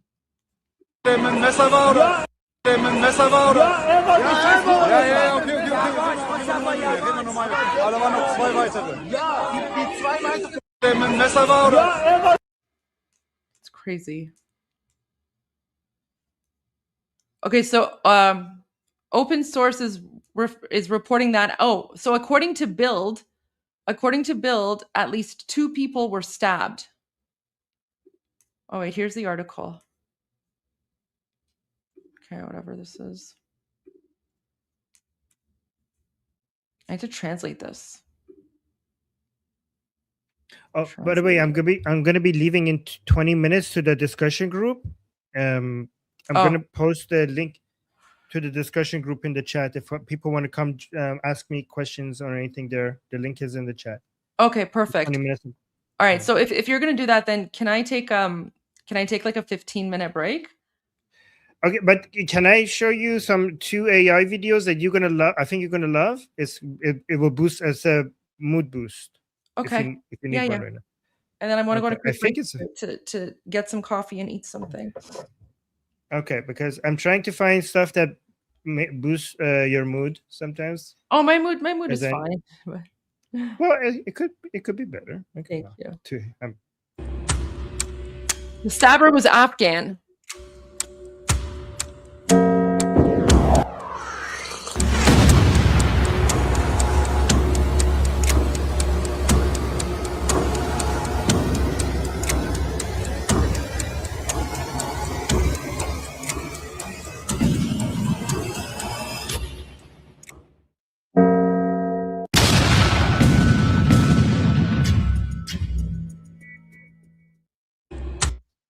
Yeah, so this is Ghalibaf.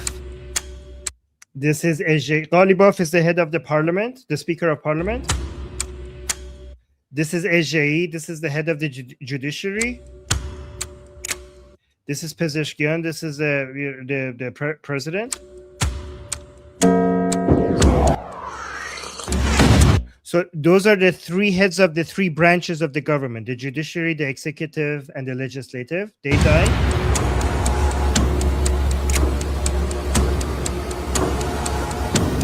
This is Radan. Remember that girl mentioning Radan? This is the head of the anti-riot police. This one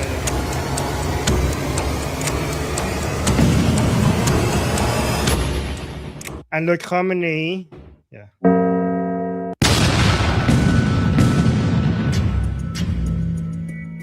So that's one AI video. The second one is kind of crazy, like kind of weird, but watch this one. Okay. Oh, Rammstein. It was wonderful. Of course, you deserve it.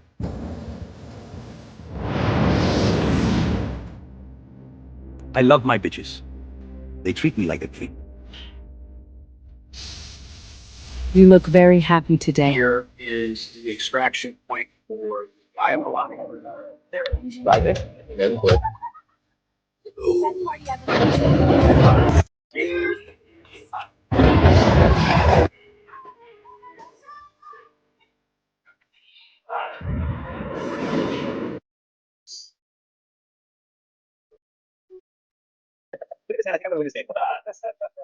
Tucker Carlson. Candace Owens. Oh my god.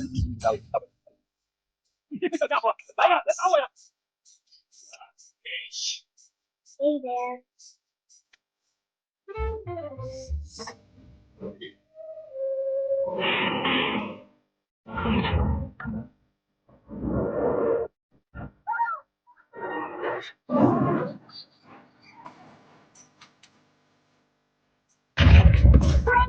What do we do? I don't know, but we have to hold them off.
Welcome to Trump Force One. The new era begins. Hey there, big shot. Let's set yourself. Yeah.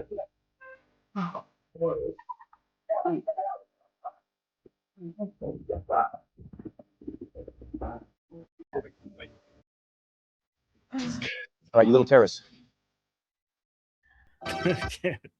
Anyways. You know, Duhas is one of my favorite songs. Really? Okay. That was definitely a mood booster. So You have to Okay, send that good. to me. You have to send that to me, please, Okay. so I can post that. A lot of people are asking for the link or something. I'll send that to Goldie. Oh my gosh. Goldie will post it. Oh yeah, I'm a big metalhead. Yeah, I'm a big metalhead. Guys, come on. What do you think I listen to? Taylor Swift? Come on.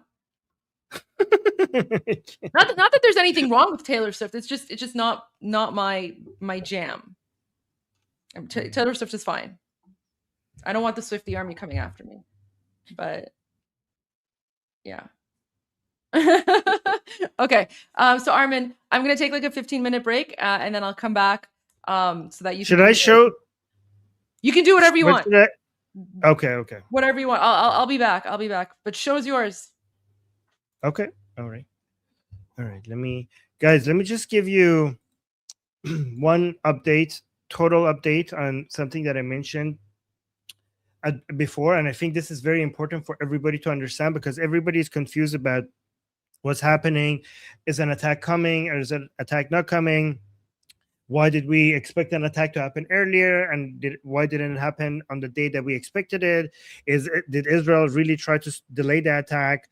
Did it not try to delay the attack? Why would they try to delay the attack? Okay, so this is what, let me go over all the updates. Okay, all that we know, not for sure, but seems everyone's understanding is what I'm about to tell you, right?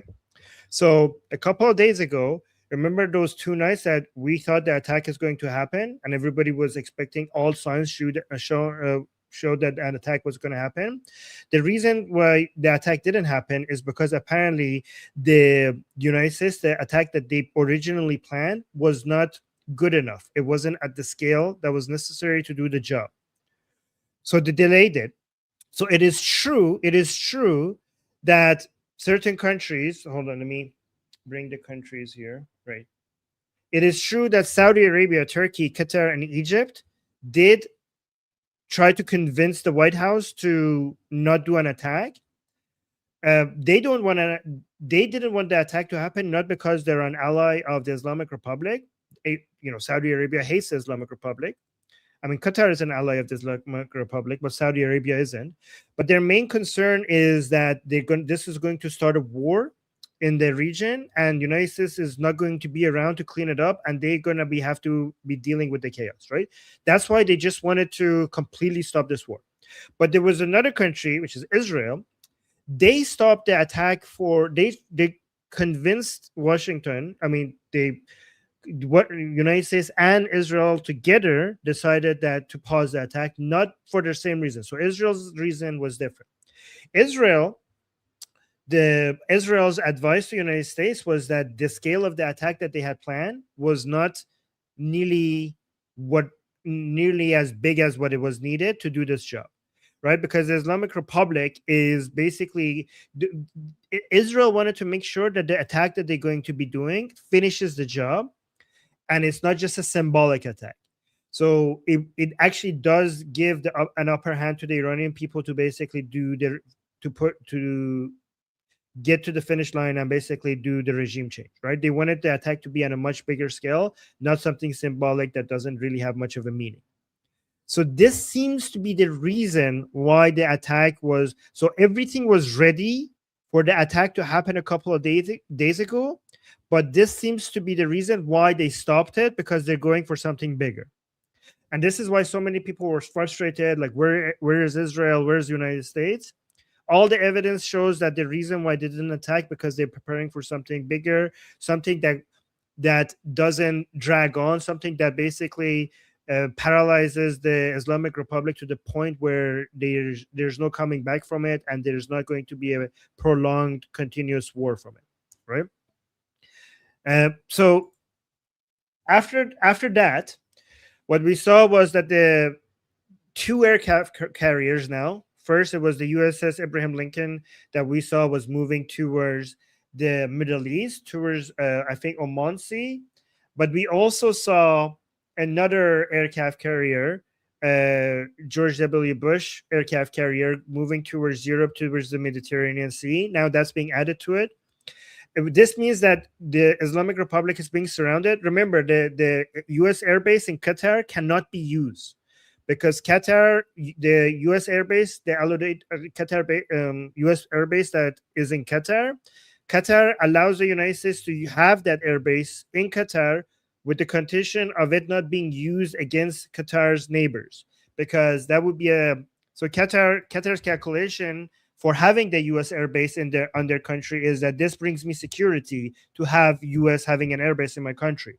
But they also calculate that if the same airbase is used to attack my neighbors, then my neighbors are going to attack me. So not only this is not going to provide security, this is actually going to cause me more insecurity. So the condition that Qatar has for the U.S. airbase is for it not to be used to attack its neighbors. So that cannot be used. So that's why we're saying all of these aircraft carriers coming. So remember, we have from Israel, all the skies are completely under the control of Israel, because Iraqi airspace is completely defenseless. Syria's airspace is completely defenseless. Lebanon's airspace is completely defenseless. So from Israel to Iran, Israeli planes, because of the fall of Assad, now Israeli airplanes have complete access to Iranian airspace with nothing blocking them in the middle. So we have that. Then from the Mediterranean Sea, we're going to have the George W. Bush airstrike group, aircraft carrier, and all the things that comes with that. And then we have also the USS Abraham Lincoln coming from below, close to the Persian Gulf. So they're basically is completely surrounded. This is more more military assets around the Middle East than ever. All the way, you have to go back to the toppling of Saddam to see this much military concentration around the Middle East. Okay, so remember, moving these assets around is very, very expensive, and they don't like this level of military concentration. It doesn't happen for no reason. So it seems like something is about to happen, especially given that everybody understands that the Islamic Republic is going to fall one way or another. Hold on. So it would be insane for the United States not to do anything about this. The Islamic Republic has never been this weak in the past 46 years. And the understanding is that if it falls, the government that comes is going to be pro-America, obviously, because Iranians are pro-America and more pro-Israeli. And Prince Reza Pahlavi, which is their chosen leader, is pro-Israeli and pro-America. So this is a once-in-a-lifetime opportunity, especially given that we are at a civilizational point in our history. This is a turning point because we're potentially moving into a Cold War between United States on one side and then Russia and China. So it's very, very key for United States that before we get to that point in the Middle East, Iran becomes a U.S. ally. So this is such a big opportunity for United States to make that happen, so that Iran is, once we enter that era of that Cold War, Iran is not a place where China and Russia are basically taking advantage of, but it actually turns into a U.S. ally. So missing this opportunity is like a lunacy, both for Israel and for United States, right? So, like I mentioned, the strike that is about to happen apparently seemed ready to happen a few nights ago, because we saw jets heard over Iraq, airspace was closed. There was the Al Udeid base in Qatar was evacuated, but it was called off, right? And I told you why it was called off. So let me see. And so the estimate for the attack, it seems like, by the way, guys, nothing is for certain, so just remember this, okay? The estimate for the attack is President Trump historically prefers military action while the stock markets are closed. So that gives it a 3-day window because it's also a holiday. Major actions like Soleimani strike, Houthi strikes, and the recent Venezuelan actions all happen during the weekends. So the targets might be kinetic strikes, like physical attacks on regime headquarters, leadership figures, or secret facilities, or maybe cyber warfare, shutting down regime communications to break their command chain, doxing, leaking the identities and addresses of secret police who wear masks to scare them into backing down, and also internet access, trying to restore internet to the protesters so they can share their stories with the world. But guys, I'm going to also give you some things that you could be doing But before I do that, because I'm about to leave in about 5 minutes to our discussion group, I'm going to put it, and in the discussion group, you could come up and talk to me and the rest of the people in that group. So the link right now is in the chat. So yeah, you could come in and you could come up and you could open your mic or your camera. You don't have to open your camera, or you could just listen. And people come there. We have a discussion. If you want to talk to me and others and ask questions, the link is in the chat. Let me put the link one more time in the chat. Okay. So let me go to what you can do right now. Okay. So right now, there's two things that both Iranians and non-Iranians should be focusing on. This is not just an Iranian thing. Okay, it's for both. However, so the two things are going to the rallies and being active on social media. And I will tell you how exactly, especially on X. Okay, X, compared to all other social media platforms, X is where where political opinions are being made and people are being convinced one way, by one narrative over another, on X more than anywhere else. This is why journalists mostly are active on X. This is why politicians are mostly active on X. Okay, so other places is mostly for consumption, but X is actually more of a discussion, and people are fighting against each other and debate. So that's, if you want to change the narrative, the best place to be active is on X. I'm not saying ignore other places, but if you are limited in time and you want to be active to help the right narrative to overcome others, X is the place to go. So with regards to rally, if Iranians are in the chat, how many Iranians are here? Let me know if you're Iranian. So I have a criticism for your rallies. Your rallies, a lot of the posters seems to be directed at Iranians only. That is a mistake. You need to market these rallies to everybody. I just got a message from Nail Bunny. She went to one of these rallies, and she said that the people, Iranians there, they were hugging her and appreciating her so much when she was there. Okay, so this is good. This is really good. You should be, you should not only your posters and ads should be targeting everybody. So make your posters not just in Persian. I saw so many posters advertising these rallies that was only written only in Persian. What are you doing? There needs to be English or local language of the country that you're in your posters, and you need to make sure that you reach out non-Iranians as well. You could double the size of these rallies. And once they show up, you need to give them a very good experience. You need to make them feel very, very much appreciated that they have shown up. Okay, so these rallies are not just for Iranians. This is the fall of the Berlin Wall happening in real time. Okay, what we're witnessing is as big of a deal as the fall of the Berlin Wall. So let everybody know that they get to participate in this historical moment. They get to say that we were there and we participated in this revolution. This is not just an Iranian revolution. This is a revolution that is going to make the whole world a better place, and everybody can participate. Make sure your ads make that very clear that all are welcome. You could double the size of your rallies if you do that. So that.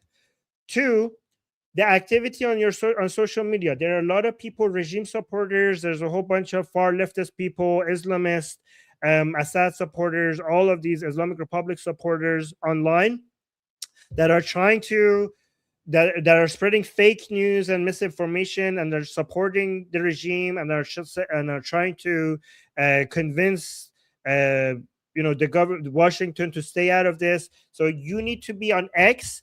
And here's what you need to do. This is my advice, okay? This is for people.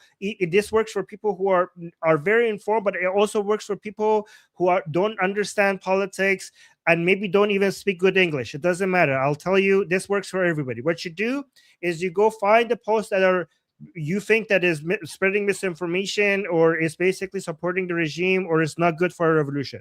You copy it and you go to ChatGPT or Gemini or Grok or whatever AI you use, and you say, fact check this, okay? And then it fact checks it for you, and then say, and once you see if it's wrong, you tell it, okay, somebody posted this. I want to respond to it, correcting it. Give me a comment that I could post in response to this post, and make sure you don't use any M dashes. That's what you say. And then you copy that comment and you post it as a comment under that post. Every time somebody is spreading BS on social media, You just copy it, give it to ChatGPT. So you say you fact check it, and then say, give me a correcting comment that I could put under it, and don't use any end dashes. You copy that and you post it under those comments. And this is how you could take part in the information warfare. This is not just a military, this is not just a revolution, this is war. And this is not just a military, this is not just a battle of bullets and tanks and helicopters. This is also information warfare. And every single one of you could be a soldier. So please take part. Okay, where's Goldie? I need to go. Oh, Gary, there we go. Okay. Oh, you're. I'm here. I'm back. All right. Thank you, Armin. You're welcome. Okay. All Enjoy right. your discussion group. Bye, guys. Thank you, Goldie. Thank you, Armin. We'll see you soon. See you soon. Okay.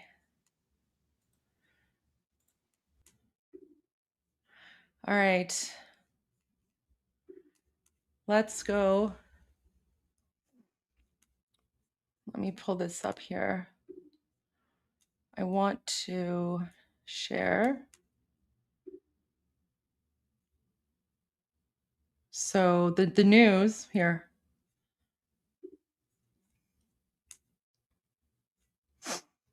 Haha, you guys are stuck with me for an hour. Mwahaha. Okay. How about I ban you? Okay. There we go. Okay. Oh my gosh. Okay, so you guys want me to play Courtesy of the Red, White, and Blue by Toby Keith? Okay. Guys, this isn't a music request channel, but okay, let me find it and I'll play that. So Toby Keith, Courtesy of Red, White, and Blue. Okay. Red, white, and blue.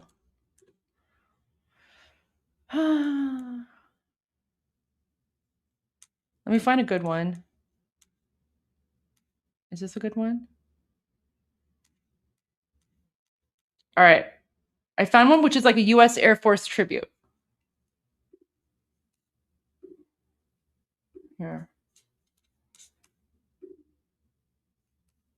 I'm doing this one only because I'm showing Americans some love, but guys, like I want to get to news as well. I want to get to news as well. Like guys, so just to let you know, usually like when I play a song or when I play a few songs, consider that like a commercial break, right? So the songs are just it's like a commercial break type of thing. But so I'll play this one, but then I want to get back to the news. So all right. I know there's so many song requests. I can't do it all, guys. We have like one or two, main songs, but like I can't play every single song request. That's mostly for the Iranians here. I know my Iranians. I love you all, but I can't do it all. We have our, Bepish. Feridun Farrokhzad is it. Like Feridun Farrokhzad is the song. But all right, so here is in honor of the US Air Force on their way to liberate Iran from the evil Islamic Republic. So salute to you guys. All the Americans in the US Air Force and everyone in the military, Navy, Army who's on their way to help us free Iran. So dedicated to you. Thank you guys for that. Okay, let's go to, you dedicated to us. Thank you. God bless America. All right, let's go to some footage. But there are some super chats, so I want to get to a few of them. Someone said, by the way, Goldie, the Iron Sheikh would tell Khamenei that he would put him in his wrestling move. The camel clutch made him humble. Oh, I know. In fact, a few nights ago, it was later in the evening, I actually spoke a lot about the Iron Sheikh and explained what he was all about. And we love the Iron Sheikh. But I actually have a really small update about the Iron Sheikh. because I'm a big fan. I'm a big fan of the Iron Sheikh. Let me pull it up here. Oh no, now I lost it. Wait, give me a moment. Let me go to my messages on X. Guys, I got the craziest message the other day. You're not going to believe this. All right, let me find it. Look at this.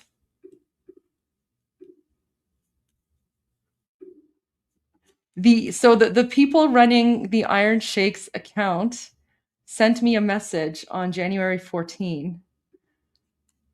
You are effing killing it, June. So that was kind of nice. Yeah.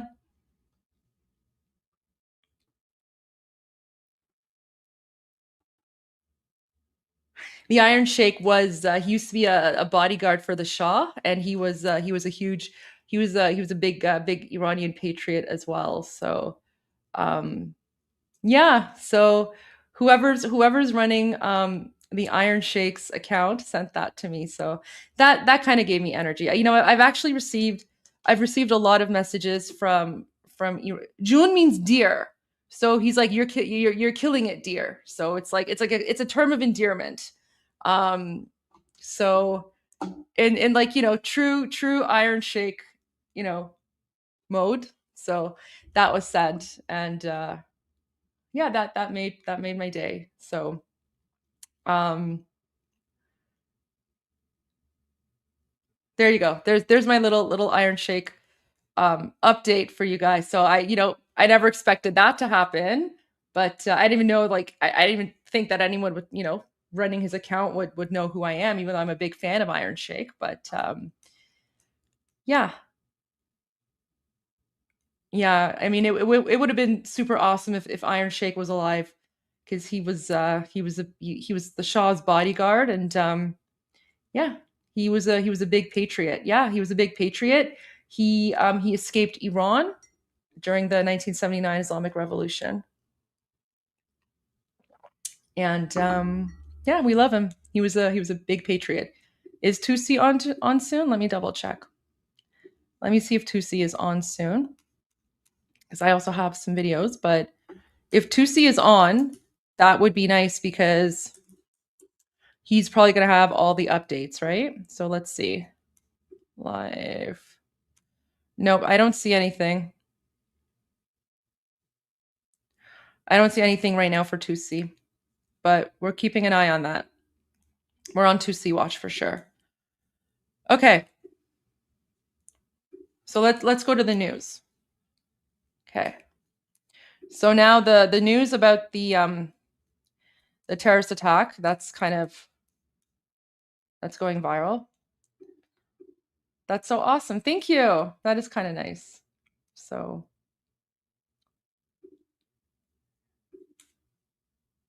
okay. Oh, so okay, so here's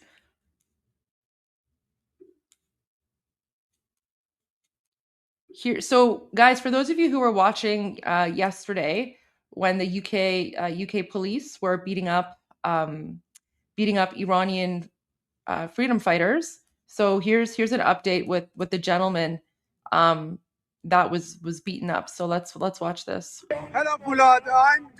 I'm really sorry what's happening last night to you and to all Iranians front of embassy. I want to just ask you what's happening exactly last night, because the police statement, they say the Iranians actually beating the police. Yeah. That was the response of the Metropolitan Police. Can you explain what's happening exactly, and tell us about your injury and what's He's the one that was bleeding last night. Yeah. The important things, after the one guy take the Iranian flag down, and he stood there outside over the barrier, and the fans, police put it and protect us. Then I just keep the Iranian and Israel flag, bigger than this one. And suddenly I realized this police sees to me in come more than 20, 25 police coming to me, and I said, I didn't do nothing. I have to no run anything. I just standing.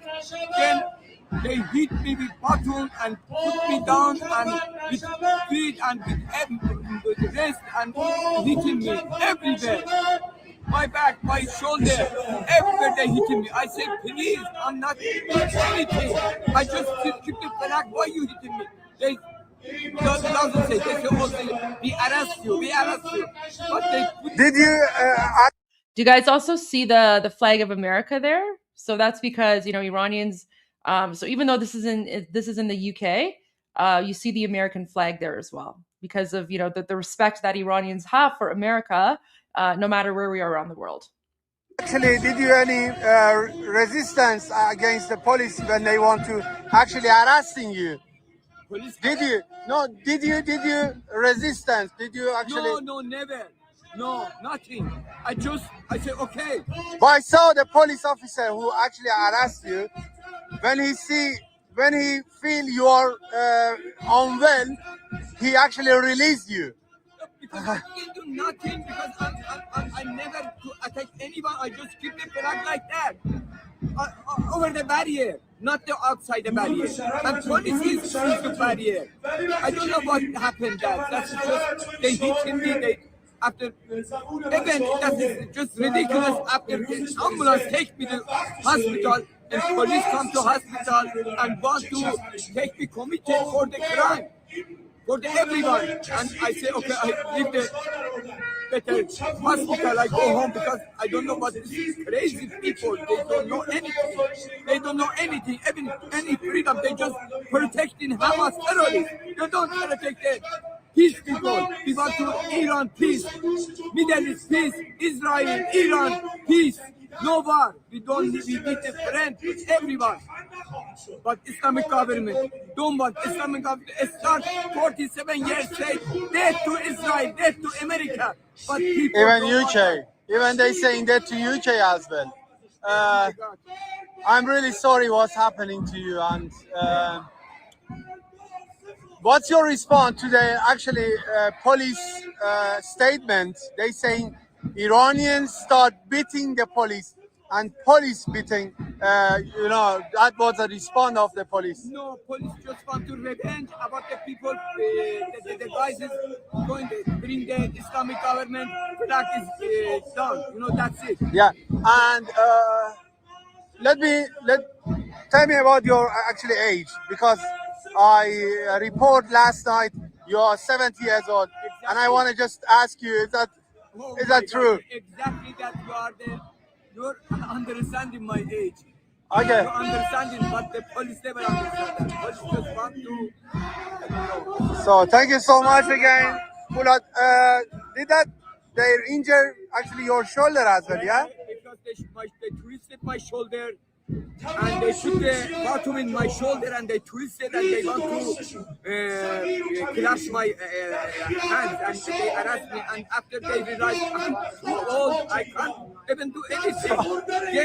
You see that I didn't do anything. Police and say, oh my God, what they arrested me. They don't know about that thing. Wow. I'm really sorry, and thank you so much for your time, and thank you for coming and keep fighting. Proud of you. Thank you. Thank you. Thank you. Thank you. There you go. So that's a bit update. Someone asked about the yes, we covered that. We played the videos for that. So I mean, here you go. Here it is again. This is in Hamburg. So some Afghan terrorists took knives into the crowd and they started attacking pro-democracy Iranians who were demonstrating peacefully.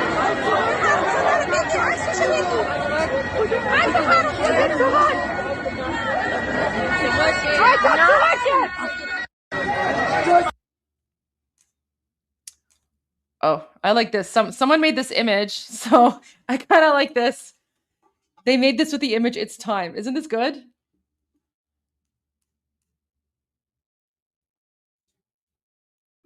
Oh. American here. I have been streaming Iranian Revolution live for over a week now. I have a feeling we are getting close now. Just want to show my support. Push on and thank you. Thank you so much. You know what? We are. I have a feeling we're getting very, very close. Like everything is like aligning, right? And even with President Trump's statement today, right? The statement that like his statement just his statement really got to me. Here, let me show you his statement again. So today in Politico, President Trump said he called for an end to Ayatollah Ali Khamenei's 37-year reign. It's time to look for new leadership in Iran, Trump told Politico, as widespread protests calling for an end to the regime appear to have waned. Although the protests haven't waned, that's not true at all. That's like not accurate. The only reason that we're not seeing footage is because of the internet shutdown, right? So I don't know why mainstream media is reporting that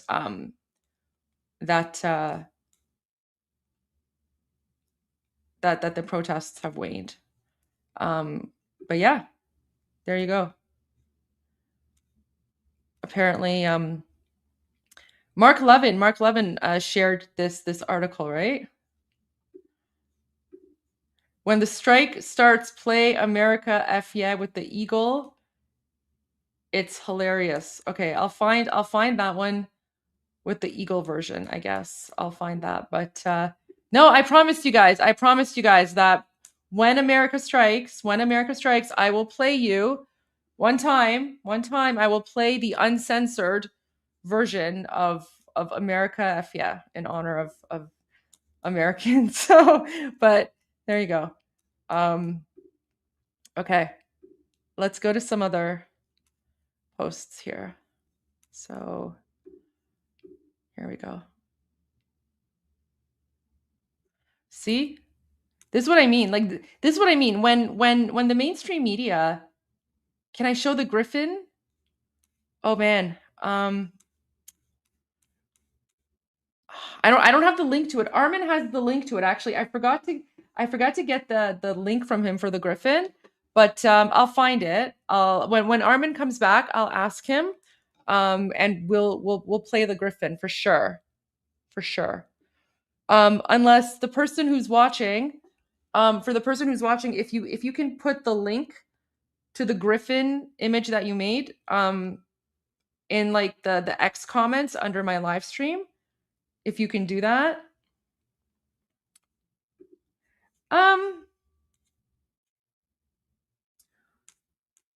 Free Iran from. I mean, you could. I don't think it's gonna offend. I don't think it's gonna offend any Iranians. No. I don't think they would have an issue with that. But I mean, I would probably just get rid of the Arab, and I would just say free Iran from Islamic colonization. Just leave it at that. Just leave it at that.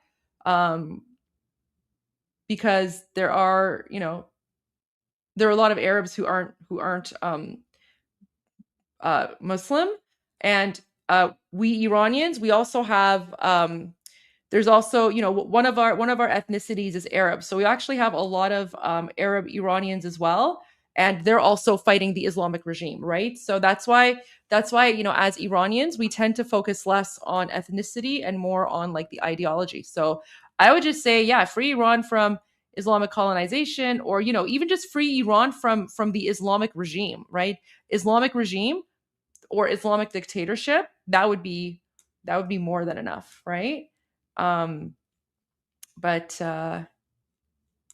yeah, go for it. Go for it. Oh, I think Armin showed. Let me just play this again. So even though martial law has kept them off the streets, the people of Iran are still standing, right? So this is from tonight. So, when the mainstream media when the mainstream media says, you know, oh, the protests have waned and, you know, people aren't demonstrating, it's not true. It's because, you know, right? Like people are still in their homes and they're still chanting. They're chanting Magbar Khamenei. Yes, to Khamenei. Magbar dictator.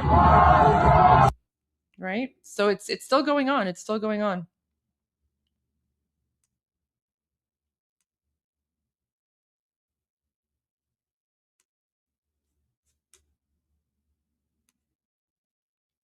All right, so here's some footage.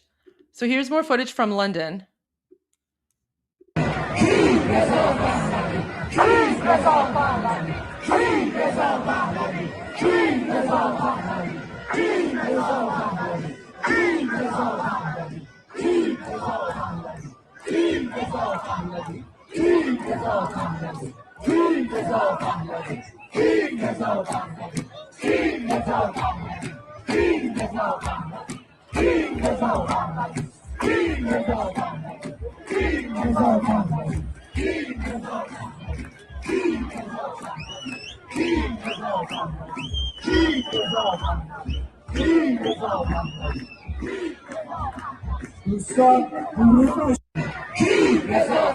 Okay. Some people are saying that President Trump is going to be speaking at 3:30. Okay, so I'm keeping an eye on the White House channel, and if the White House goes live, we'll switch to that. I don't know. I have no idea. That's what people in the chat are saying. So if something was going on, oh man, the trolls are really triggered today. I'm just gonna ban them all. If Trump's making okay, guys, I get it. If President Trump is making an announcement, the White House will go live, okay? Because the White House feed on X always goes live when President Trump is speaking. Yes. If the White House feed turns on, I will go to President Trump. Don't worry. Got it all covered. Guys, we've been doing this for like what? 21 days. We're on day 21. Have we ever missed an important speech or comment or something by anyone during this entire time? So we got it covered. But thank you for letting me know. I don't know. I don't even know where you guys saw that news, but I appreciate you letting me know. Okay, here we go. So here's more Iranians demonstrating today. So this is Spain, okay? So guys, now this is important, okay? Because President Trump said Iranians need a new. Well, the reason I'm on top of it is because of you guys, because you guys also in the chat, like you help me out, right? So your notifications are great, and I do appreciate that, right? He's on Fox Live. Yeah. I usually just do the live stream on X because the White House account on X. Yeah, it is a team effort, guys. We're all part of the revolution. I love this. Okay, so here's demonstration from today, and this was in Spain. Okay, now what's really interesting about this is that this is the difference between like our Iranian media versus like mainstream media, Western media. So mainstream media and Western media, they right now are claiming that, you know, the protests have died and people are, you know, going home and they've given up, right? So that's the news that you get in the mainstream media, legacy media. However, on the Iranian side, it's a completely different narrative, right? So here in the top, like in the red box there, it says Enqilab Milli Iranian. So Enqilab means revolution, Milli means national, and then Iranian, of course, is Iranian. So the caption here in the red box, it says the national revolution of Iranians. So it's basically the Iranian national revolution. That's what it says here in the titles, right? And then it says Iranian Madrid این است شعار ملی رضا رضا پهلوی, which means Iranians in Madrid are chanting, this is our national slogan, Reza Reza Pahlavi. Okay? So what this is basically saying is that, so let me explain this to you. President Trump said that it's time for Iranians to have like regime change, and they need, we need new leadership, right? Because that's what Iranians are saying. But he's also said that it's not up to him. It's not up to him to make that determination, right? So that decision is up to us, right? So because that decision is up to us now, because that decision is up to us, what Iranians right now are doing in Iran and around the world is they're letting the world know who we want as our leader. And so everywhere we go, we're saying, long live the king, this is a final battle, Pahlavi will return, but also this slogan right here, which is Reza Reza Pahlavi, this is the national chant. So listen to this.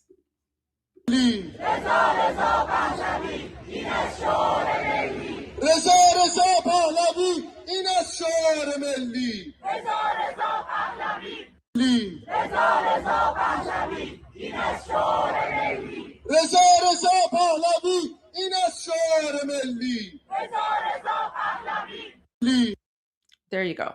So that's happening in Madrid. That was from today.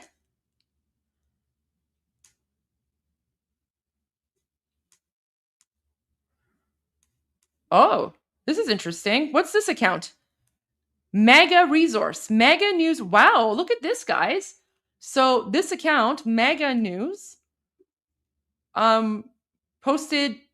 shared a video of our leader. Oh, let's listen in. Look at that, guys. Mega News is now sharing videos of King Reza Pahlavi. This regime is on its last leg. It's about to collapse. And I think the world, especially the democratic free world that champions freedom and human rights and equality of citizens, at the face of this regime brutal repression, should act now. I called for them to start acting as opposed to talking. We need your help. We need your action. We need to take all the steps that I've indicated in my opening remarks, all those 6 elements. Anything that can be done in that direction is a moral boost, and beyond moral boost, an actual act of support for a defenseless society and civilians that, as you can see, have been treated in the worst possible way. And the only hope they have is that their fight for freedom, their sacrifices, will be less loss of life based on your action to expedite this regime's collapse. That's what the Iranian people are expecting from you. We are all going to fight until we win. The only question is, what are the elements that can expedite it? And the immediate issue remains, what will hurt the regime most by dismantling its apparatus of state terror and repression? A lot of it are the regime's military, paramilitary assets, mostly IRGC targets. So I'm calling for a surgical strike on those means. And I think it should be quite obvious to any of you, how do you weaken a regime's first and foremost means of instituting terror at home or terrorism abroad? And all ties, the targets are quite obvious. You're not going to hit a factory or a school or a hospital. Clearly, it's obvious what the targets should be. And the regime knows it. And that's exactly what those who have to decide how to decide what should be the legitimate targets will decide upon it. I think the Iranian people naturally say, the people who hurt us the most should be the first one to be targeted. This regime. There you go. So that was kind of cool. That was kind of cool. I'm looking at the White House channel. I don't see anything. I don't see anything like it's not going live. So if I'm missing something, let me know. But I don't see that. But that's kind of cool. So mega resource. And then someone said Persian God reposted. Yeah, so Persian God, that's one of our big accounts. Usually Persian God will post in in Persian. And then they have like this face too. It's like the Leonardo DiCaprio troll face. So yeah, that's a real Persian God. And usually posts in Persian. But you know, given everything that's been going on, a lot of really big Iranian accounts have been switching to like switching to English, right? Because they just want to. It just says stay tuned, going live shortly. Okay, I still don't see anything on the White House X channel, but let me go to the official website. Okay, stay tuned. We'll be live again shortly. Okay. So let me know when it goes live and I'll pull it up on X. Okay. And then of course, right? So now what Iranians are doing is, because President Trump said it's time for regime change, and you know, Iranians, the Leo face.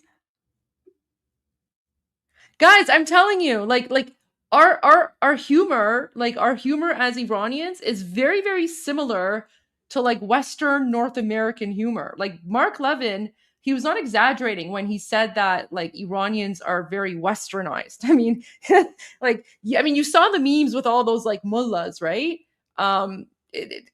We listen to the same songs, we have the same sense of humor, we watch all the same movies. Again, we're very, very westernized. So, and that's one of the reasons why when we immigrate to, you know, Western countries, we fit in like very easily, and most of the times you guys don't even know that we exist, right? Like we fit in, we just, you know, we assimilate and we just go on about our lives, right? The White House page says, always says live again shortly, even when nothing happens. Okay, well, that's good to know. Yeah.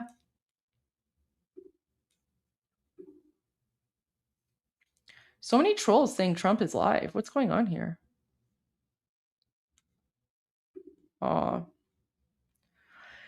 know what? It is sad, but you know, the reason, so the reason that we were invisible is because the Islamic regime wanted it that way, right? The Islamic regime wanted the world to think that we're just a bunch of like, you know, Allahu Akbar savages, which we're not, because as you can see from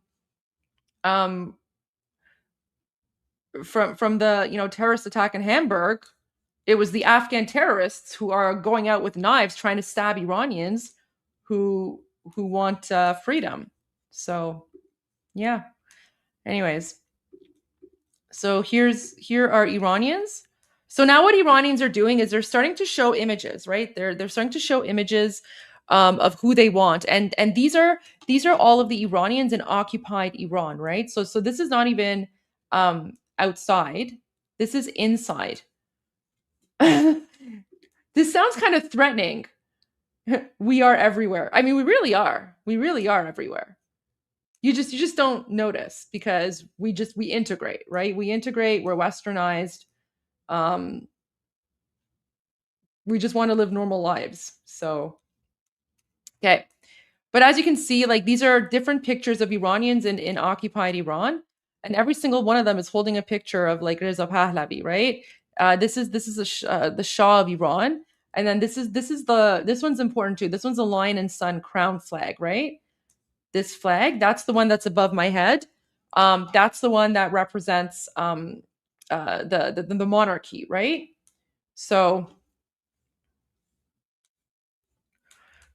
Iranians right now are on a campaign because we have never been this close to freedom, and we can taste it, right? But we also know that there is a campaign by the communists and the leftists and the globalists, and they're trying to take the revolution from us, and they're trying to say that Reza Pahlavi has no support, right? Which is utter nonsense. Like it's a lie. It's a lie. That's what they're saying though, and mainstream media is picking up on that narrative. But thankfully, all of you guys are here, and you're helping us be the real voice of Iranians, and yeah, you guys are helping us spread the message. And I think I think that is really making a very, very big difference, because you're part of the reason that Iranians are able to communicate with the world and let the world know who and what we really want. And we're not filtered by like the woke left or the communists or whoever, right? So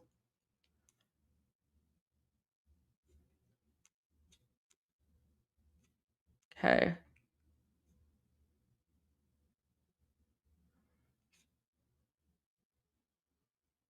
Oh, this is Mark Levin. We've already watched this, but oh my gosh.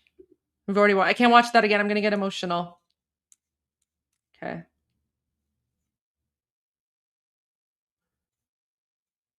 I don't know. Okay.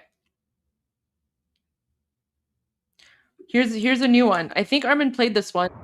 See guys, we're not getting that much video and footage coming out of occupied Iran because they've shut down the internet, right?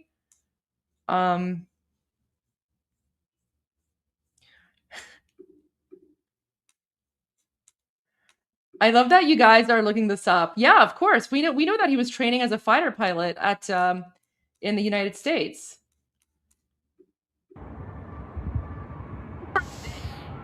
Yeah, without Starlink, no one would know anything. So thank God for Elon. Elon Musk is another hero of the Iranian Revolution.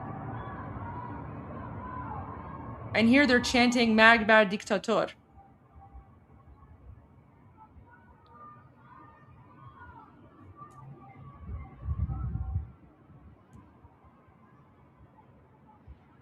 UN hasn't condemned anything. UN's completely useless. Yeah, Lubbock. He was in Lubbock.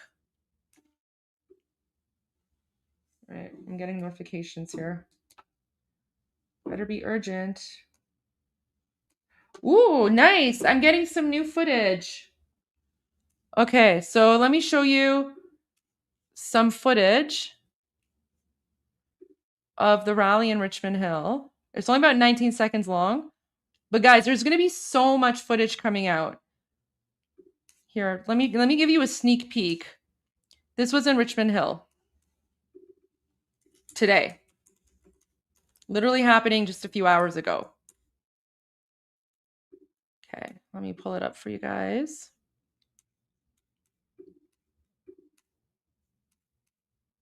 Shows. All right, here we go.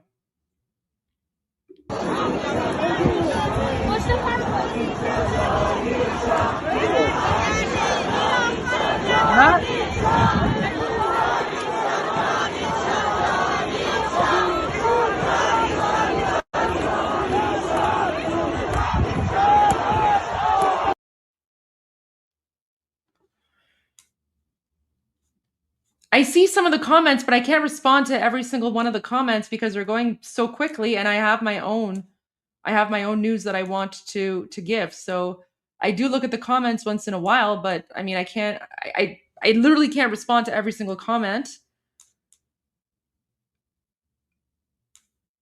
because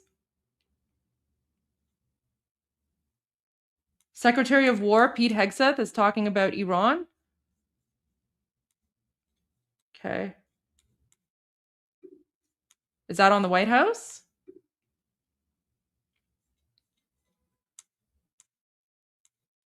I don't see anything on the White House.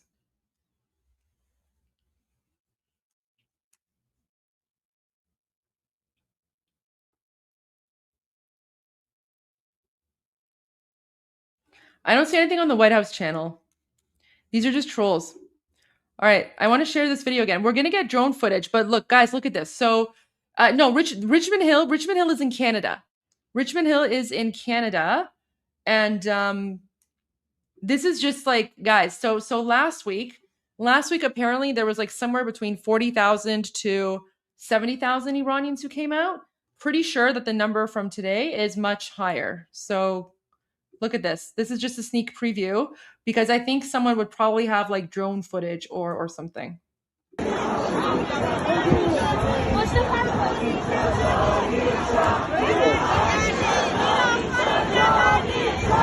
And they're all saying Goldie show, which means wrong with face.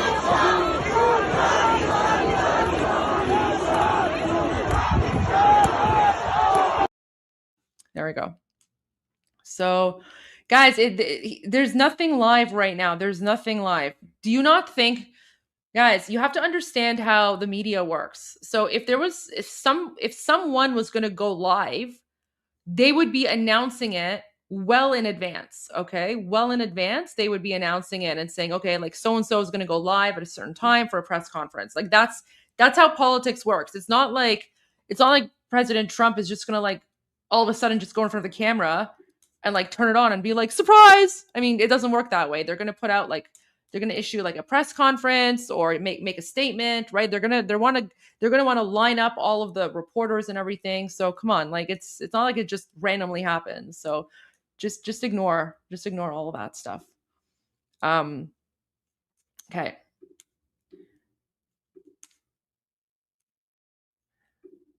Yeah, we announced that yesterday. There are a whole bunch of rallies. Okay. Oh, look at this. It's a baby. That's a baby freedom fighter.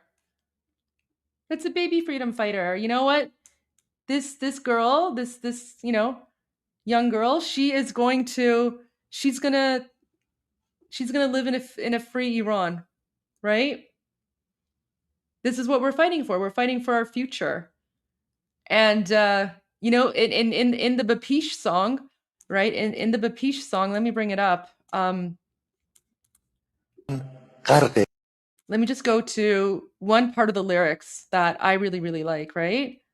Where's that?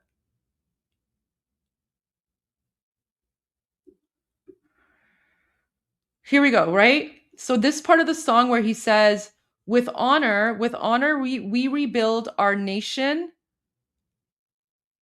for our children's sake, right? So even in this song, that Fereydun Farrokhzad, or as you guys like to call him, the Iranian Burt Reynolds or the Iranian Frank Sinatra, but even in our revolution song, we have the lyrics, we're going to rebuild our nation for our children's sake, right? And that's what we're doing. That's what we're fighting for. We're fighting for our future, the future of Iranians. Okay. And of course, guys, even though this is in London, UK, you can see the American flag there, right? That's because Iranians, we love America. There you go. We always have.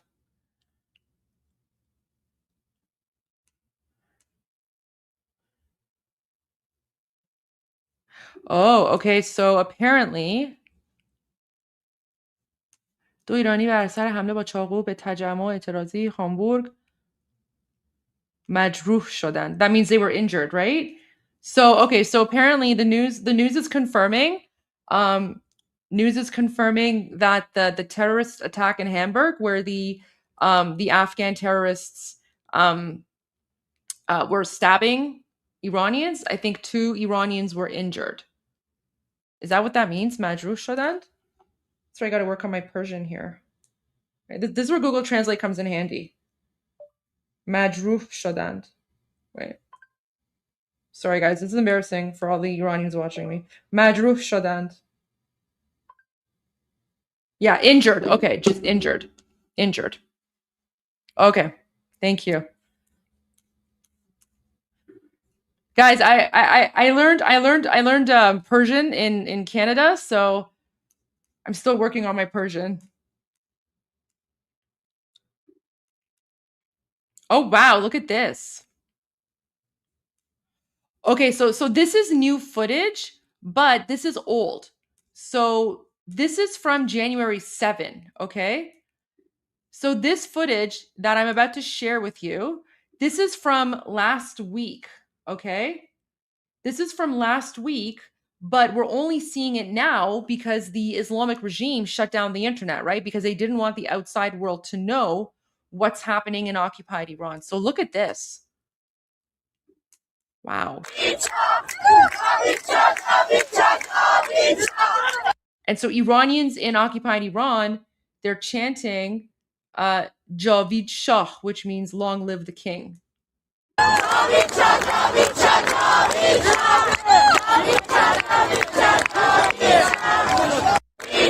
Wow.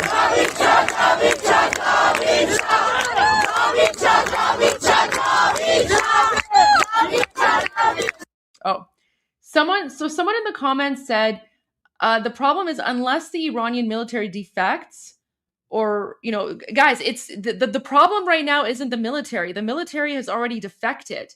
The problem is that the Islamic regime has brought in their outside proxy militia forces, right? So they've brought in Hezbollah, they brought in like Hamas, they brought in the Houthis. They've also brought in, the Fatimiyyun, which is like an Afghani terrorist group. They've brought in a Pakistani terrorist group, and then one from Iraq as well. So the ones out in the streets right now murdering Iranians, they're not the military, because the military's defected.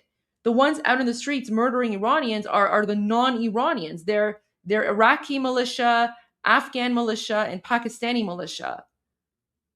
And even the knife attack in Hamburg, that was like Afghani terrorists, right? That went in and they attacked Iranian freedom fighters, right? So in Iran they murder us. Outside of Iran they try to murder us, right? Welcome to being Iranian. Welcome to being Iranian. It's literally an occupation, literally a foreign occupation, right? Military can't fight them because military doesn't have the same weapons and armor that the proxy militias do. The Islamic regime purposefully has like almost pretty much defunded the military, because they know that the military would rise up and help the people. So the Islamic regime spends all of its money on their proxy militia forces.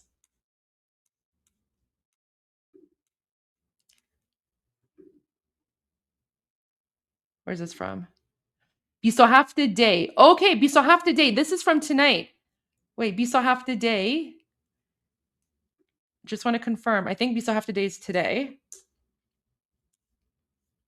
Calculate. January 16. Yeah. Okay. So this is footage from today. Okay. And the translation is, we said we will continue. So again, this is a slap in the face of mainstream media. No, I know there's no sound because I didn't start playing it yet. So this is a slap in the face to mainstream media that says Iranians have stopped demonstrating, or that the revolution is over.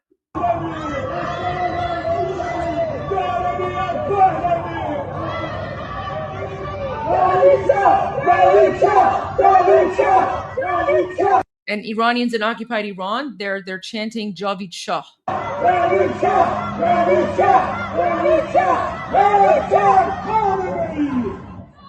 And then he just said Marg bar Khamenei, which means death to Khamenei. That's the dictator. So there you go. There's that. What's this? Where's this from? Oh no, that's old. Javid Shah.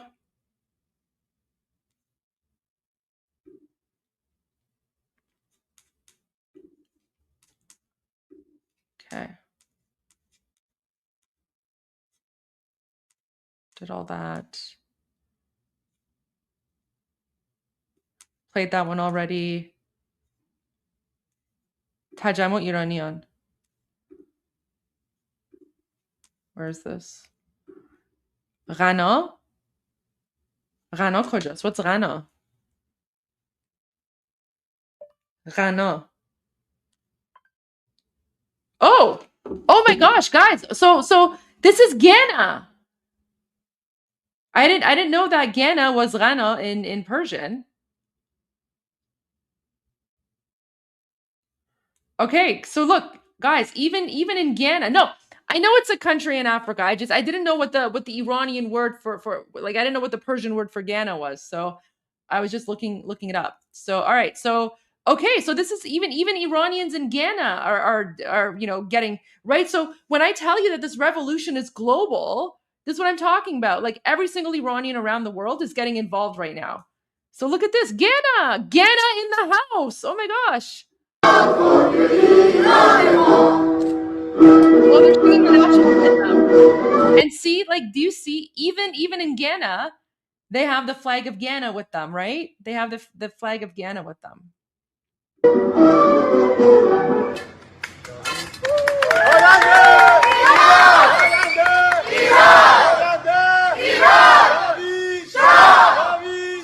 So here they're saying Payande Iran. Payande Iran means, long live Iran, and then Javid Shah, which means long live the king.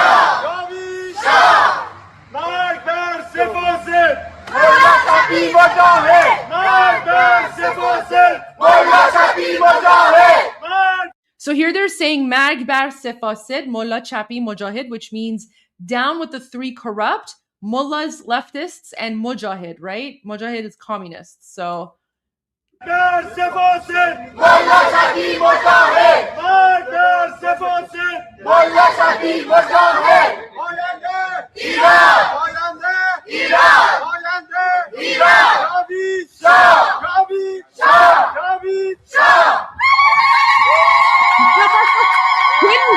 my gosh.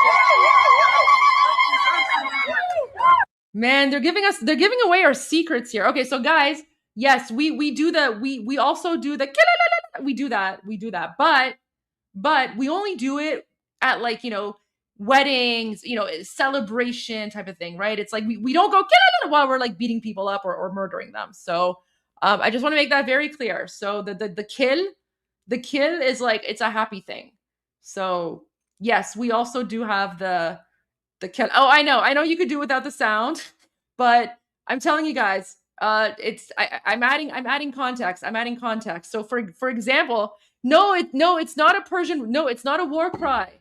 It's not a war cry, guys. It's not a war cry. We do it at weddings. So for example, you know how like at weddings when people want the bride and groom to kiss, they like tap the glass with like a spoon or a fork or something.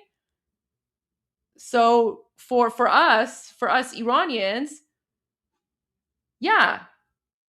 See, Greek people, see the Greeks know what I'm talking about, right?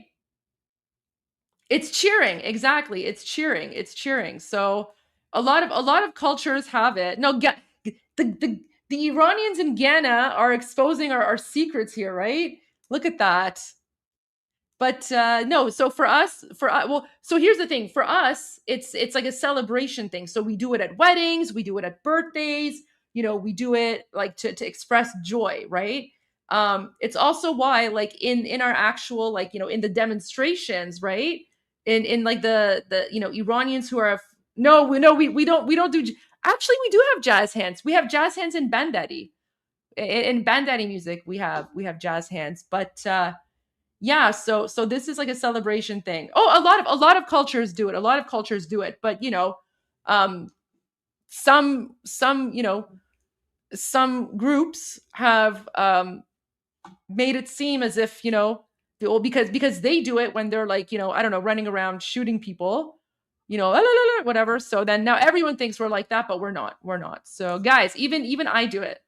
Yeah, even I kill. So I'm just like.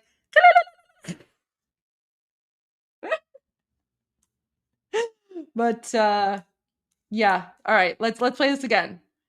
But that's not a war cry. That's like a cheer. That's like it's like a happy thing. It's a happy thing. So guys, my inner Iranian is coming out. My inner Iran. See, there you go. Coptics. See, there you go. Okay, Coptics do it for baptism as well. There you go. Yeah, I know a lot of Israeli women also do that too. I heard that in Israel too. See, there you go. So guys, it's not a war cry. I'm telling you. You'll know it's a war cry when it's like someone who's wearing like, you know, someone who's dressed like a terrorist with like, you know, holding a gun and like running at you. That then it's a war cry, right? But at that point they're probably like yelling Allahu Akbar anyway. So all right, let's watch this again. Give a shout out. Let's give some love to the look. You can tell it's a small community in Ghana. Small community in Ghana, and guys,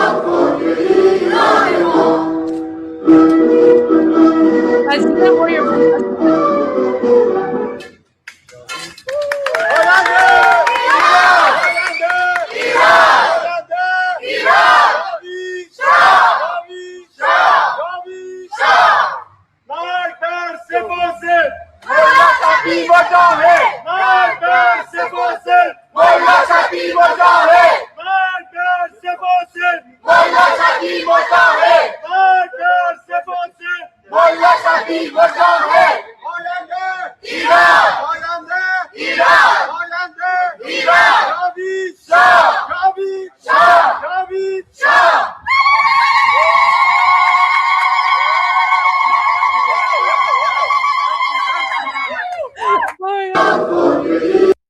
Look at the exposing our secrets there.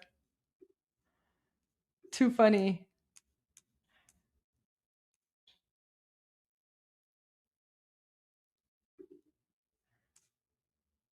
Gorgistan, where's that? Guys, I'm learning all the country names in Persian now. Gorgistan? Is that Georgia? Oh, it is Georgia. I was right. Okay, there you go. I was right. Oh, it's very common tradition. Yeah, among Africans as well. Yeah. Okay, so this is the demonstrations in Georgia, the country of Georgia.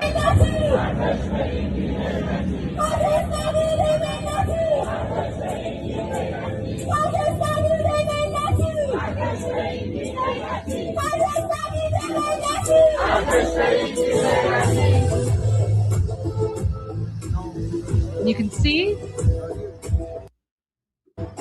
there's a picture of King Reza Pahlavi, and then the other people there. These are all victims of the Islamic regime. So, yeah, those are all victims of the Islamic regime.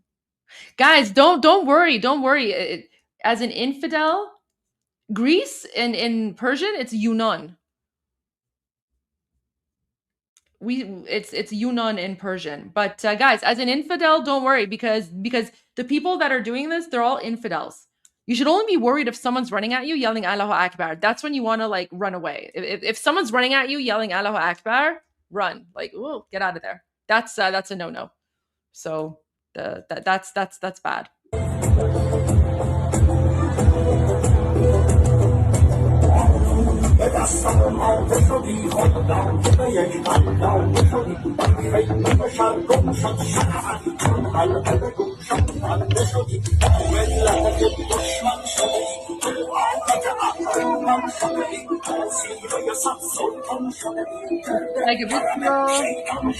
Like of Georgia. See, do you see, guys? Like, so no matter where Iranians go, like we're very patriotic. So there, even like at the end, you can see the flag of Georgia, right? Oh, sorry. Yeah, the nation of Georgia, not the state of Georgia. Sorry.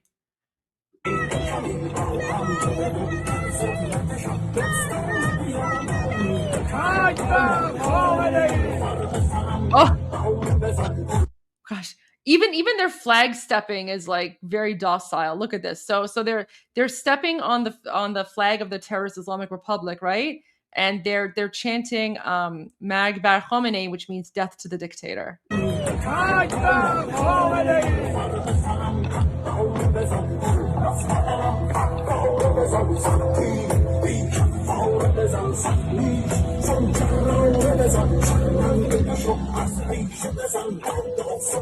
Those are pictures of the victims.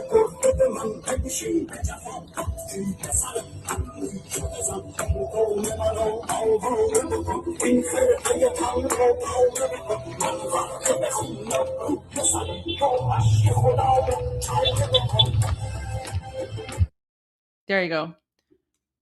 No. 25,000. If you go back, if you look at the poster, right? The poster says 12,000, and then the 12 is crossed out, and underneath it says 25. So it's 25,000. That's what they mean. So here's again, like, so names are slowly starting to come out. So this is Negin Ghadimi, 28. She was shot dead.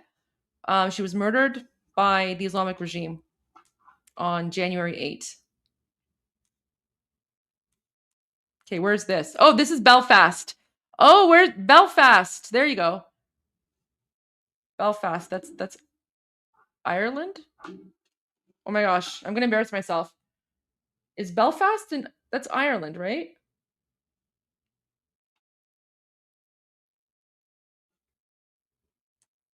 Ireland. Okay, I was right. Okay, good. I didn't embarrass myself in front of 30,000 people watching.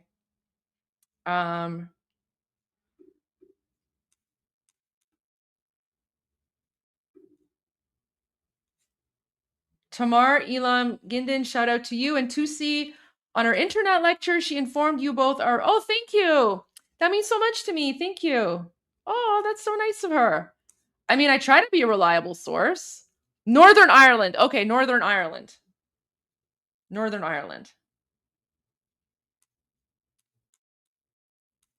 Okay.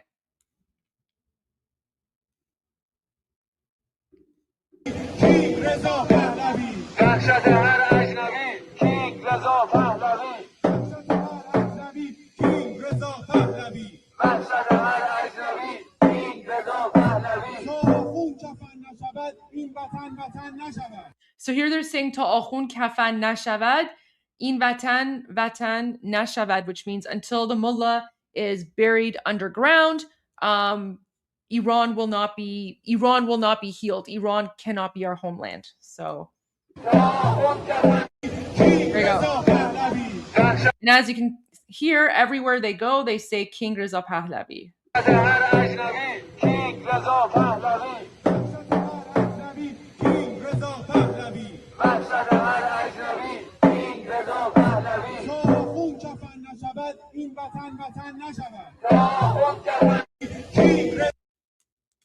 Aww.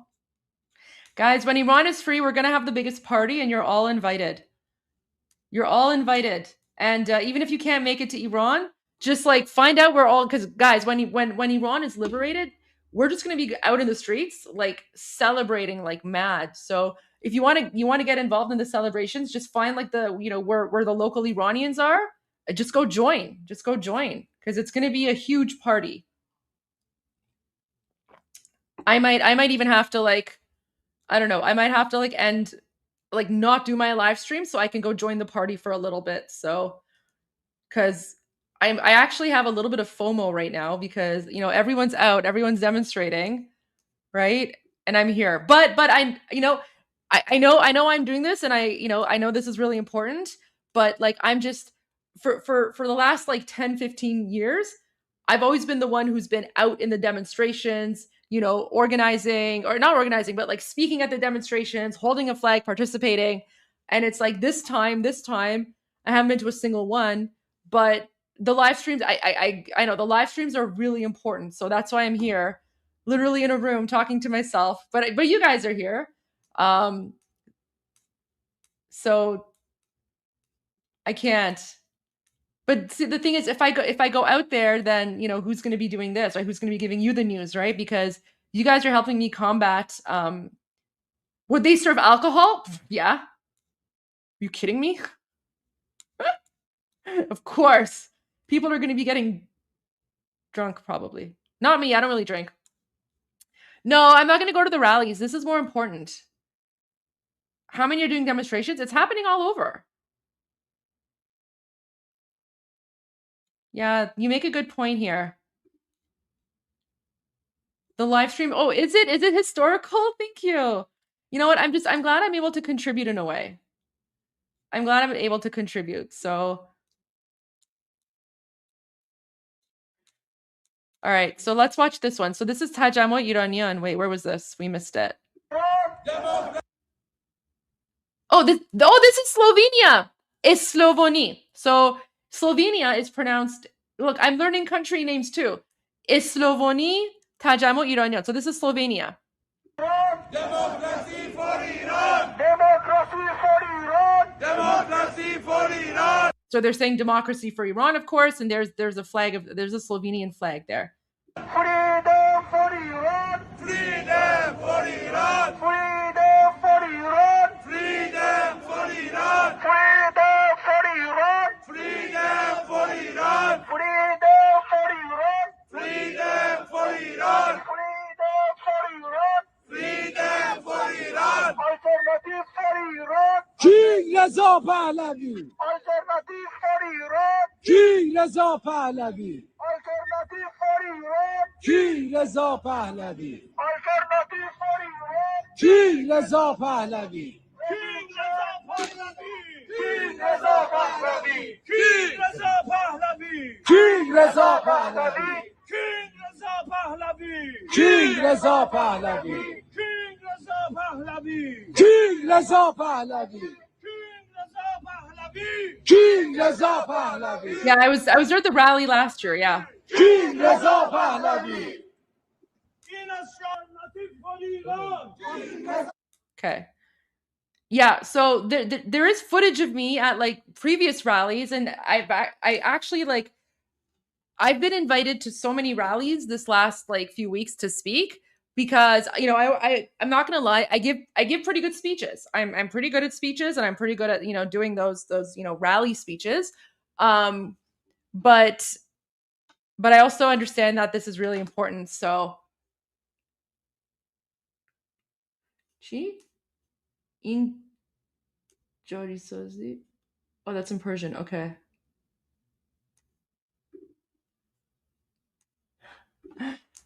Guys, what Iran is free, you're all welcome. You're all welcome to come. So that was Slovenia.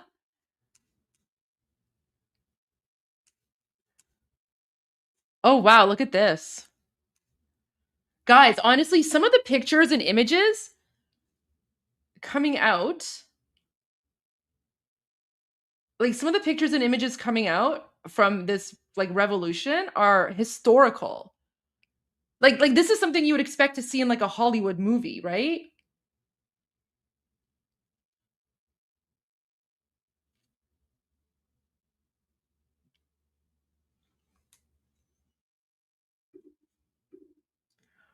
Oh, thank you.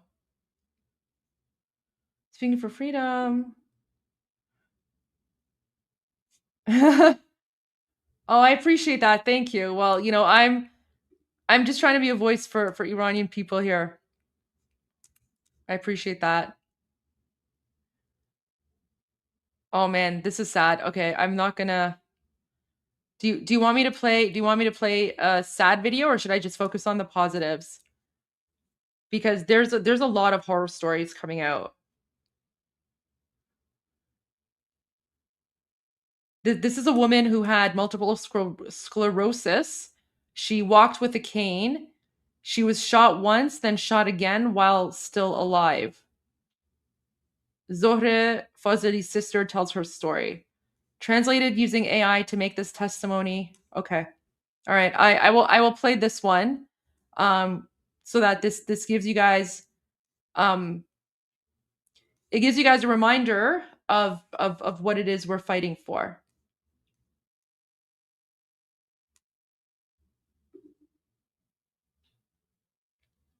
زهره فاضلی با ما تماس گرفته، گویا خواهر این جاویدنام پشت خط هستن. I'm خانم فاضلی درود به شما.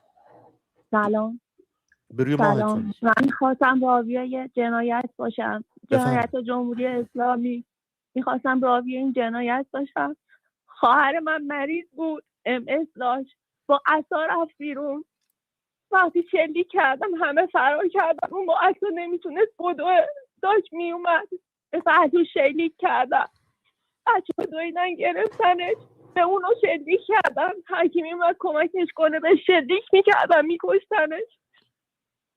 دیدن هنوز ظهر زنده است، یه شلیکی کردن به قلبش.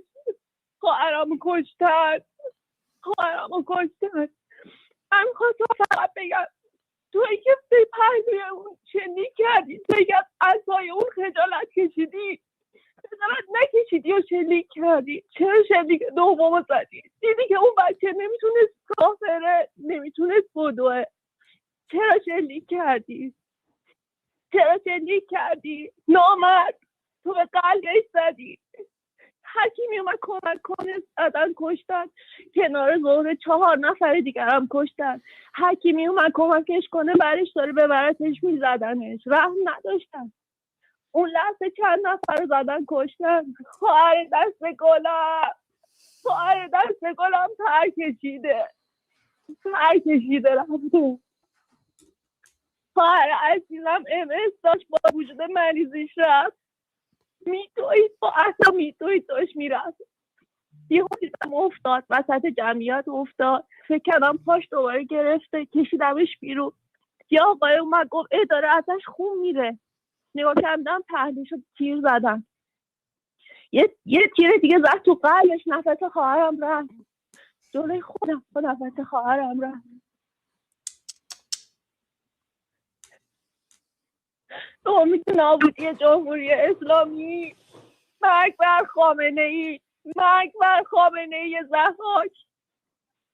خانم فاضلی عزیز و دوست داشتنیم، مراسم خاکسپاری برگزار شده برای خواهرتون؟ ما جنازه رو تحویل نمیدادن، جنازه رو به ما تحویل نمیدادن. ما گفتیم خواهر من مریض بوده، داشته میرفته خونه مادر بزرگمون، خونه مادر بزرگمون پشت کوچه ماست. جنازه رو تحویل دادن ولی نمیذارن مراسم بگیریم. ساعت 9 صبح تا 11 اجازه داریم بریم سر مزارش، بیشتر از اون اجازه نداریم. ما منتظر یه شروع دیگه ایم. ما هممون منتظریم، ما هممون خونخواه زهره ایم. راه زهره رو هممون ادامه میدیم. اگه تا الان کوچیکمون نشسته بود، مادر بزرگ من گفت من دیگه مسجد نمیرم، دیگه هیچ کدوممون به اینا اعتقاد نداریم. Did you catch this part? So when Armin and I tell you that Islam is done in Iran, like even like who, you know, may have identified or, you know, may have believed in Islam, it's done. Like they're done with it because these savages have been murdering Iranians for the last for the last 47 years, but this genocide, right? Like this genocide in the last week, right? Like she's saying it herself. Like this is what me and Armin have been telling you, right? Because we know what's going on and we're here to bridge the gap, right? So she literally says herself, my grandmother, you know, the translation isn't entirely accurate. We need Armin back because Armin's really good at the translation. ما منتظر یه شروع دیگه ایم. So like we're when she says we're waiting for another start, that means like we're waiting to like restart our lives, like restart the country, right? ما هممون منتظریم. We're all waiting. ما هممون خونخواه زهره ایم. راه زهره رو هممون ادامه میدیم.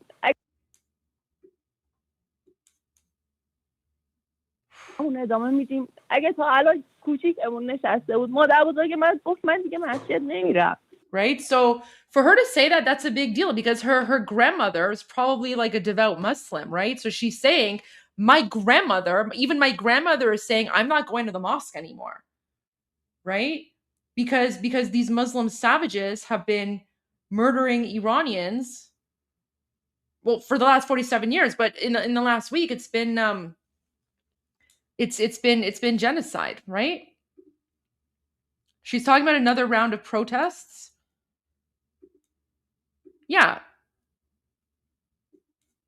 رو هممون ادامه میدیم. اگه تا الان کوچیکمون نشسته بود، مادر بزرگ من گفت من دیگه مسجد نمیرم، دیگه هیچ کدوممون به اینا اعتقاد نداریم. Right? So she's saying none of us believe in like these people or their mosques or the clerics. Like we don't believe in any of this anymore. همه منتظریم دوباره حمله کنیم بهشون. ما هیچ کدوم اگه زهره یه نفر بود. So she's like, we're all waiting to attack them again. We're waiting for round 2. So guys, this is this is Manoto News. Manoto News is one of the Manoto News is probably the only news media outlet that we Iranians trust.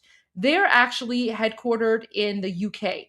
So they're like the people in the video that you're seeing, they're in the UK, their office is in the UK, and then Iranians use that number to call in. So that +44 number. So Iranians who are able to get an internet connection, they call them on like WhatsApp, and then they're sharing stories on WhatsApp. So now one thing I find really interesting. So I actually know the producers at Manoto News. They've never done this before. Sorry, let me explain. So they've never posted videos of the telephone calls with the translations, with the subtitles, okay? Iran International is iffy. Iran International, when it comes to the facts are accurate, but when it comes to the opinion pieces are not. So the opinion pieces of Iran International are not good. The facts are. But that's why we trust Manoto News. But this is what I want to point out. So they've had this show for a very long time where Iranians call in and they share their stories and stuff. But this is the first time, like only in the last few days, have I seen Manoto actually take some of their videos and then translate them into English. And I know the producers at Manoto, so I actually have a feeling. I have a feeling that Manoto is doing this because they know what ARMIN and I are doing. They know that we are broadcasting the revolution in English, right? So big shout out to Manoto for doing this because they're helping us share the voices of Iranians, okay? Because they don't usually do this. But I'm very, very grateful to Manoto. The senior editors and I, and the senior journalists, we follow each other. We have each other's contacts on WhatsApp. So and I know that they know that we're doing this Iran Revolution live stream. But this is what I mean. When all of us Iranians are coming together to raise awareness, it's literally a team effort. It's a global team effort. And so yeah, by them doing this, it's allowing us to share the truth with you guys. زهره تبدیل شده به 100 نفر. 100 نفر جای ایران. مطمئن باشین جلوتون وای میسیم. تو که به خواهر من با عصا رحم نکردی، من به تو رحم نمی‌کنم. See, so she's saying to the Islamic regimes, she's like, you did not show any mercy to my sister who had MS and was walking with a cane, so I will not show mercy to you. So do you now understand why when I saw the Joseph Goebbels of the Islamic regime, right, the Professor Marandi, which I call Charandi, when I saw him on Piers Morgan, do you now understand why I said to him what I said to him? Because when I told him that when we catch you, the biggest piece of your body will be the tip of your pinky finger, that's not just speaking on behalf of myself. I'm speaking on behalf of the 90 million Iranians who are suffering under this Islamic regime, right? And even they're now saying, I will not show mercy to you. I will not show mercy to you, right? But mainstream media and then the pro-pallies and the communists and whatever, they're taking that clip of me and they're like, oh, look, Goldie's a terrorist. I was like, no, I'm not a terrorist. I'm just telling Nazis what I'm going to do to them. You know why? Because this is what they do. But those same people who complain about the fact that we Iranians are burning mosques down, right? They complain about us burning their terrorist, jihadi, savage mosques down. Oh, look, Goldie's Islamophobic because she's cheering on the burning of mosques, right? They're never going to share this. They're never going to share this video. right? توی از عصای خواهر من خجالت نکشیدی، مثل راحت نمی کنم. تو یک بار شلیک کردی، یه بار دیگه برای چی شلیک کردی؟ اون هنوز زنده بود، اون هنوز داشت نفس میکشید، چرا دوباره شلیک کردی؟ چه حرسی داشتی که اینقدر سر این بچه تونستی خالی کنی؟ چه حرسی داشتی؟ تو حیوانی، تو آدم نیستی. منتظر باش یه روز که خوابی میام بالا سرت، تقاس خون خواهرم رو ازت میگیرم. منتظر من باش، منتظر من بمون. از زهره بیشتر برامون بگین چند سالش بود، اسم شهرتون رو نگفتید، بگید کجا این اتفاق افتاد. توی بوشه. زهره متولد 68 بود، 1 سال بود با بیماری ARMN داشت مبارزه میکرد، با امید داشت به زندگی، داشت درمان میشد، حالش داشت خوب میشد، برای آیندهش امید داشت. این دختر دست به خیر داشت، به تمام نیازمندای این شهر کمک میکرد، مثل یک فرشته بود. به اون رحم نکردن، با عصا رفت، باورتون نمیشه که با عصا رفت. تو که عصای اونو دیدی چجوری دلت اومد بهش شلیک کنی؟ چی کار کردی با ما؟ انتقام زهره و زهره ها رو خواهیم گرفت. خانم فاضلی، منو در سوگ خودتون شریک بدونیم. سوال من اینه که برای تحویل پیکر پاک زهره آیا شما تحت فشار بودین؟ خانواده یه ذره، من میدونم خیلی سخته، واقعا معذرت میخوام ازتون این سوالو میپرسم، ولی روایتگری شما خیلی مهمه که همه در جریان باشن برای تک تک این عزیزانی که از دست رفتن و خانواده هاشون چی میاد. میشه یه ذره راجع به این برام توضیح بدین؟ تماسشون رو از دست دادیم با شوربخت. Oh my gosh, all the cyber trolls are in the chat saying like don't listen to Manoto. You know what? The Islamic regime is really scared because they're all coming in the chat and they're attacking. Oh my gosh.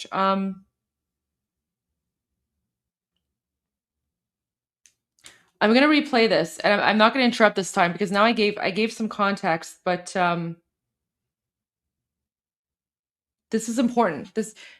Guys, so this is important because this lets you know why we're fighting. This lets you know when we say like it's now or never, this is what we mean. This is what we mean. And yeah, run rabbit run, absolutely. So this is why like that video of us, like, you know, the video of the Islamic regime where it's like the you know, Savak is like shooting up the mullahs. Why do you think we enjoy that? Because of the horrific things they've been doing to us for the last 47 years. And yeah, you're right. Taketun. Taketun رو میگیریم. Taketun. That's actually something that Reza Shah the Great said. One of the Iranians earlier on mentioned that. So that was something Reza Shah the Great said. Taketun.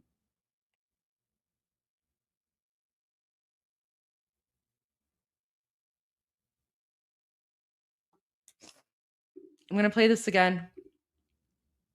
No interruptions this time. Just زهره فاضلی با ما تماس گرفته، گویا خواهر این جاویدنام پشت خط هستن. خانم فاضلی درود به شما. سلام. به روی ماهتون. من خواستم راویه جنایت باشم. جنایت جمهوری اسلامی. میخواستم راوی این جنایت باشم. خواهر من مریض بود، MS داشت، با عصا رفت بیرون.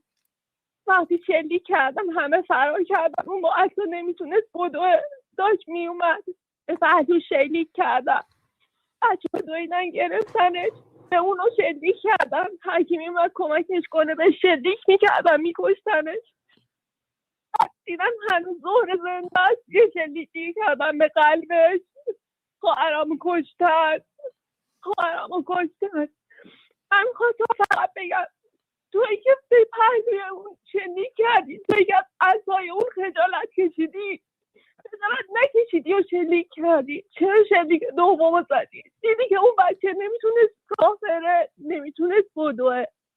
چرا شلیک کردی؟ نامرد، تو به قلبش زدی. هر کی میومد کمک کنه زدن کشتن. کنار زهره 4 نفر دیگر هم کشتن. هر کی میومد کمکش کنه برش داره ببرتش میزدنش. رحم نداشتن. اون لحظه چند نفر رو زدن کشتن. خواهر دست گلم تر کشیده رفته. خواهر عزیزم MS داشت، با وجود مریضیش رفت. میتوید با اصلا میتوید داشت میرفت. یه دیدم افتاد وسط جمعیت، افتاد. فکر کردم پاش دوباره گرفته، کشیدمش بیرون. یه آقای اومد گفت داره ازش خون میره. نگاه کردم پهلوشو تیر زدن. یه تیر دیگه زد تو قلبش. نفس خواهرم رفت جلوی خودم. نفس خواهرم رفت. به امید نابودی جمهوری اسلامی. مرگ بر خامنه ای، مرگ بر خامنه ای ضحاک. خانم فاضلی عزیز و دوست داشتنیم، مراسم خاکسپاری برگزار شده برای خواهرتون؟ ما جنازه رو تحویل نمیدادن. ما گفتیم خواهر من مریض بوده، داشته میرفته خونه مادر بزرگمون پشت کوچه ماست. جنازه رو تحویل دادن ولی نمیذارن مراسم بگیریم. ساعت 9 صبح تا 11 اجازه داریم بریم سر مزارش، بیشتر از اون اجازه نداریم. ما منتظر یه شروع دیگه ایم. ما هممون منتظریم. ما هممون خونخواه زهره ایم. راه زهره رو هممون ادامه میدیم. اگه تا الان کوچیکمون نشسته بود، مادر بزرگ من گفت من دیگه مسجد نمیرم، دیگه هیچ کدوممون به این اعتقاد نداریم. ما هممون منتظریم دوباره حمله کنیم بهشون. ما هیچ کدوم اگه زهره 1 نفر بود، زهره تبدیل شده به 100 نفر. به 100 نفر جای ایران. مطمئن باشین جلوتون وای میسیم. تو که به خواهر من با عصا رحم نکردی، من به تو رحم نمی کنم. تو از عصای خواهر من خجالت نکشیدی، به تو رحم نمی کنم. تو یک بار شلیک کردی، یه بار دیگه برای چی شلیک کردی؟ اون هنوز زنده بود، اون هنوز داشت نفس میکشید. چرا دوباره شلیک کردی؟ چه حسی داشتی که اینقدر سر این بچه تونستی خالی کنی؟ چه حسی داشتی؟ تو حیوانی، تو آدم نیستی. منتظر باش یه روز که خوابی میام بالا سرت، تقاط خون خواهرم رو ازت میگیرم. منتظر من بمون. از زهره بیشتر برامون بگین چند سالش بود، اسم شهرتون رو نگفتید، بگید کجا این اتفاق توی بوشه. زهره متولد 68 بود. 1 سال بود با بیماری MS داشت مبارزه میکرد. با امید داشت به زندگی. داشت درمان میشد، حالش داشت خوب میشد. برای آیندهش امید داشت. این دختر دست به خیر داشت. به تمام نیازمندای این شهر کمک میکرد. مثل یک فرشته بود. به اون رحم نکردن. با عصا رفت. باورتون نمیشه که با عصا رفت. تو که عصای اونو دیدی چجوری دلت اومد بهش شلیک کنی؟ چی کار کردی با ما؟ انتقام زهره و زهره ها رو خواهیم گرفت. خانم فاضلی منو در سوگ خودتون شریک بدونیم. سوال من اینه که برای تحویل پیکر پاک زهره آیا شما تحت فشار بودین؟ خانواده یه ذره، من میدونم خیلی سخته، واقعا معذرت میخوام ازتون این سوالو میپرسم، ولی روایتگری شما خیلی مهمه که همه در جریان باشن برای تک تک این عزیزانی که از دست رفتن و خانواده هاشون چی میاد. میشه یه ذره راجع به این برام توضیح بدین؟ تماسشون رو از دست دادیم با شوربخت.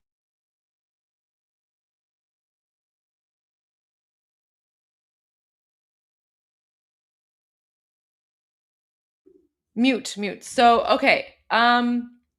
I've been live streaming for almost 7 hours now. So what I'm going to do is, because I don't want the live stream to get all wonky and we still have a lot to cover. So with your permission, this is at the Atheist Republic is showing the same stream because Armin and I Armin and I are working together. Armin's just at his discussion group. So yeah, see you guys soon. So I'm going to end the live stream. I'm going to restart and we're going to go to part 2. So make sure that you come back because I have more videos like this that I want to share with you and you don't want to miss it because this is important. So to the 30,000 people watching, make sure you stick around.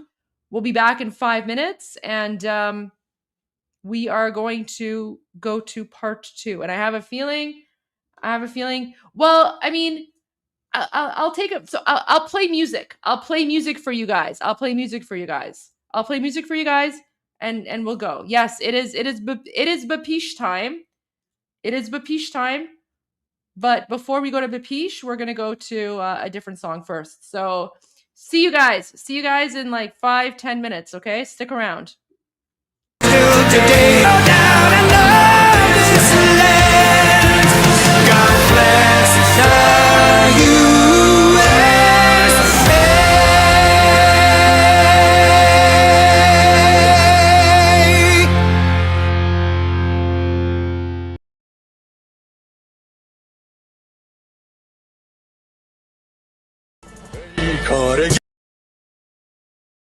ایران غرق انقلاب است.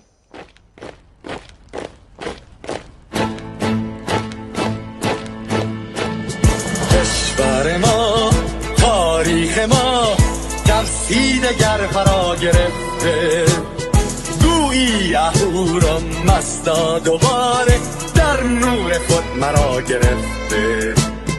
هشتم سرودی سر میدهم باز فارغ از رنج و تشویش، ایران غرق انقلاب است، به پیش به پیش به پیش.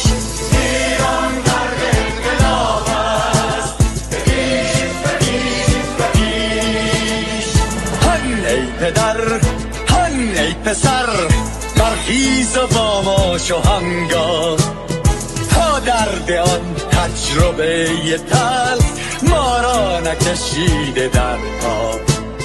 بگذار هر دم بپرند گرگ‌ها دم لباس میش، ایران غرق انقلاب است، به پیش به پیش به پیش. ایران غرق انقلاب است، به پیش به پیش به پیش. ای کارگر ای برزگر، راحت کنون ادامه دارد در این زمان که پرتو یزدان از هر سو بر تو میبارد. پس پیش به سوی آزادی از بحر خزر تا کیش، ایران غرق انقلاب است، به پیش به پیش به پیش. ایران غرق انقلاب است، به پیش به پیش به پیش. خلقا به پا بهر دفاع از استقلال و آزادی، تا بشکنیم پشت ارتجاع تیریزی ویران آبادی. تا زنده سازیم سنت‌های ملی از من آیین و کیش، ایران غرق انقلاب است، به پیش به پیش به پیش. ایران غرق انقلاب است، به پیش به پیش به پیش. با امید روزی که تمام این دلبشور و انقلاب تموم بشه و ما در روشنایی، نور و سعادت مردم کشورمون غرق بشیم. نه خارجی نه بیگانه، نه مستشارهای ویرانی، نه چیر خاران نه کاسه لیسان، فقط هم رزمان ایرانی. ما با شرافت میهنی بسازیم بهر فرزندان خویش، ایران غرق انقلاب است، به پیش به پیش به پیش. ایران غرق انقلاب است، به پیش به پیش به پیش. مردان بیایید داخل صف ما اکنون که آغاز رویاست. دشمنان بدانید ما زنده هستی، بعد از ما هم ایران پابرجاست. آن روح شیطان ما را فریب داد با صد شعار مردمیش. ایران غرق انقلاب است، به پیش به پیش به پیش.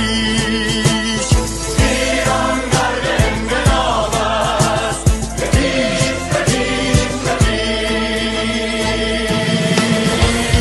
پرچم ما پرچم ایران غرق خون شهیدان، روی شانه هامان حمل میکنیمش در هر خیابان و میدان. تا ماسک دلغکان را برداریم از روی تسبیح و ریش. ایران غرق انقلاب است، به پیش به پیش به پیش.